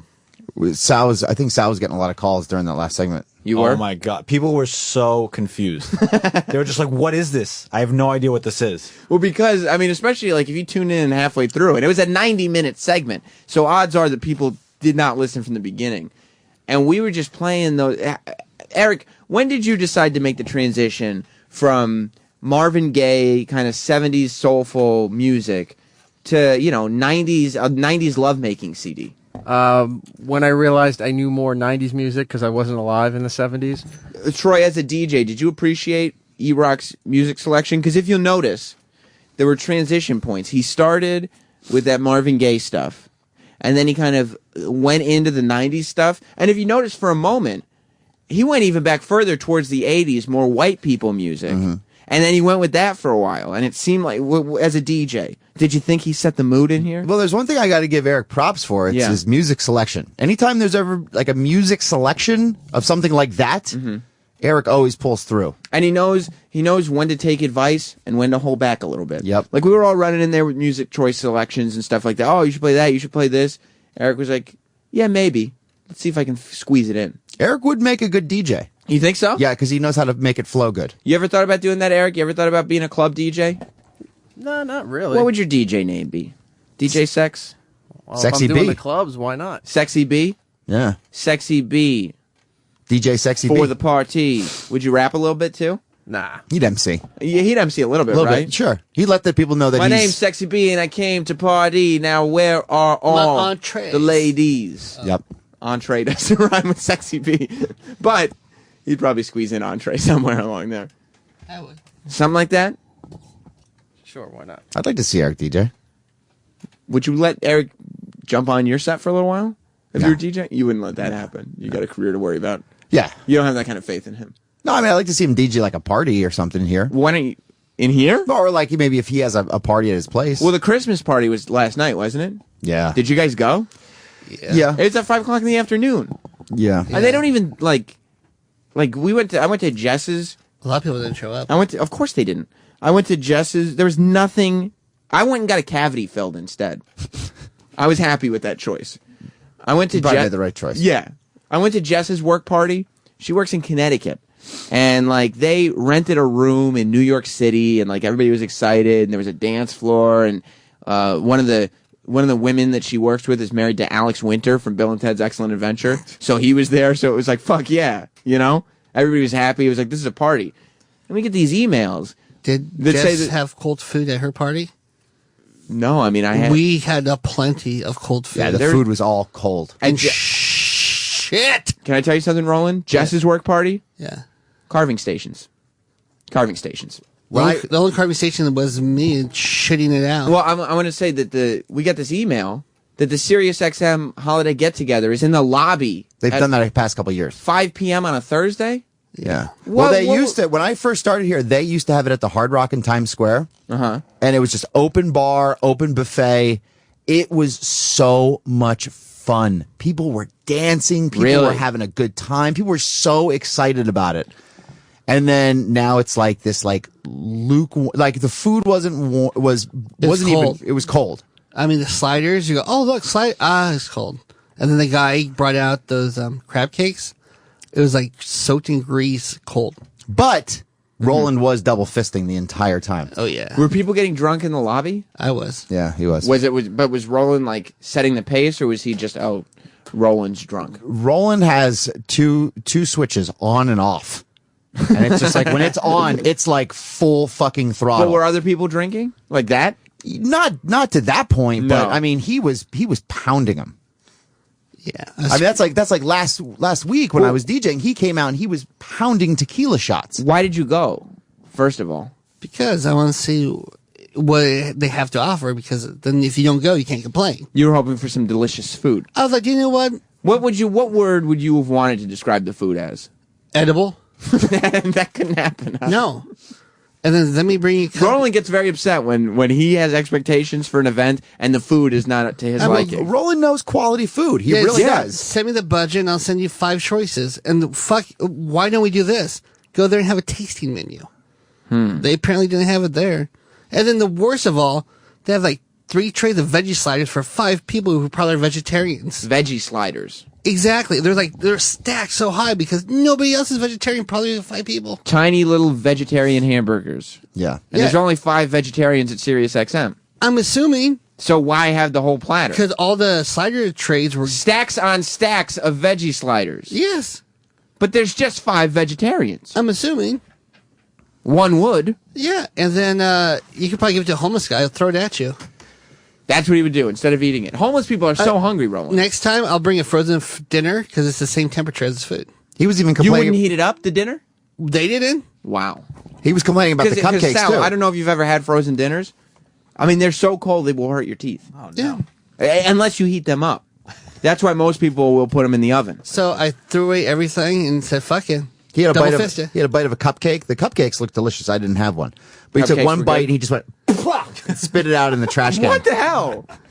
Well, what was wrong with the cupcakes? I thought, how do you get a cupcake wrong? Well, somebody stored it wrong. They got it's too cold. It's hard. I'm like, what the fuck? It was a cold cupcake? Yes. It wasn't moist? The only thing that was moist was my asshole at the end of the night. Why would you? Did you lube it up? Yeah, might as well. Gotta get the shit out. How did this party go? He was lubing up his asshole by the end of it? I just drank. I don't know. Moist asshole? I just hung out for a little bit. food? Yeah. Said hi to some people and then I took Apparently, you missed a whole weird scene. off. I went to another party. Was it with serious people? No. This was an awesome party. Oh, This was like a masquerade party. Masquerade? What, like Eyes Wide Shut? No, kind of. That's what I was thinking. Just people banging each other? But it was in this like old like Jewish synagogue down the Lower East Side, and they had this crazy lighting in there. It looks evil, and they had like everybody was like all. Why would a synagogue let you have an evil party in Because there? it doesn't. They don't use it anymore. Oh, so they turned it into like a. Was it a Hanukkah party? No, it was a Yusuf party. What's that? What is that? Like UNICEF? UNICEF. Sorry, UNICEF. I see. Yeah. UNICEF And, is not an evil organization. No. It's not. Didn't look evil, but it just had like weird lighting in the ceiling. Satanic. No, it didn't look satanic. Devilish. You know, like an old Devilsome. synagogue has certain, like if it's built in the late 1800s, it has cool architectural features. So if you light it weird, it's going to look odd. Like synagogues? I've always found synagogues to be very like Jewy. You know what I mean? But like, what's Jewy mean? Like, it's a synagogue. It's where Jewish people worship. Well, I understand that, but what does that mean? Nothing. It's a joke. It's obviously, who goes to a synagogue? Jewish people. Well, that's what I meant. Okay. But it was a lot of fun. Roland, you didn't have fun. I just got wasted. And I started yelling Merry Christmas to everybody. He was screaming at the bosses. Merry Which Christmas. All of them. Yeah, Like Merry the boss bosses? Yeah. Merry Christmas to everybody. Nobody was saying Merry Christmas. Roland doesn't mind making a fool out of himself in front of higher ups. Because it's Christmas. Oh, I see. You're supposed to forgive and forget Yeah. and move on. So I wish everybody Merry Christmas. Right. Good for you, Roland. Yeah, no, everybody was just like quiet looking around like Merry Christmas. Some people are offended by that statement, though. Merry Christmas? Right. Well, it was a holiday gathering. Right. Yes. Some people want to take the Christ out of Christmas. Right. Well, they took the edible and taste out of the food. The flavor out of the food. Everything. And fun at a party. Roland's idea of forgiving and forgetting apparently is coming on the show and talking about how horrible the food was last night. Well, I mean, in his defense, he's not lying. No, It was bad food. It was Not good. Not good. It's cheap. So you showed up at the party hungry. You had to go eat at the party you I went was to hungry. for Right. UNICEF. And UNICEF, they don't need to be feeding people. They're trying to give money to charity. And they save animals, probably. Yeah. But Troy is showing up and he's like, look, I don't want to eat your food, but I came from a place that was not good. But I love drunk Roland. And we're a week away from him and I in Vegas. And that's going to be dangerous. That's scary. Yep. At least I know there'll be good food there. At least you know there'll be good food there. Yeah. We're going to hit some buffets. Well, I know some good places. You know some good places? Oh, fuck yeah. Oh, good. Oh, good. And last week when we were at Los Feliz, I was DJing and Roland was there. I'm back there DJing again tonight. So hopefully Roland makes it out. Are you going to show up? Yes. Roland's in rare form. He's in the holiday spirit. I'd like to know if he survives this holiday season, to tell you the truth. I love Christmas. You can scream Merry Christmas, and it's all right. Yeah, well, you just scream other things throughout the year. I mean, it's just a difference of what you're saying. You're just screaming at But people. this one's more polite. True. It's much more polite than just screaming AIDS at people. Yeah. Dan. Yeah, how you doing, buddy? Good, dude. Hey, I sent some photos of that I took off the TV from the concert of Bruce's big old package there. The reason why I call him the boss, I guess, to the Opie Anthony email address. All right, cool. We're looking at pictures right now. Sal, why don't you go back to the beginning of that? See if Roland. I'm sure you've noticed this before. The top, yeah. This one, yeah, that one. Look at that. Yeah. Look at that, Roland. You see that? What do you think of that, Roland? We're looking at a photo of Bruce Springsteen's massive bulge, and you can clearly see the definition. You can see the shaft, the head, the balls. There's wear in his jeans. Right. I mean, his jeans are. You know how like when your jeans hit your knees a lot, they tend to get holes in them. The cockhead is rubbing against the jeans so much that it's gonna flop out. That's why he's the boss. He's the man. You happy about that? Hey, that's why he is where he is. John, because he has a big dick? No, I don't know. Yeah, the reason he's been a recording artist for so long is because he has a massive penis. John in Tennessee. Hey, Sam Roberts, the greatest broadcaster ever. Thank you. Hey, you're good friends with Roland there. Does he have a tendency to exaggerate some of his stories? He does, from time to time. Okay. All right.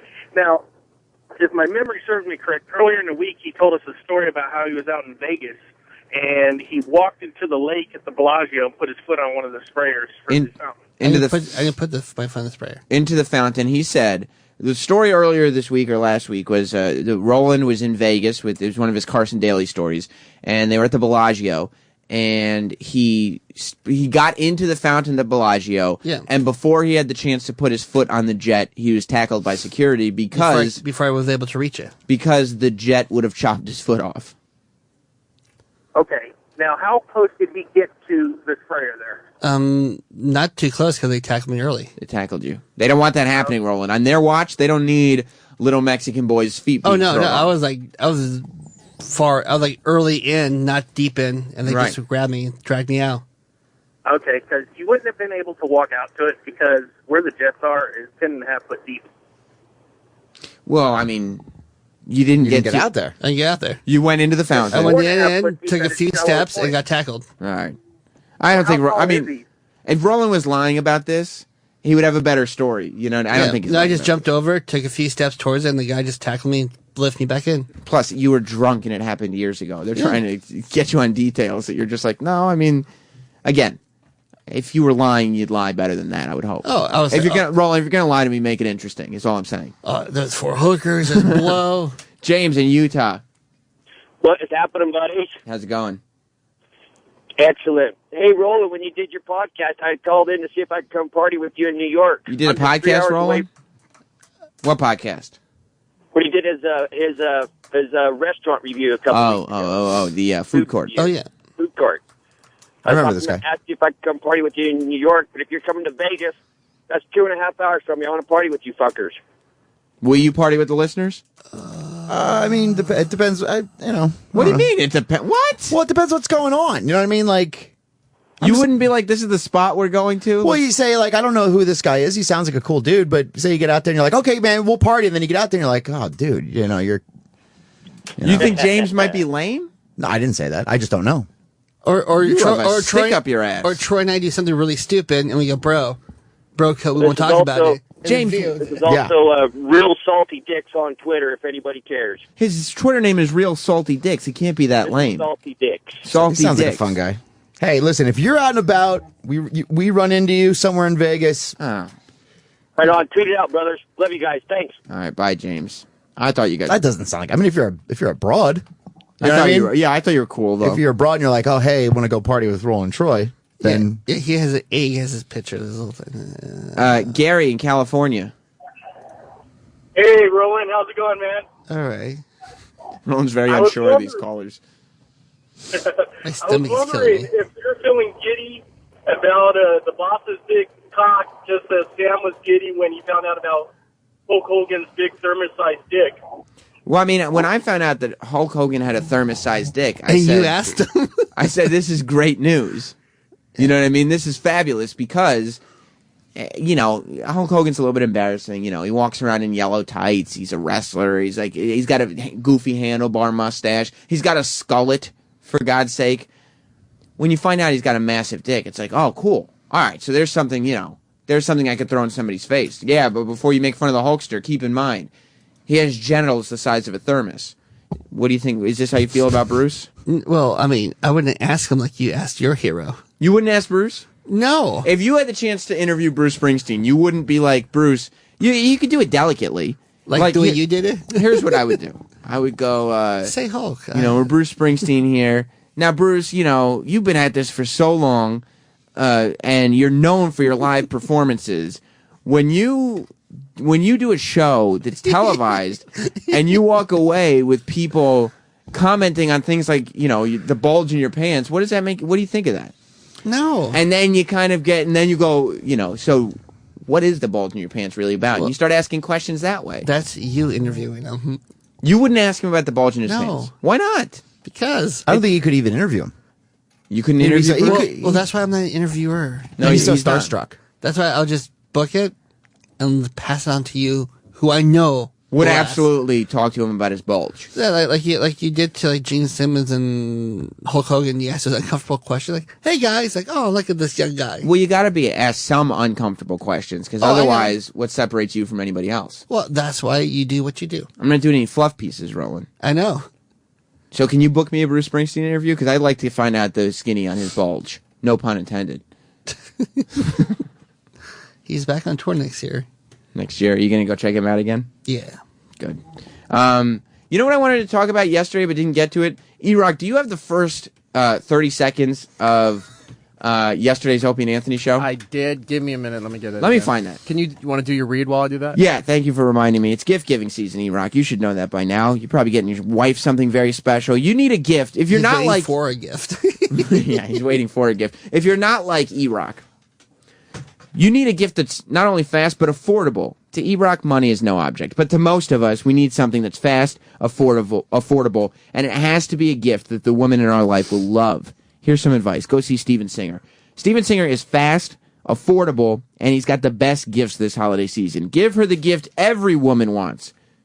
Troy, you getting your woman anything? Nope. Get her something. Get her a really beautiful pair of diamond studs. The beautiful sparkle, the simple elegance, the diamond hanging on each ear. Troy, if she's got her nipples pierced, I don't know if she does or not. She's not. Maybe she should get her nipples pierced and get little diamonds on each nipple. Wouldn't that be something special? It would be. And Steven will supply you with that. He has high-quality diamond stud earrings starting at just $199. You can't beat that. So here's what you do. Go online to IHateStevenSinger.com. That's it. Diamond studs are the jewelry basic. Women love to wear them 24/7 for dress or for play. And when you shop at Steven Singer Jewelers, she'll never grow out of them. Because not only does Steven have the best selection, the best quality, and the best priced studs anywhere around, he also has lifetime upgrade guarantees on everything. Steven Singer offers fast and free shipping. Don't miss out this holiday season. Get the woman in your life a great gift. Steven Singer Jewelers, the other corner of 8th and Walnut. 1-888-I-HATE-STEVEN-SINGER or online at IHateStevenSinger.com. Now, A-Rock, do you have that clip? Yes, one more second. Because I would like to hear this. It wasn't really addressed much, but I found it very interesting because Opie was gone, obviously, Monday, Tuesday, and Wednesday this week. And a lot of people were asking what happened. Okay? And then, yesterday, everybody's talking about the show. Mm-hmm. And we all got wrapped up in Quentin Tarantino. And we spent, a long time talking about 12-12-12 concert. And it was a great show yesterday. Yesterday was a really good show, actually. But in all the sort of 12-12-12 stuff, in all this great interview with Quentin Tarantino, we all lost sight on a pretty big statement that Opie started the show with. Do you have it, Eric? Yes. All right, let's play it. Hi. Me and Anthony had a fight. Danny's fired. Good morning, everybody. You guys didn't even talk about that? What's wrong with you? Well, you weren't here. Nah, we just kind of let it ride. Good morning, everybody. Another dull moment. Yeah. Anyway. Yeah. And that's it. That fucking concert last night. Yeah, then he went to 12-12-12. But why would you discuss that? I don't know. Well, there's a lot there. I think it's obvious now. I mean, Opie and Anthony are on good terms right now. Right. But based on that statement, I think we can fairly well assess that Opie and Anthony got into a huge fight. Okay. So off the air, obviously, because we didn't hear it. But why? But there's besides the fight, there's another big chunk to that statement that's missing. When Opie said Danny got fired? Why is that never brought up? I don't know, but it's true. Danny got fired. And I don't know if we're talking about why or not, to tell you the truth. So we have But I have to tell you something. I have to tell you this. These after shows, yesterday's after show was a breeze, but Monday, and Tuesday. You're going nuts. I was going insane because I knew all this was going on, and it's the only thing on my mind. Why do you think I was calling so many people in this show? I was calling in Troy and Roland to talk about Carson Daly. Monday, I'm talking to Jenny Hutt about God knows what. And I love Jenny Hutt with all my heart. And I love Nicole with all my heart. And I love DJ Who Kid with all my heart. But the only reason I had him in was to distract myself. Because that's all that was on my mind. Did it feel like the last days at NEW where they had Brian Regan and had to talk about everything else but what was going on? Yeah. Like, all they wanted to do was, when the last days of NEW, when they were getting fired, they knew they were getting fired, or in the process of it, for the Sex for Sam thing. They knew this was going on around them, but they could not talk about it. But I understand that. But why would you not talk about that? I don't know why they haven't talked Why do about we have Danny. to listen about Joe DeRosa's crying childhood? You didn't like that? I mean, it's just like, come on, dude. There were calls saying he was unfunny. I mean, DeRosa, he wasn't funny there's today. staff, I mean, there's staff members that think he's not funny. I don't know if that was the point. Multiple staff members. I don't think he was supposed to be funny, but he wasn't funny today. Sam's glazing over that statement, but he knows that's truth. Yeah, I just said he wasn't funny. You don't think Joe DeRosa's funny? He wasn't today, and he wasn't. I mean, he Name one thing Joe DeRosa said that's funny ever since he's been on the show. Jeez, you're putting me on the spot. What's the Joe DeRosa? What's the staple Joe DeRosa bit on the show? Just curious. I want to know your thoughts. It starts with Joe DeRosa hates, and then fill in the blank. I guess he likes trannies and music. And gilfs. Music. I don't know. And trannies. Who started the tranny thing? With Jim. Okay, that was Norton, obviously. Okay, so that was Norton. So somebody else had already tackled that bit. Yeah, I mean, so name one other funny Joe DeRosa bit. He likes older women, like 50s. I guess he likes Rush. I don't know. I can't off the top of my head, Troy. Oh, he dated Nikki Glaser. How about this? I'll give you. Think about it over the weekend. Just next week, some point. You want me to come back to you on Monday with something? Yeah. Okay. Just give me one Joe DeRosa bit that's just like, holy fuck. Hang on, Jack in New Mexico. Troy still has some Joe DeRosa venom, which I love. We don't have a lot of time though. We got all these topics to cover now. What's up, Jack? Yeah, which would be fine if Joe was there to fucking defend himself. If Danny Ross got fired, it's a fucking glorious day. Well, yeah, he got fired. Why is that? Why do you say that? Because Danny Ross was a fucking cancer on the show. Jesus Christ. And his animation on every word that he said made me sick. All right, well, Jack, everybody's got an opinion, but I mean, yeah, it's not a bit. Like, I love the people who theorize that like everything's bits. There are no bits on this show, especially now. There's never any bits. And the story behind it is so fucking funny. It'll come out. Will it? I think so.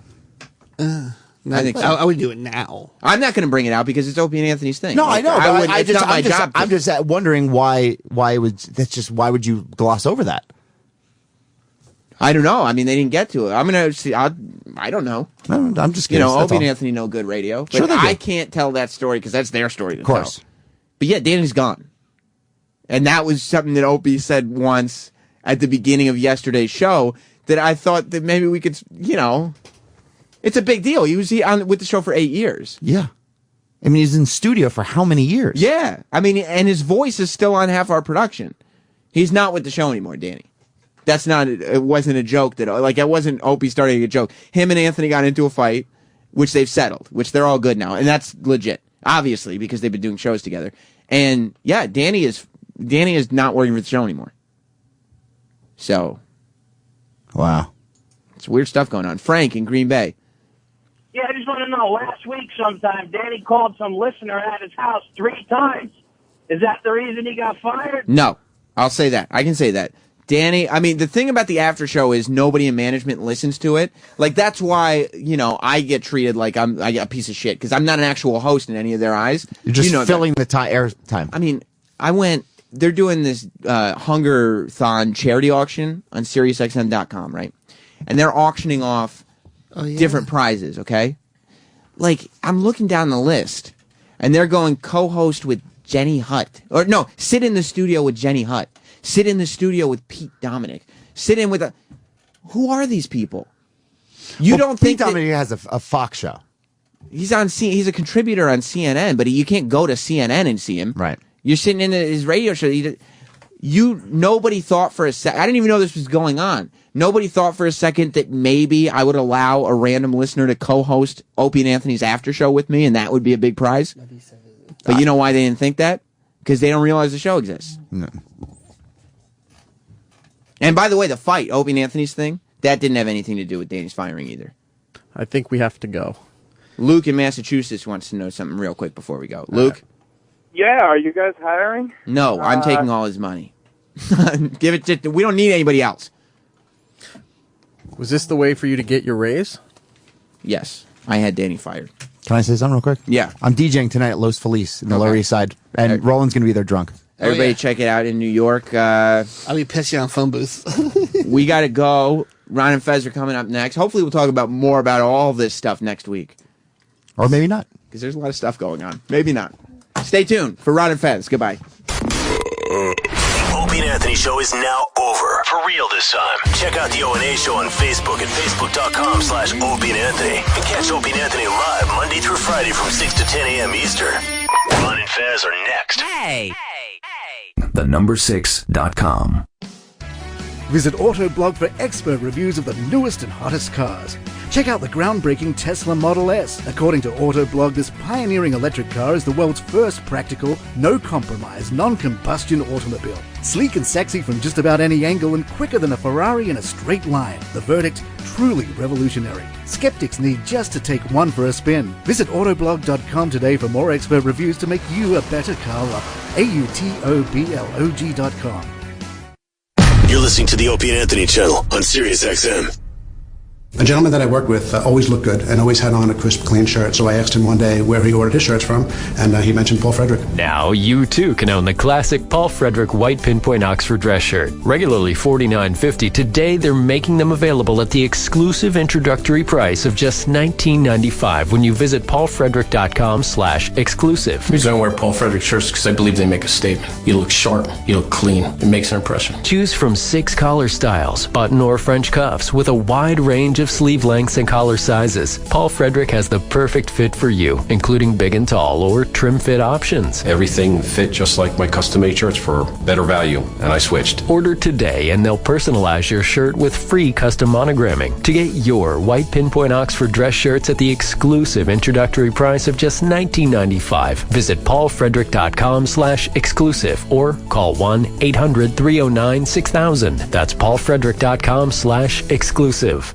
You know, I'd really like to meet the guy who invented the dish hopper. It stores over 2,000 hours of shows, which means we can watch whatever we want, when we want. And we never have to choose to record one show over another because we can record them all and watch them back whenever we want.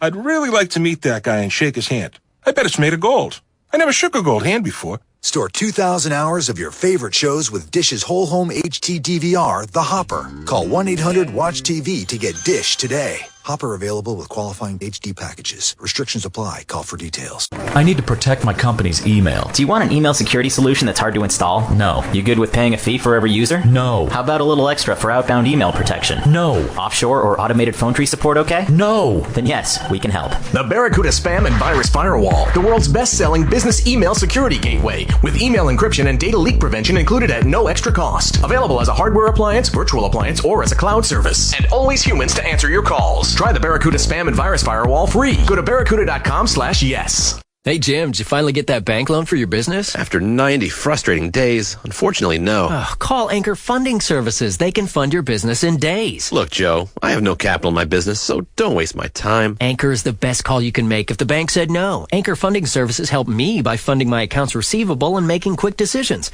Call them at 877-70-ANCHOR. That's 877-70-ANCHOR. 877-70-ANCHOR. Or go to 70anchor.com. Got it? That's 70anchor.com. This is the Opie and Anthony channel on Sirius XM.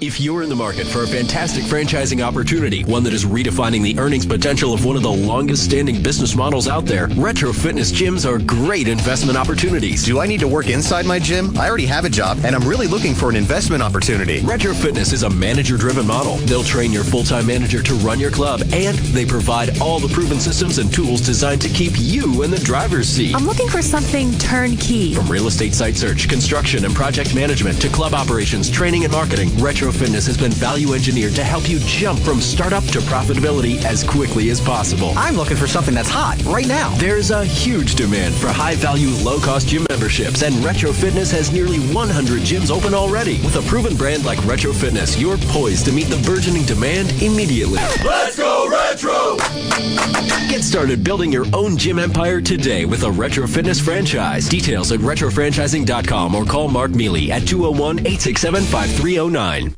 Dollar Loan Center is your community short-term lender. Get up to $2,500 online or at one of our 75 locations in California, Nevada, Utah, or South Dakota.